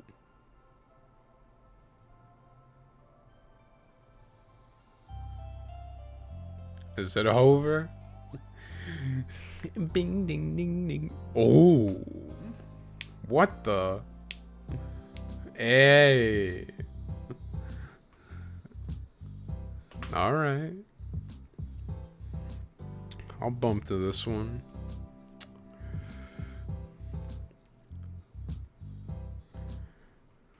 Finally. All my torture. It wasn't for nothing. I'm doing a funny little dance. Too bad you can't see it.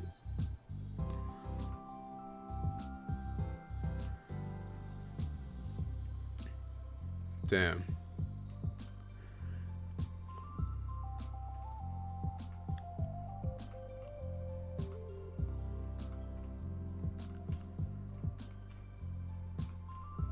Remember that from 2 days ago?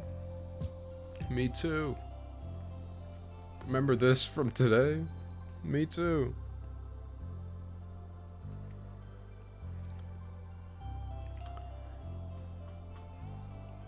Damn. Is this like the real credits?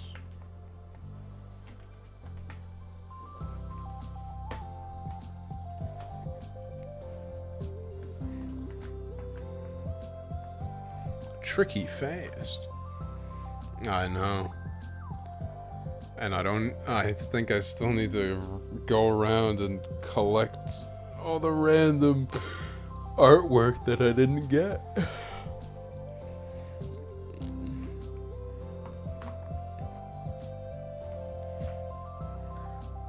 Pretty sure one of them I literally have to just get to Act 2 in the main game and then... Thank you, dear player, for enjoying our story of friendship and literature. Made with love. Yeah, okay. Oh, they do show you the picture. Ew! They just had to get her fucking ear in at some point. Oh.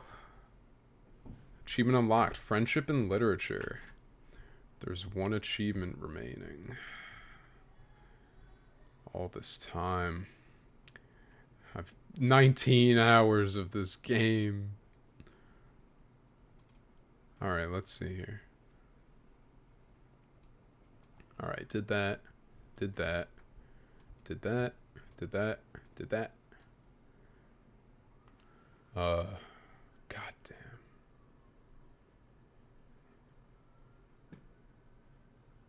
Pretty sure I've... Let's see here. First, let's see what I'm fucking missing. What the? Bruh, they took a silly one? Ew. Wow. She really did the fucking fish face.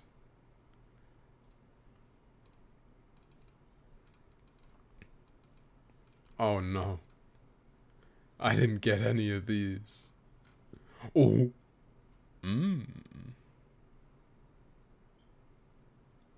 So what's Monica's birthday?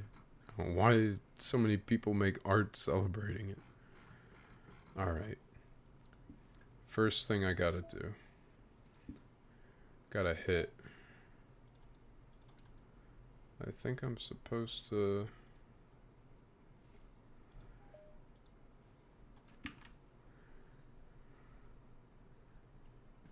click on DDLC, start new game.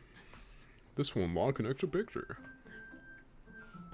Oh, this sucks. To think I've finished. Alright, I deleted her, but I guess she's still gonna be there.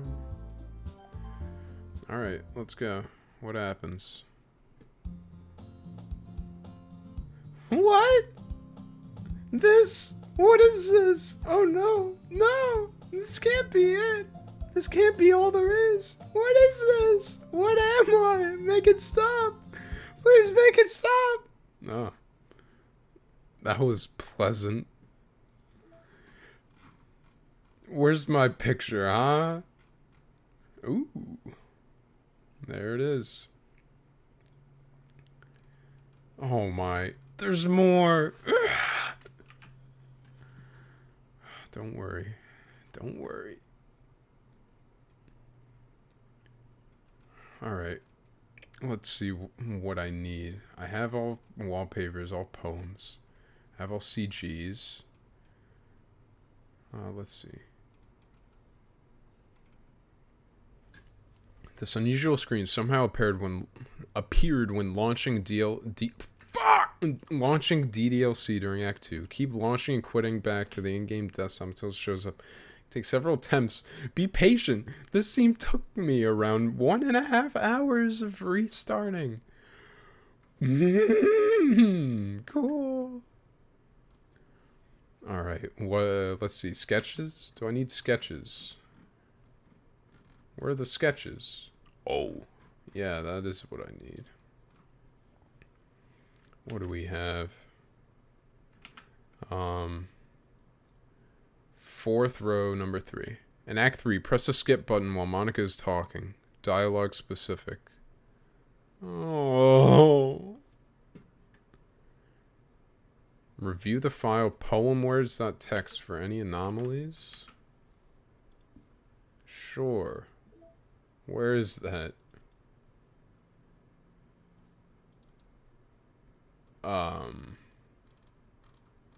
What the wait, their words were in a file this whole time? Cool. Where's my art? Oh, shit. Ew! I don't like this. They look way more anime. Alright. In Act 2, select a corrupt word during the poem. You must be joking. Huh?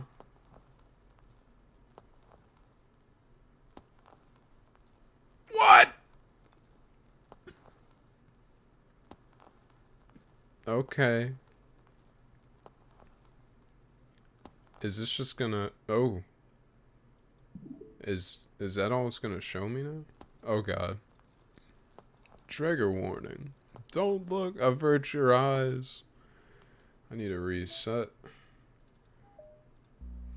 Oh my god. Now I gotta sit through... Ew, we're resetting. Don't worry. Let's go. Add Monica.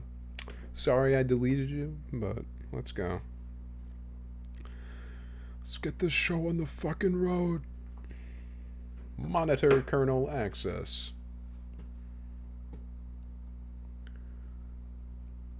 Oh. It's I can taste the 100%. Ah, my eyes. Yeah, I know the game's fucked up. Bing, bing, bing, bing, bing, bing, bing, bing, bing, bing, bing, bing. So I gotta go to Act 2 regardless. Don't worry, folks. This is gonna be a breeze.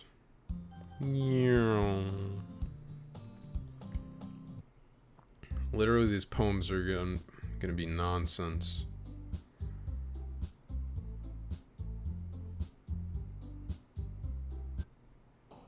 It's time to write a poem. Cool. Let's go. Just get me to Act 2 already. I don't care.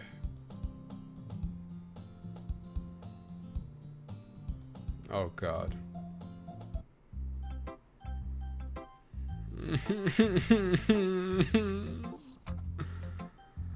Why?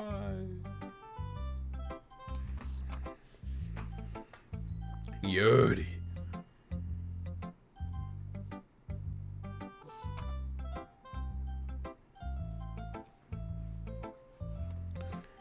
Hurry up.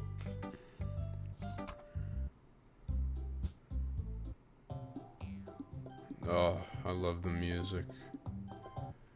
Sayori, help me.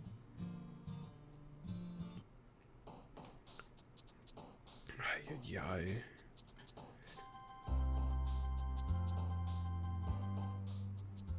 I think that was another Sayori poem.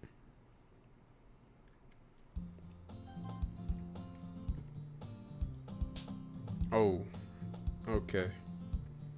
Keep it moving. Oh, shit.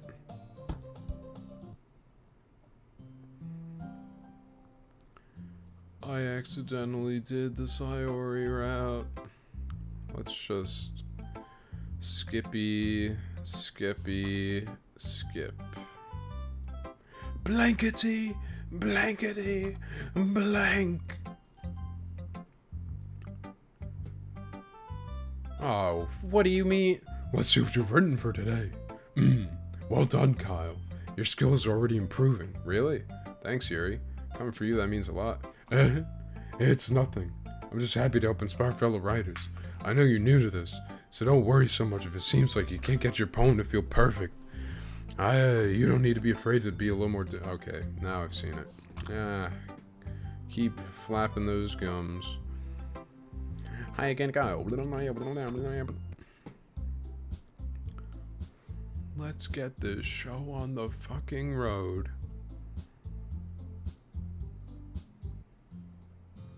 Wowee. I'd walk home with you, sussy baka.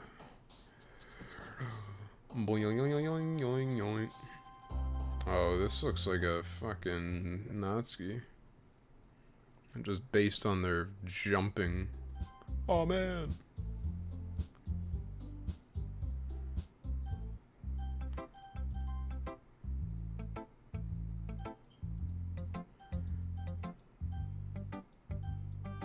Damn. I think I still did it for her anyway. Whoopsie.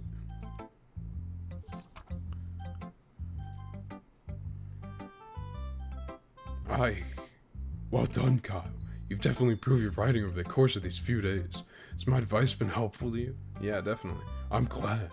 Sharing our writing like this is a lot more fun and rewarding than I anticipated. I need to remember to thank Monica. I think we all felt a little awkward at first.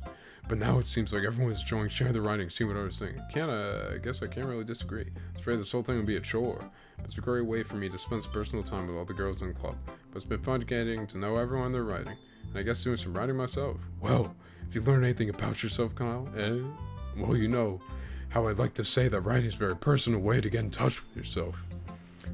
In the end, it doesn't matter if you're a good writer or a bad writer, and even my opinions are just opinions, you know? As always, I believe what's most important... Yeah, now we can... Oh, God, yeah, Natsuki already told me about it. She did. She didn't say anything weird, did she? She just wanted us to write about the same topic again. Let's go. Monica. Hi, Kyle.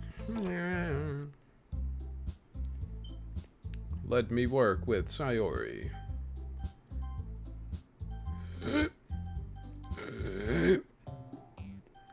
Bong, bing boing, bada bing. Let's go. Get me to Act 2. I'm begging you. Oh. I have depression! It's alright, Sayori, I know. Show me the frosting scene. Do it! Excellent. Don't worry. I love you. Ouch. It feels like you stabbed me. Hey, Monica.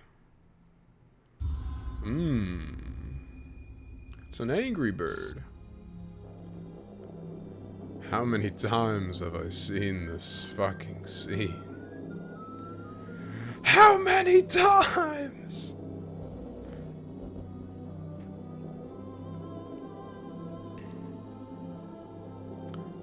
Cool. End. Now I need to restart the game over and over in Act 2. Cool. Doki, Doki. Oh, wait. Oh, God. Is this really the only way to do this?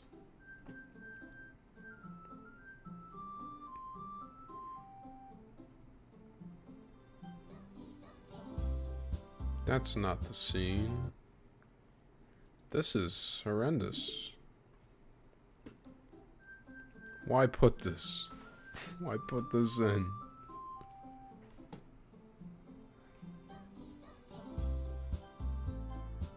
Are we just here to suffer? Oh my god. One more fucking achievement. And of course, it makes me do stupid shit like this. First of all, data collection 97 fucking %. Yeah, I have to do this.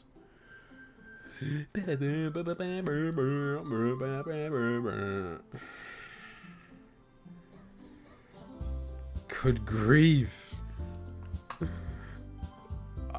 If this takes 1.5 hours just to get a single picture to show up on my screen, I think that'll be my breaking point.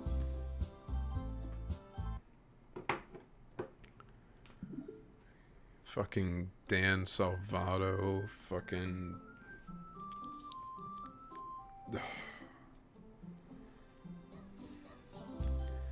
This sucks.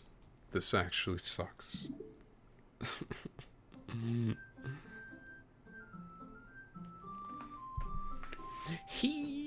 Not suitable for children. Are there any children watching? I think. The problem is, it's like, am I doing this wrong? You're not gonna know until you get the scene. So, fuck me, I guess. I know what the image looks like. It's mildly disturbing. Let's see. Yeah. Somehow appeared when launching DDLC during Act 2. Keep launching and quitting. Oh my god. Yes. This guy can't say several attempts and then say it took him an hour and a half. Dialect specific. Select the corrupt word during the fug. This is killing me now.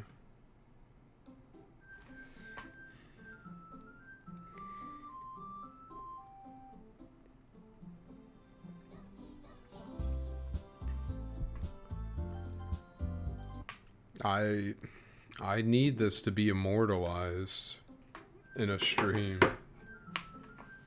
So I'm not just gonna log out and fucking do it on my own time and be like, yeah, I did it. I need every minute of my torture to be recorded. Every single second. Is it really that hard? Is it that hard to just present me this special image? Because I feel like it shouldn't be. No.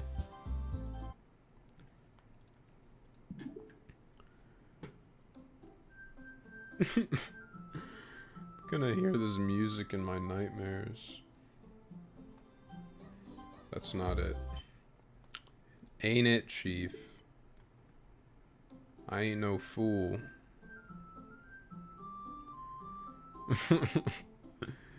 Me too. That's what I've been thinking this whole time. I hate that Sayori's a gross amalgamation of chunks of everyone else. Are you easily disturbed? You shouldn't be watching. Come on. Let me turn the other light on. I gotta rest my gamer eyes.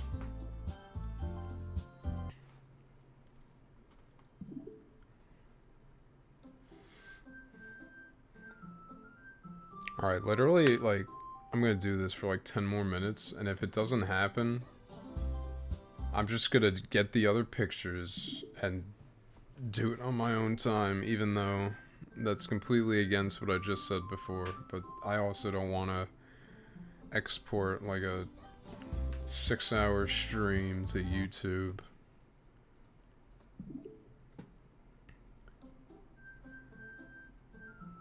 And we'll just have to live believing that I finished it.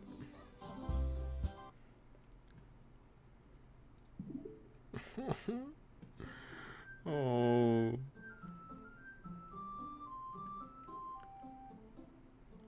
I could even do it and then start a stream for like 10 seconds and be like, hey, here it is. 100% completion. Torture. Do you think God too stays in heaven out of fear of what he's created?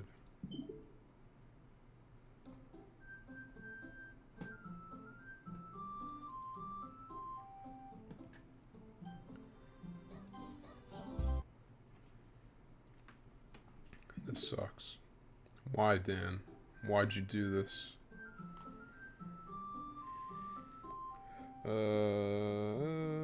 Secret 10.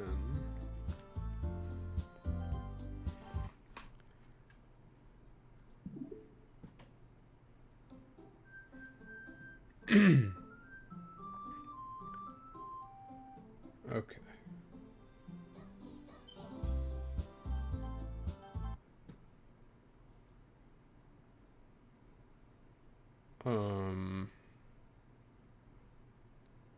What is happening?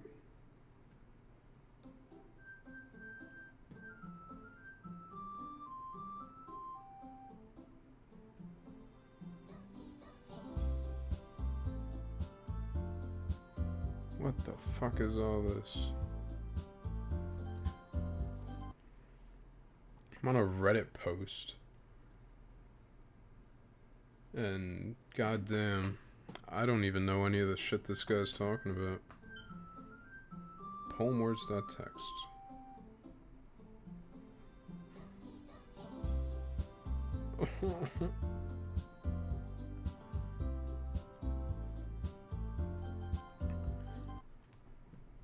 Torment.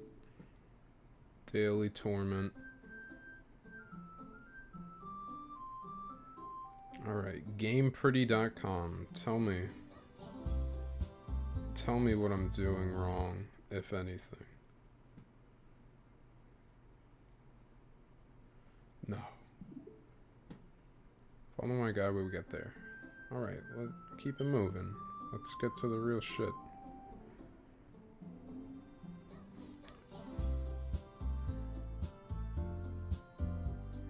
Oh my god. This one last secret, which is not a poem. It's called Ghost Menu. In Act 2, once you've advanced a bit, exit the game and enter many times. There's 1 in 64 chance that this... You have to advance a bit? Make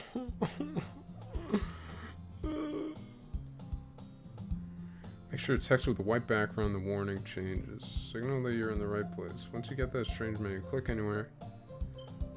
You bastard. Alright, let's just skip to the first poem.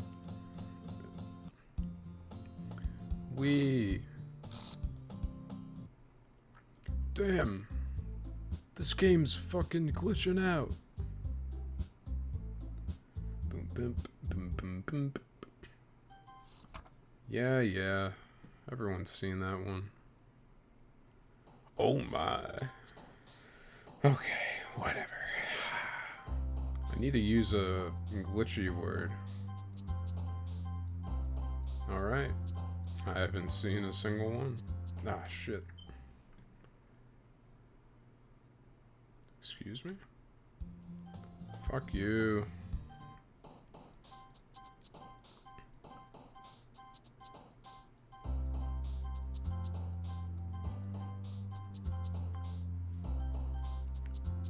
Where's the damn glitch? Is it really that rare? I've seen it in past playthroughs.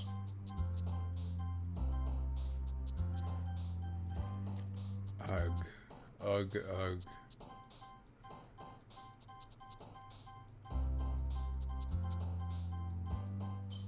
Alright. Nah, whatever. I'll do that one after. So now, presumably, I should have a 1 in 64 chance of getting this stupid background. Oh shit! Oh, what? I got the...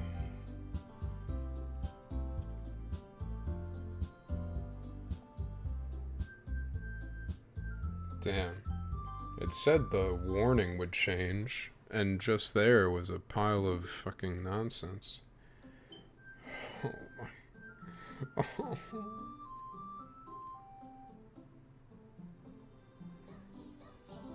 Get the good ending. Ooh. Oh god, what the hell is that?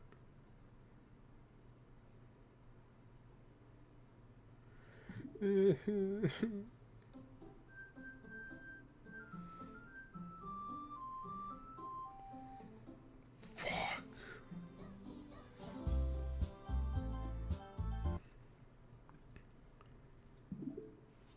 Man. Can't say I'm not dedicated. Okay, that time it had a fucking question mark. Does the warning always change? Is that what's going on? That time it's completely normal.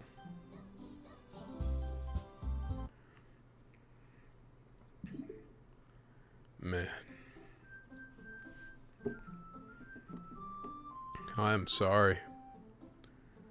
If anyone actually watches through this disgusting display, because holy shit, this is about as enjoyable to actually do as it is to watch, I assume. Especially with that same jingle over and over again.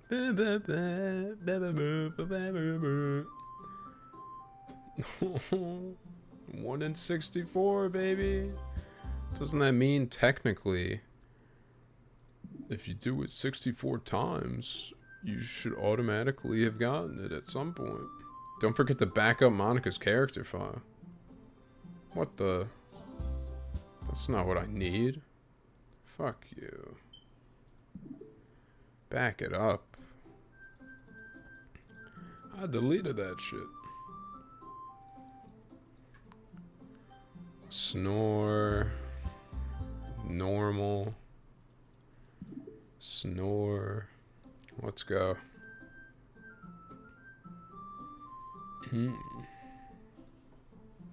Snore. Snore. Snore. Snore. Snore. Oh, God.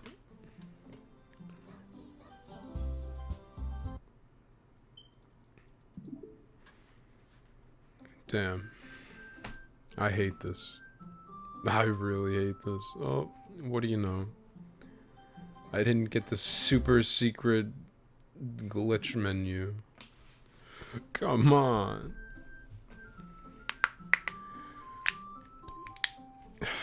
Didn't get it that time either. This time I'm feeling it this time. I'll be honest. This time, no. I wasn't feeling it. Who said I was feeling it? Because I wasn't. But this time, like, I'm nearly certain that it's not this time. Pretty much no chance that's this time. However, this time now, through the grapevine, I heard that it's not this time either, actually. So, that's a thing. But that grapevine also said that the time after, which is this time, was not going to be it either. But if we go back to ancient Egypt, there was a certain hieroglyphic in King Tut's tomb that said it wouldn't be this time. However, It did say that the following time there was potential for the glitch menu to not show up, actually. But if we observe ancient Greek architecture, as can be viewed in the Pantheon, not this time though, but the Pantheon does mention in a story with Hercules, and Hercules says, "Don't worry, Kyle, you will not get the glitch menu this time. However, if you return to the desktop and start the game up again, there is a high chance that the glitch menu won't appear at all." And that's why I don't like Greek mythology. However, if we're talking about Norse, as you see, the Norse mythology, they were a little more, they were up front. They were like, that time? No way. No chance in hell you're getting the glitch menu then. However, if you restart it in the next 10 times, it's gonna happen. That's what they said. Their words, not mine. So that was number 1. Here's number 2. The Norse were never wrong. So, obviously number 2, no way was it gonna happen during number 2, but that's a given. Number 3 though, probably not either, but they are those who are easily dismembered. That's funny. See, number 3, they were like, they'll slip in a little false hope for you. And now number 4, normal, duh, whatever, useless. Number 5, halfway there. They wouldn't want to put all their eggs in one basket, of course, so they're not going to give it to you on number 5. But 6th time, the Norse were like, dude, you won't get it now, but within the 4 after this one, you're definitely gonna fucking get your stupid glitch menu fucking secret number 10 data collection at... Oh my god. And they blue balls you. They're like, hey, look at this fucking glitch ass warning. Too bad it didn't actually fucking give you the glitch menu. Aren't you upset? Fuck this guide. The guy was like, oh, when you see the glitch menu, that's a good sign. I don't know. I saw that shit and it looked like it didn't do anything, actually. Was this number 8? 9? Oh, what a surprise.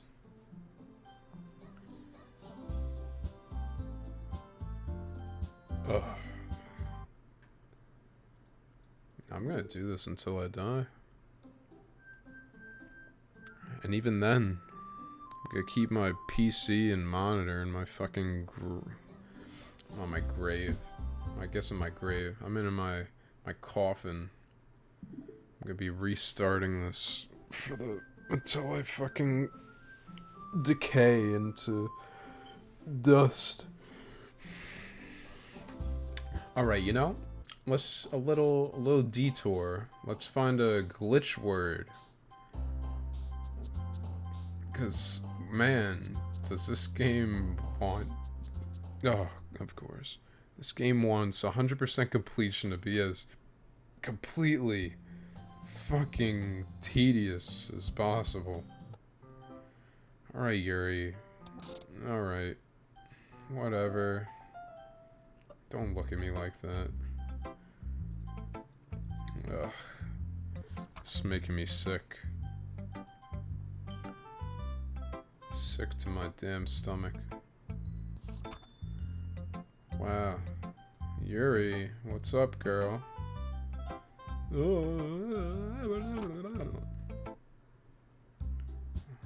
What's happening? Okay. Oh no, the script is fucking broken. Hey, Monica. Let's step outside, sure. Just stop fucking talking. Alright. I'm sure there will be a glitched word in this one.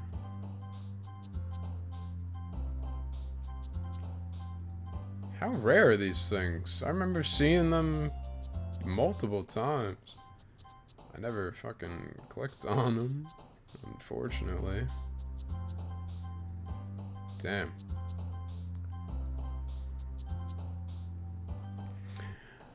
I'm just gonna do this to give myself a shred of... Oh. Oh. What the fuck? That's what it does? Oh. What the hell? That's new. It's fucking weird. Have I really never clicked on one of those before? Shit. Shit's fucked up. Ugh. Oh god.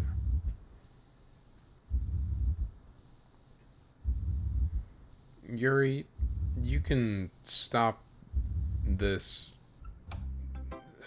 I would appreciate it. Well, you're a motherfucker, but...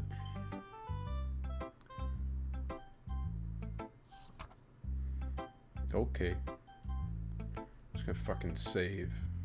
Fuckers. I should've gotten, yeah, new picture, baby. See, look, progress. Yay. Oh, Lord. Okay, so, what is this, 98%? Woohoo! 2 more. And now we're back to this. Yeah. Yeah, fuck off. 1 in 64. My fucking ass. 1 in 64 implies that if you do it 64 times, you would have gotten it. And I don't actually know if I have done it close to that many, but I can still bitch about it. Why not? The other one's putting me through this fucking, I was gonna say mental torture, mental gymnastics. Gymnast. Fuck you. Fuck you, game.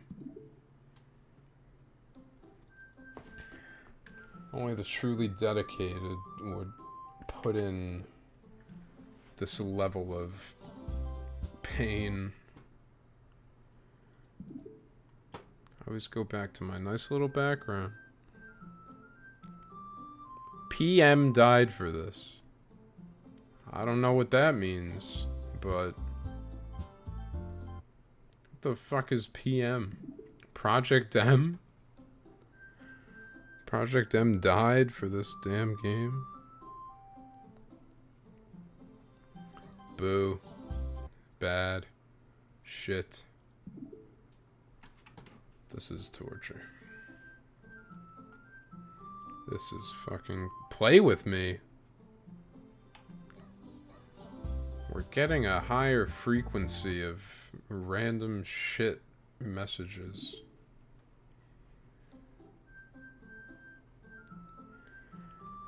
Okay, now we're back to the normal. Fuck this. Oh my god. This is so stupid. This guy literally gatekeeping 100% by putting this stupid crap. I could skip Monica's words instantly when I get to Act 3. This? No, I gotta fucking sit here like a schmuck. Actually, you can't even skip like Monica's first words. So I think I'm gonna have to wait through that crap too. But at least I will easily know when I can do that, and it's not completely random. Like one other secret. Oh my god. I believe the Steam guide. I don't believe this fucking random website that said 1as64. I believe the Steam guide that was like, yeah, I restarted for an hour and a half to get this. Oh my god.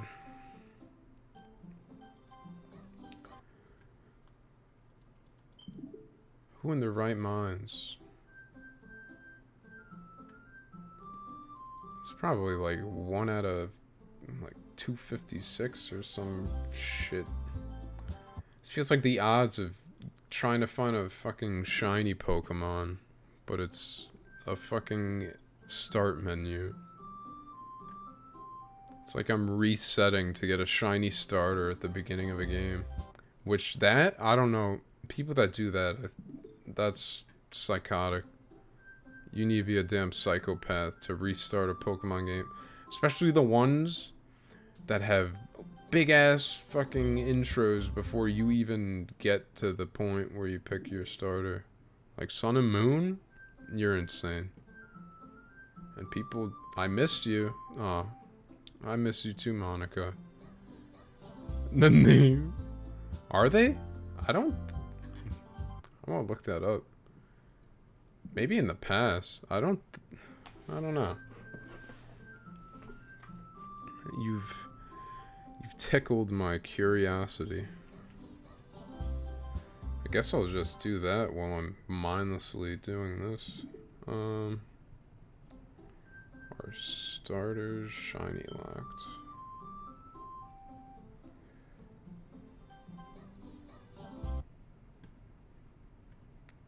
Oh, and Sword and Shield, they're shiny locked. What about the other ones?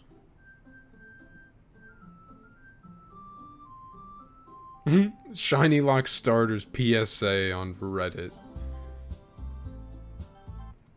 If you're like myself, you might have been planning on soft You might have been planning on soft resetting the game to try to get a shiny starter Pokemon. Sources confirm that the starters in Pokemon Sword and Shield are shiny locked. Why the fuck did they do that? I feel like that's such a weird thing to just remove from the game. And like, what? That does not do any good. That just pisses people off. Like, let the men, I guess that's generalization. Let the people restart their game thousands of times to get a shiny starter. Like, what's the harm in that? Let them stream a fucking 72-hour stream of them soft resetting their game. Yeah, what if I want fucking Lay Monk shiny? The Grook. I use, what's his face? Swabble? Was it Swabble? Or is it just Sobble? I don't even... I haven't played that game literally since, like, when it came out. Sobble. I just remember Inteleon. I never fucking remember the middle evolution anymore, because who cares? And then, fuck me, there was... I don't even remember the bunny. Holy... I remember Cinderace is the... like, the fully evolved form. I almost said Bunnery. Score Bunny. God damn. It is... I'm not joking. I, like, got through that whole game when it first came out, and I was like... I don't think I'm ever gonna come back to this ever again. Even though I bought the DLC pass. I don't know if the DLC was any good or not, but I was like, you know, I'm alright I just kind of like stopped playing Switch in general, so kind of just happened all at once. Yeah, fuck the Nash. Or wait. Is the National Dex the one with all of them? Why do they call it the National Dex? Shouldn't that be like the International Dex?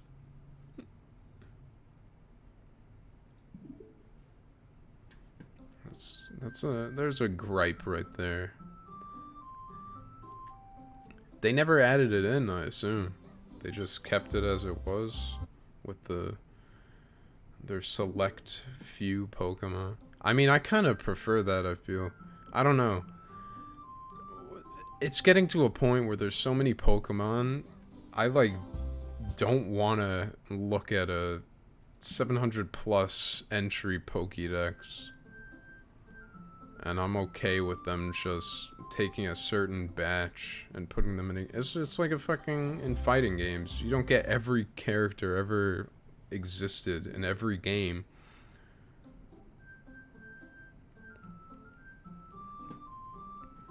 Yeah, so I guess it's, I mean, obviously, like, leaving out Smash Ultimate, where literally, like, the gimmick of the game was every character ever is in this game. But, like, other shit, like, no. I don't, I don't need to see every character in every game, because then you get to a point where you look at a roster and it's like, how the fuck am I supposed to pick someone to play when there's literally, like, 70 characters on this screen? Like, that's just messed up. And the same goes for Pokemon. Why would I want to catch them all when I literally am gonna grow old? I'm not even gonna get to finish before they release the next game. Now you got the Diamond and Pearl remakes. Yeah, is that even a hot take though? Like, maybe it is. I knew the National Dex not being there got like a shitload of backlash, but I was kind of okay with it. I mean, it's probably also because I haven't been like a hardcore Pokemon grinder literally since like Pearl, so it may just be me being a jaded old man. And like, I don't even want the Diamond and Pearl remakes. I don't I don't really like the art style.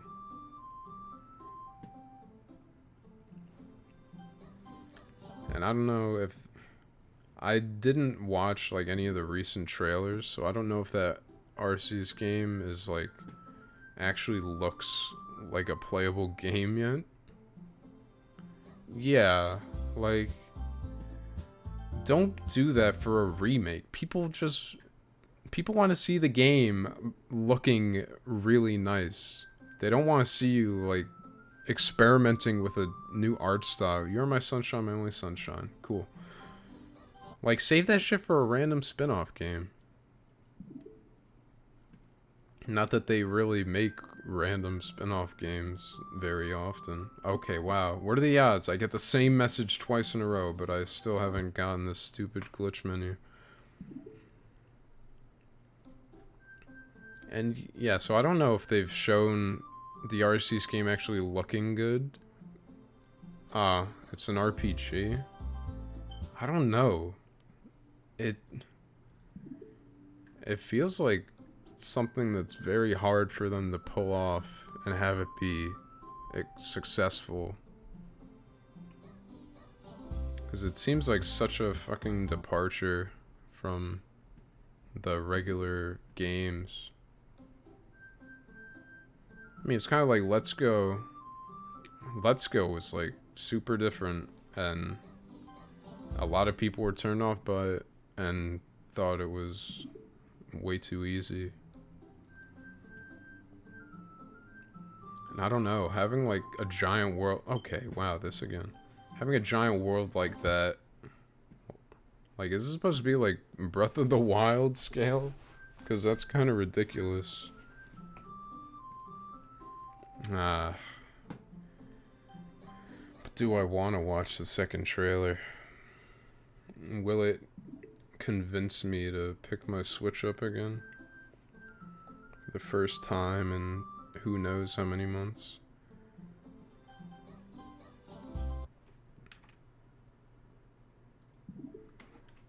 Wish I could set up like a macro that would just do this for me.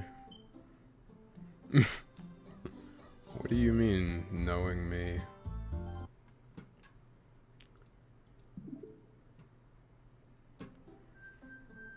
What? Is my... I missed you. Is my disdain for the popular thing that apparent?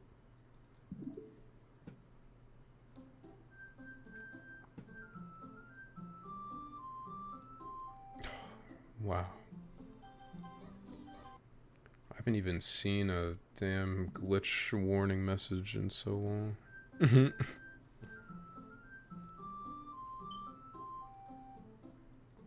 You know what is a new thing that I've seen a lot of meh reactions, but I actually like it a lot? Monsters at Work.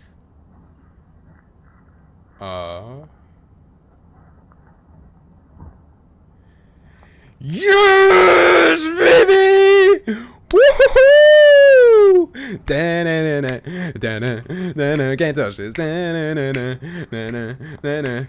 Ba-ba-da-ba-ba-ba-ba-ba. Oh, fuck yeah. Damn. Fuck that. I was so confused. I was like, what the hell? One more, baby. Oh, shit. Why does it still say 98%? Let's just not pay attention to that. This last thing I get is the last thing I get. Whether or not it gives me that stupid fucking thing.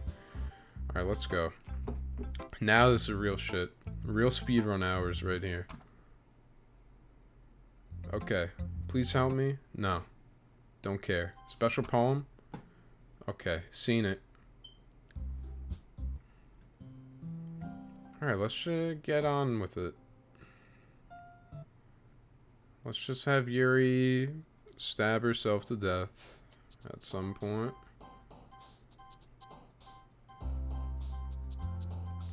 Quite the poem I'm putting together right now. Oh, whoa, what's that? That's so quirky.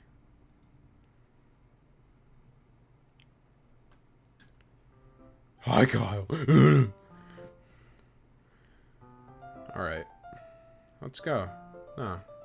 Yuri's fine. Oh. Okay. Yeah, oh. I do not... I think that's only like the second time I've seen that. Oh. Who should I show my poem to? Alright, Natsuki, you did... Oh. Okay. Monica. Of course. Just Monica? How could I have been so foolish? Of course it's just Monica. Finally. Oh. See ya. She must have had a stomachache. Don't say I didn't warn you. Yes.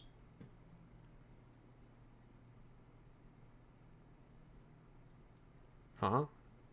Haven't I seen that already? Okay. Yeah, you picked me.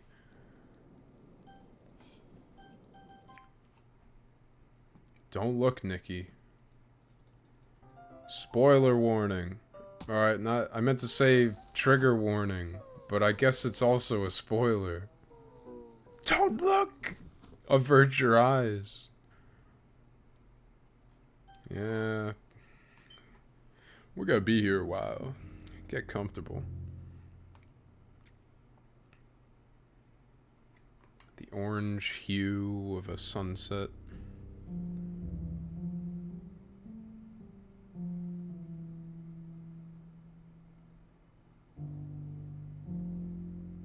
Wowie. Don't worry. This will all be over soon. As soon as I get to that Act 3, I'm as good as done. For real. This is all. And then finally, I get to play a new game. Cool. Alright, Natsuki, I'm sorry, you're gonna have to throw up for me. Yep. See ya. Alright, Monica. Hyperclick. Activate. Now you gotta talk to me about eating her damn cupcakes, and then you're gonna whisk me away to your special place. Cool. Nice. Oh, it's working. It is working all too well. Love what you've done with the place. Very spacious. No pun intended. Oh, you know enough about me. I'm a boy. That's all you need to know. You know my name. That's good enough.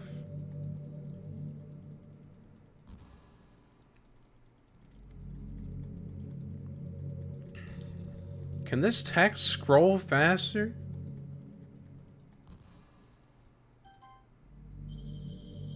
Alright, I'm putting it on auto. Oh, okay. Auto's too slow.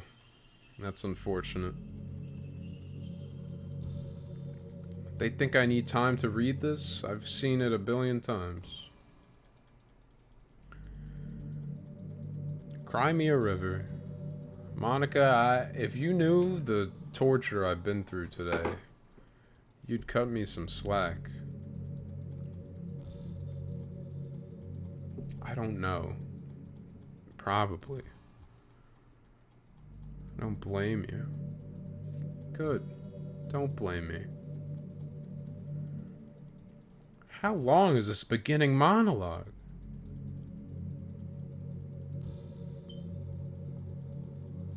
Just get to the part where she only talks every like 20 seconds.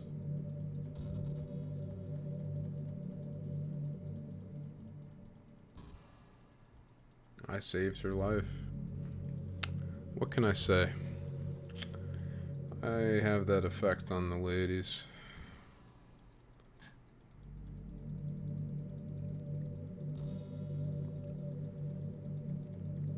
This is all just a game. A game that I have put, let's see here, 20 hours into. 246 minutes in this current session. Will you go out with me? Of course.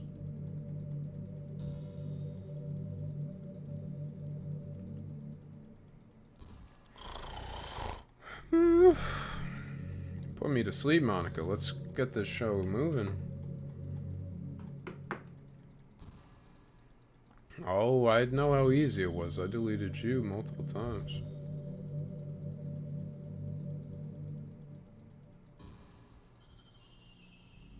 Holy shit. Please.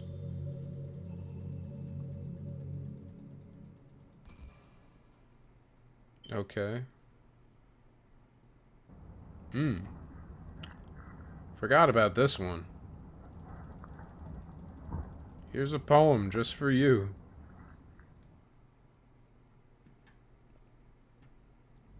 Hi again, Kyle.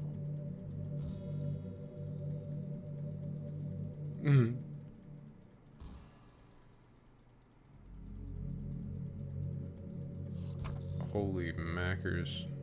Happy end. Pretty sure I've read that. Yeah, I can feel the heart in this one, don't worry.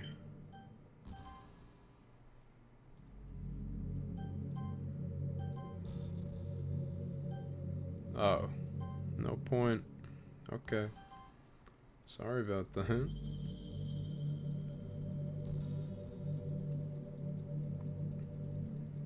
Good grief.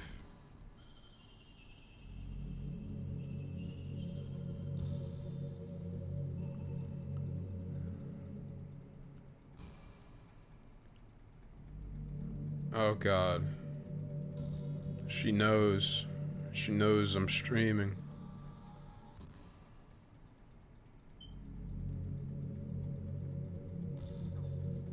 Do you want to see a trick? Don't worry. Get ready. It's coming.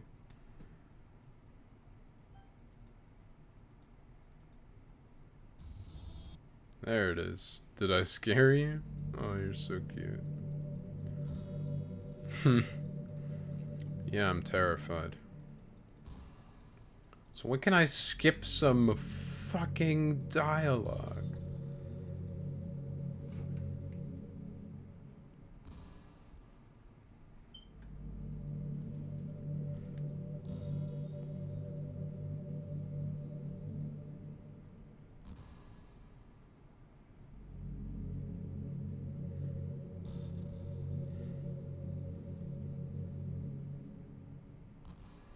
Alright, let's see here.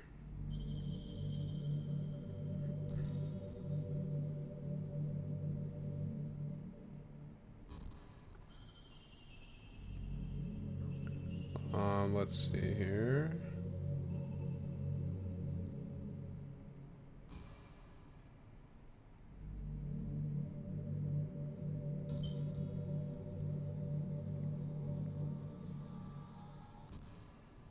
While going through Mox's topic, blah blah blah. Okay. So I think the way to do this is to close the game and open it back. What just happened? I just had an awful dream. I was hoping those would stop. Now there's just the two of us. I guess that was wishful thinking. Kyle, I don't know if you would have any idea. But if you know what might be causing that, could you try to do something about it? Whenever it happens, it almost feels like I've been killed or something. It's a really horrible feeling. If you could figure out what's causing that, I'll love you forever. Now, where was I? Oh, shut it.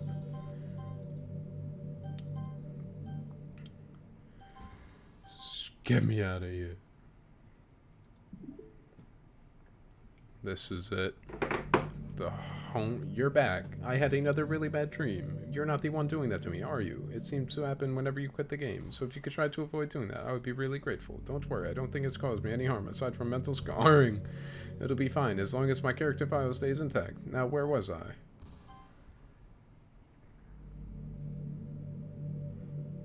You know, I hate to say, but I think my biggest regret... Oh, wait.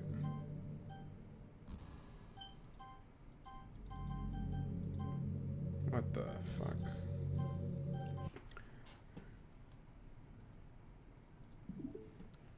Did that work or not? Hi, Kyle. I see you quit the game on me again. I know I asked already, but can you seriously please try not to do that so much? It makes me feel like I'm trapped in hell. Why would you want to do that to me?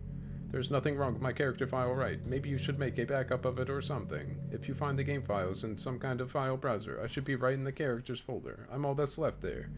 Here. So I just want to make sure you don't run the risk of losing me. Just stay here with me from now on, okay? I still have a lot of things to talk about. Now, where was I? Shut up. Shut up. Shut up. Okay.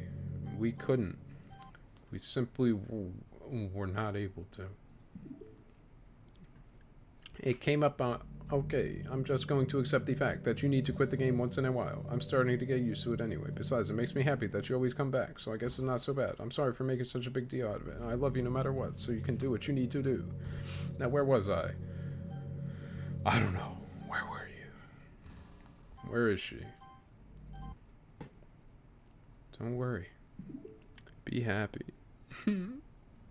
Hi again, Kyle. I missed you. Were you making sure my character file was okay for me? The one in the file browser, I mean. I should be right in the characters folder. I'm all that's left here, so I just want to make sure you don't run the risk of visiting me. Anyway, I have a lot to talk about. Let's continue our conversation now. Okay, now where was I? Shut up.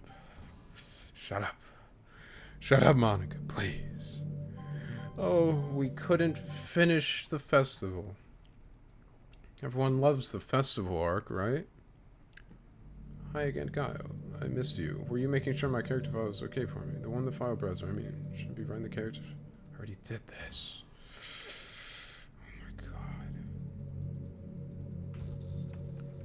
Oh my god. Oh, I'm looking it up. I'm getting tired of this bullshit.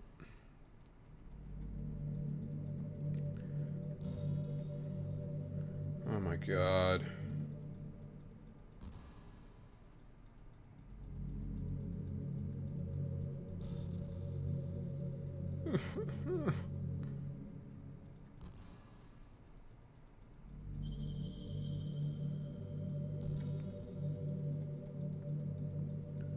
Alright, what... How do I do this?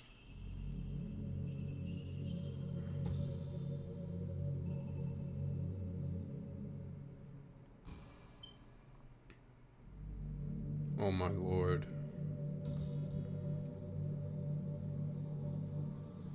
Just say something.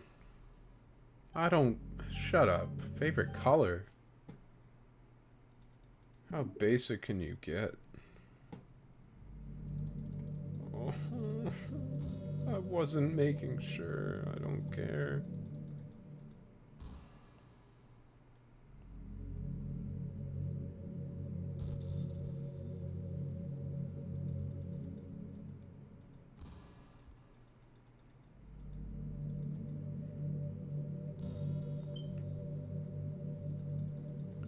Oh my god.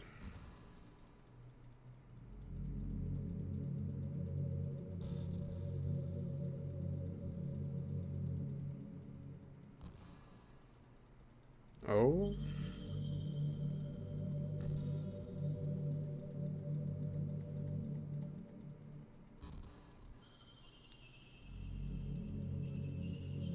It says while going through topics to skip on is this like the original? What about the fucking game I'm in?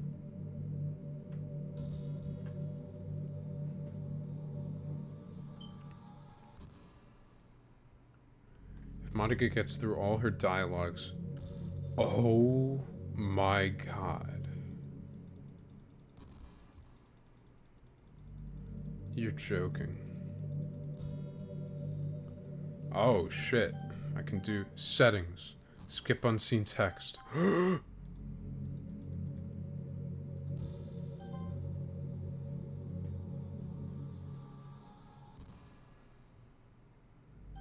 then try to skip. Is this actually gonna work? Oh my god. Oh my god. Shut up, Monica. Shut up.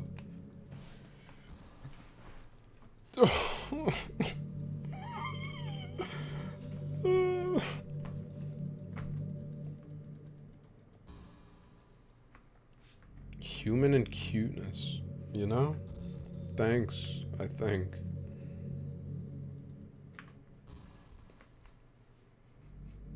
You're really flattering.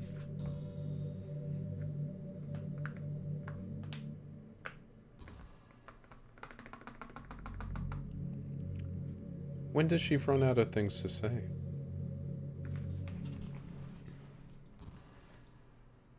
Little Monix 3.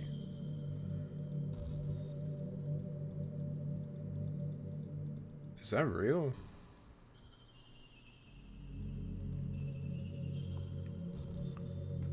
Does she actually... Is that Twitter fucking real? Probably is.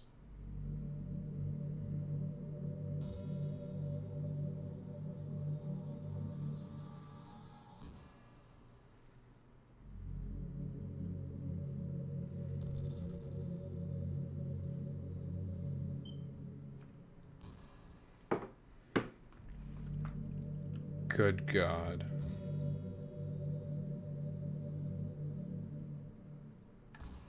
I hate this.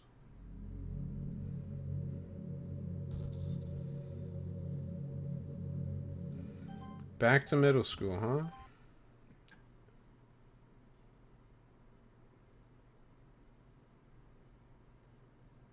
Oh my God.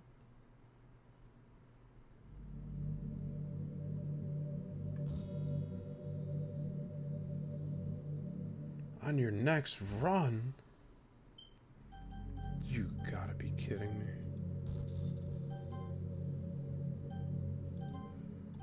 Can I just... Oh my god. This can't be real. This literally can't be real. This is actually Revolting.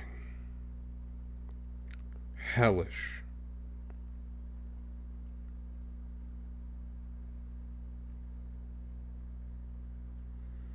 Literally, they were like, fuck this guy. He needs to play this game for as long as humanly possible.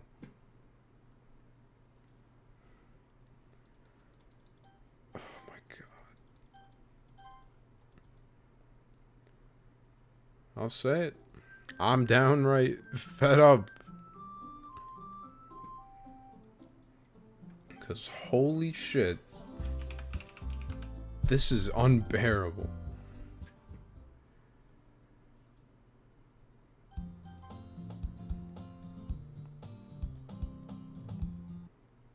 I have to put in actual input with the stupid poems.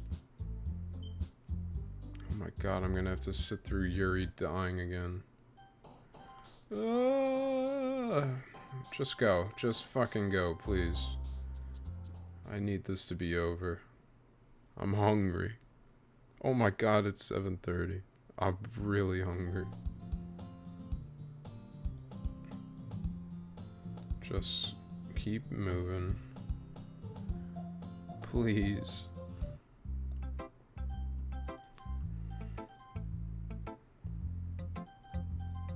Okay, that option is on now.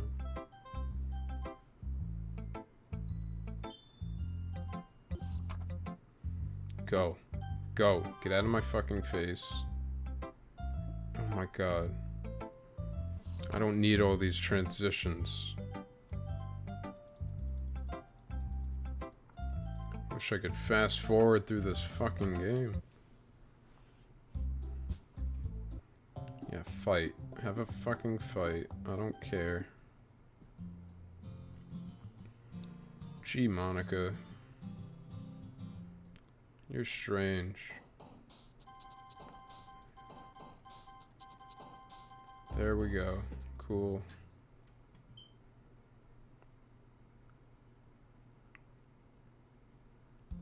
Skip.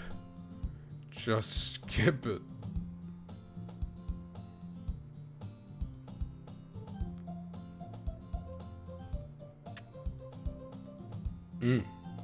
Awesome. Oh. Another Sayori, huh? I didn't even do that intentionally. The game can't even keep up with the fucking skipping. Natsuki, let's go. At least in Act 2, there's less people to show your poems to. Yuri, stop. Monica.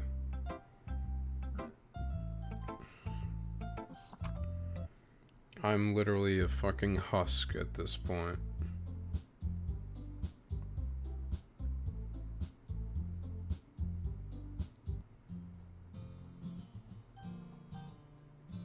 I'll walk home with you. Are you happy? No, you disappeared. Oh my god.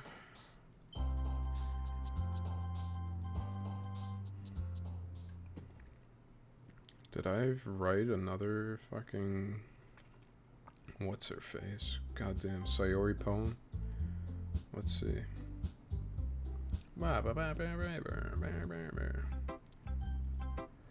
This is your best one yet. Okay. No, that was fast.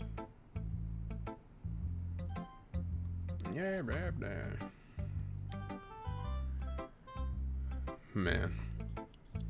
I'm losing it. I'm fucking losing it. This is fucking hell. This game is hell. IRL.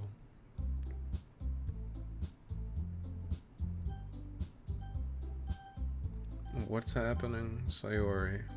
Monica. Oh, what? You mean I need to pick Natsuki? Okay. Let's go. Just fucking come over. have depression. And then Natsuki, and then the hanging, and then the Act 2, and then the Act 3, and then I should be able to skip. Please.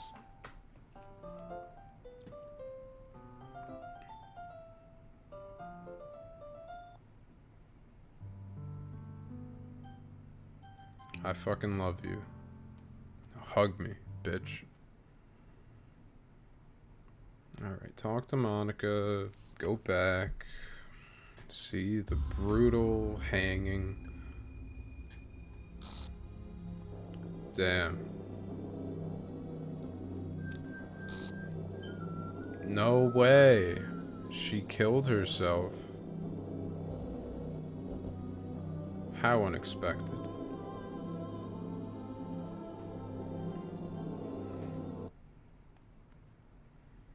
Alright.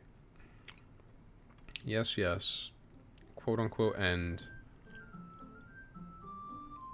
Alright, I'm not a child. I'm not easily disturbed. Let's just go.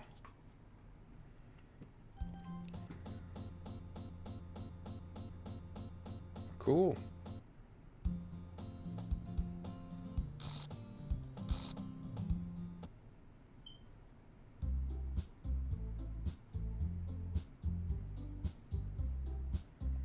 I'm literally...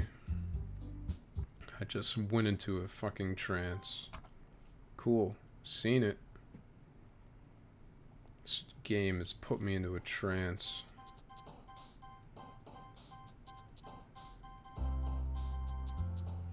Cool. Awesome poem.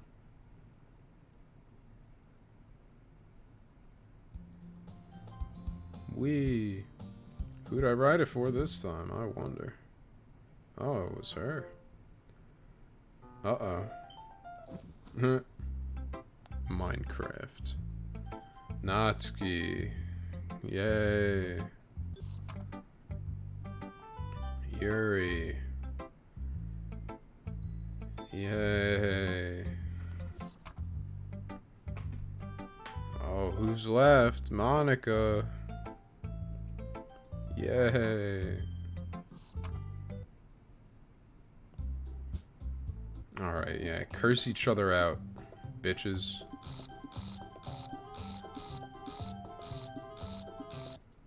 Oh. Hello. Alright. In the hallway.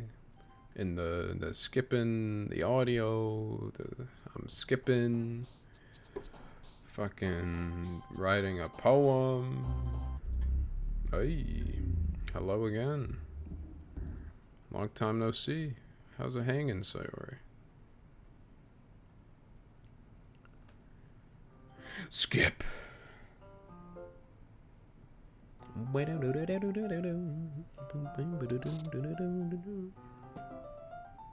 Oh shit. Yeah. Hello. Hello. Hello. Goodbye. Excuse me.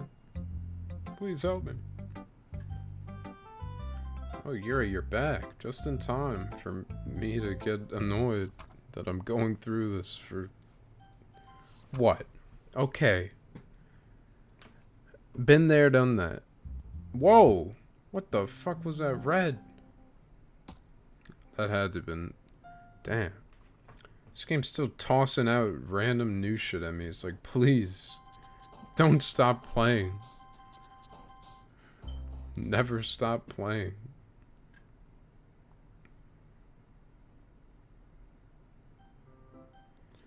Yeah, yeah.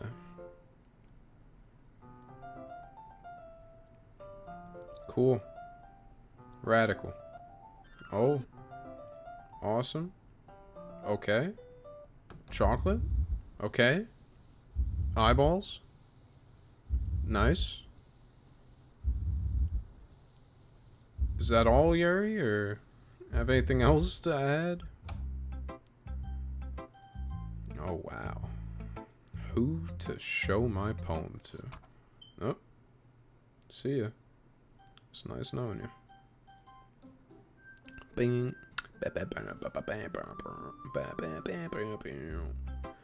Oh my. Oh, I gotta show it to Yuri. I mean, who else could I possibly... Oh. Looking a little green around the gills. Alright, let's go. Oh, fart noise. Yes. Oh my. Okay. Skippy. I think I'll pick Monica. Alright, bye Yuri. It's been nice. It's been swell. Had a fantastic time with you, but I'm one achievement away. I'm really looking to end this, if it's alright with you.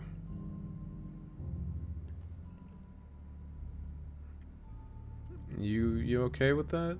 Or maybe not? It's alright, take your time. I don't need an answer immediately, like whenever is convenient for you. So don't worry about me. Just go about your day.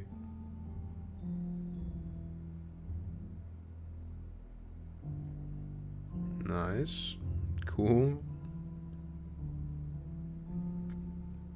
She wasn't always the chattiest, but right now, you could have fooled me. Alright, I'm sorry you had to see that. Oh, see ya. Oh, something happened. Some real shit. Alright, delete him. Get him out of here. Get them all out of here. Alright, no. Let her enjoy a cupcake. Why not? No. Why can't I skip? Bro. Bro. No. Please, no. Please, no. Please, no. Don't do this to me.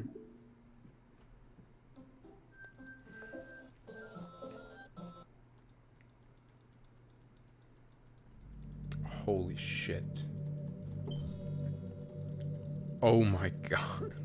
Why isn't this work? I just want to get my 100%. Put it on my Steam profile as my gleaming achievement and get on with my life. Holy crap. Just gotta spam the click.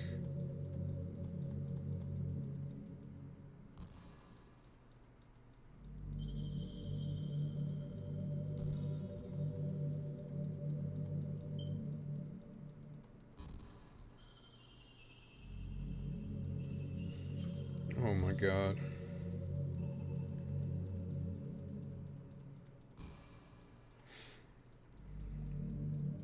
Is it over? No. Still going? Oh, cool. Awesome.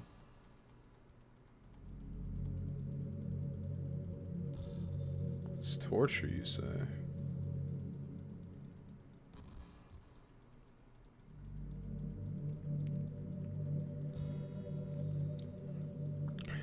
She's making me yawn. Oh my god. Let me skip. Let me fucking skip.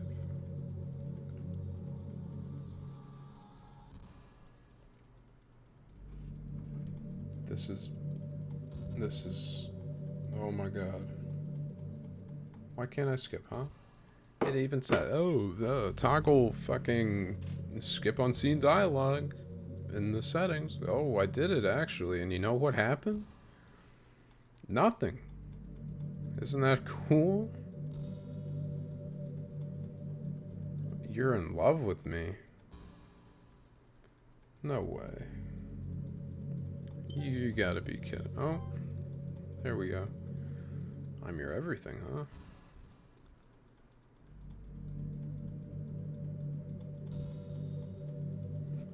time might not be passing for you, but 4.5 hours passed for me. Oh my god. Okay. Okay. Good ending. Yeah, this is the good ending. Take notes. Okay. Oh. Moniku.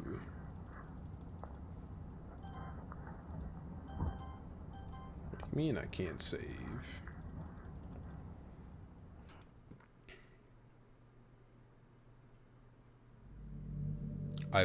For a fraction, I saw the skip. You must be joking. Oh yeah, I wrote it for you.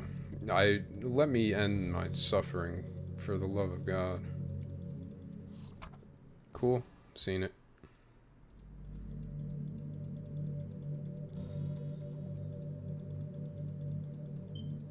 Oh my god. Oh, don't worry. Don't fucking worry. No, I would never. Delete your character? Who's ever done that before?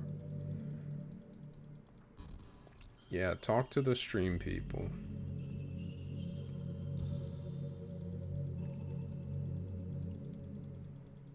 I get really self-conscious on camera. Oh, watch out, jump scare. Incoming. Be careful. Any second now. What, you don't believe me? Don't worry. It's right here. There it is.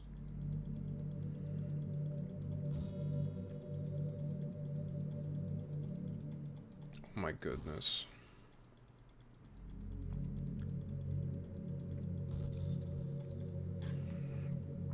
Come on. Please. Let me skip. If this doesn't let me skip, I'm actually going to cry.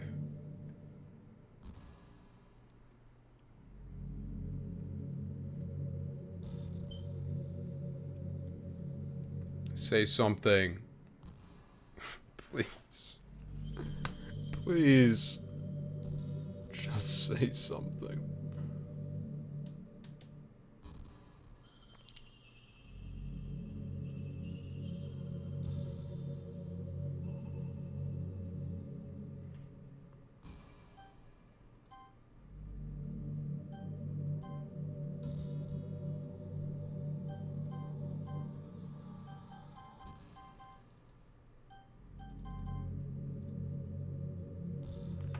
Oh, fucking finally.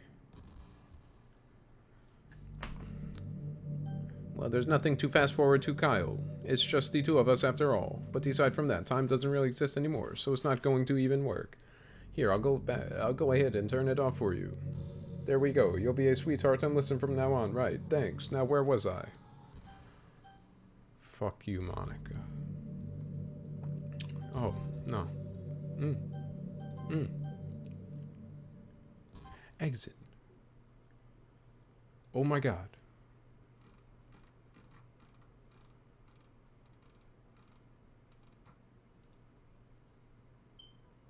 Okay. Cool. Okay.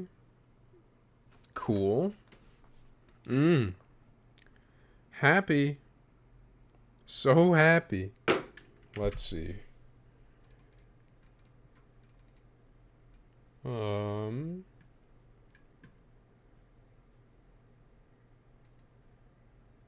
my god.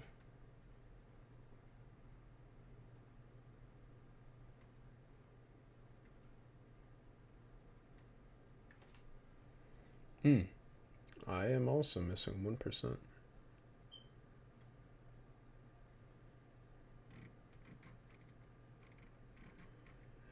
Wow, you know?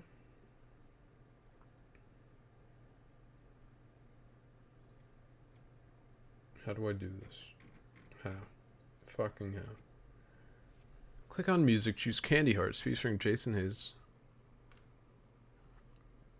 I don't know if this ever worked. Let's just find out. Candy Hearts. Wait a minute.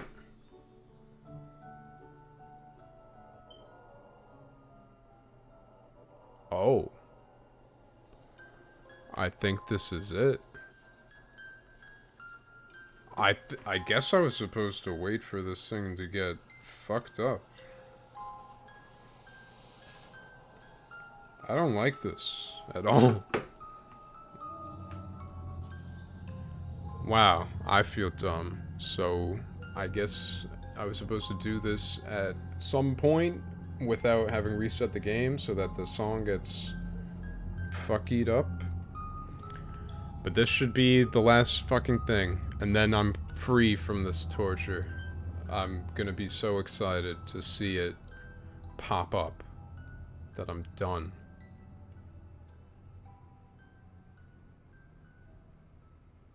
Okay. Mm-hmm. Yeah. Yes.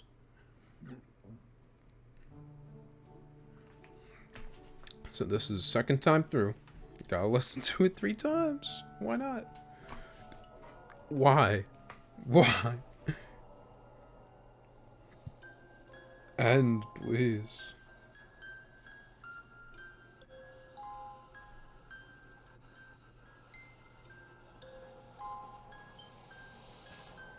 Spooky. This is good Halloween music, right? Play this at a Halloween party.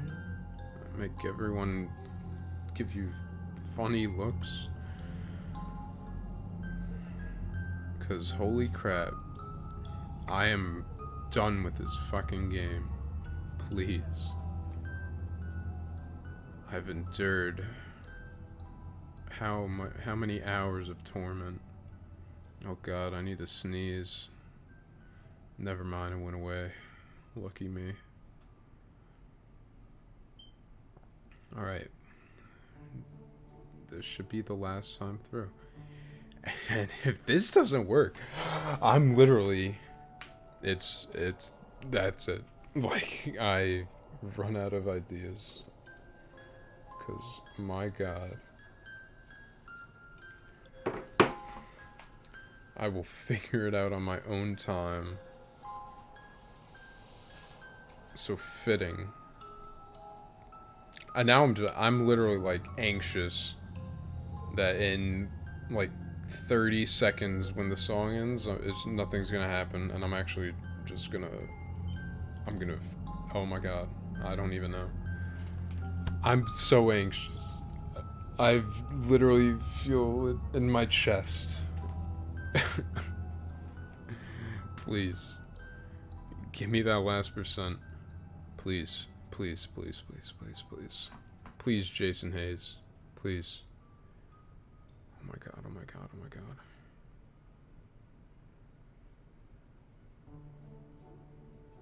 Oh. Okay. Well. I'll tell you what didn't happen. And it is the game giving me 100% completion, actually. So isn't that swell? I've sat here and suffered for so many hours, and it's like, I'll tell you what it's like. It's like a fucking slap in the face. However, if this doesn't work, then add it to the playlist. Okay, whatever. I'll try that. For real, that's gonna be the last thing. Because this is just absurd.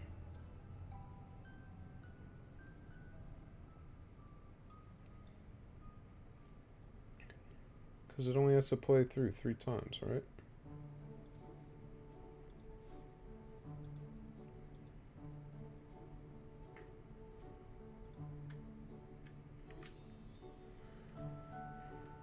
Oh my.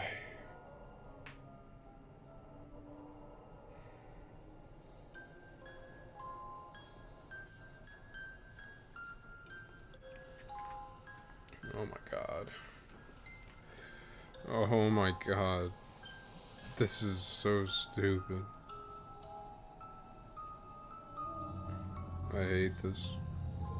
I fucking hate this. DDLC plus missing 1%.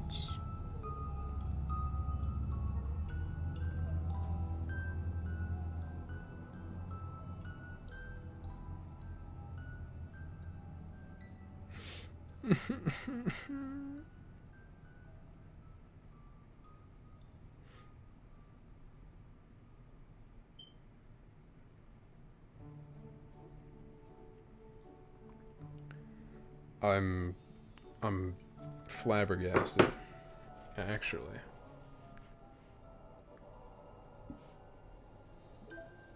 What?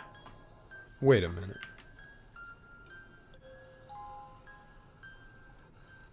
What the fuck? I am literally at 100%. You see this? Okay. That's it. I'm ending it. Because, whatever. They don't want to give it to me, even though it literally says it. Then whatever. That's it. Yay. Wow. Cool. Wasn't that fun? Fucking... Thanks everyone for watching. I'm sorry this shit was so long. But we did it. We 100%ed the game. It didn't get me a fucking achievement. But... hopefully that resolves itself in the future. But yeah.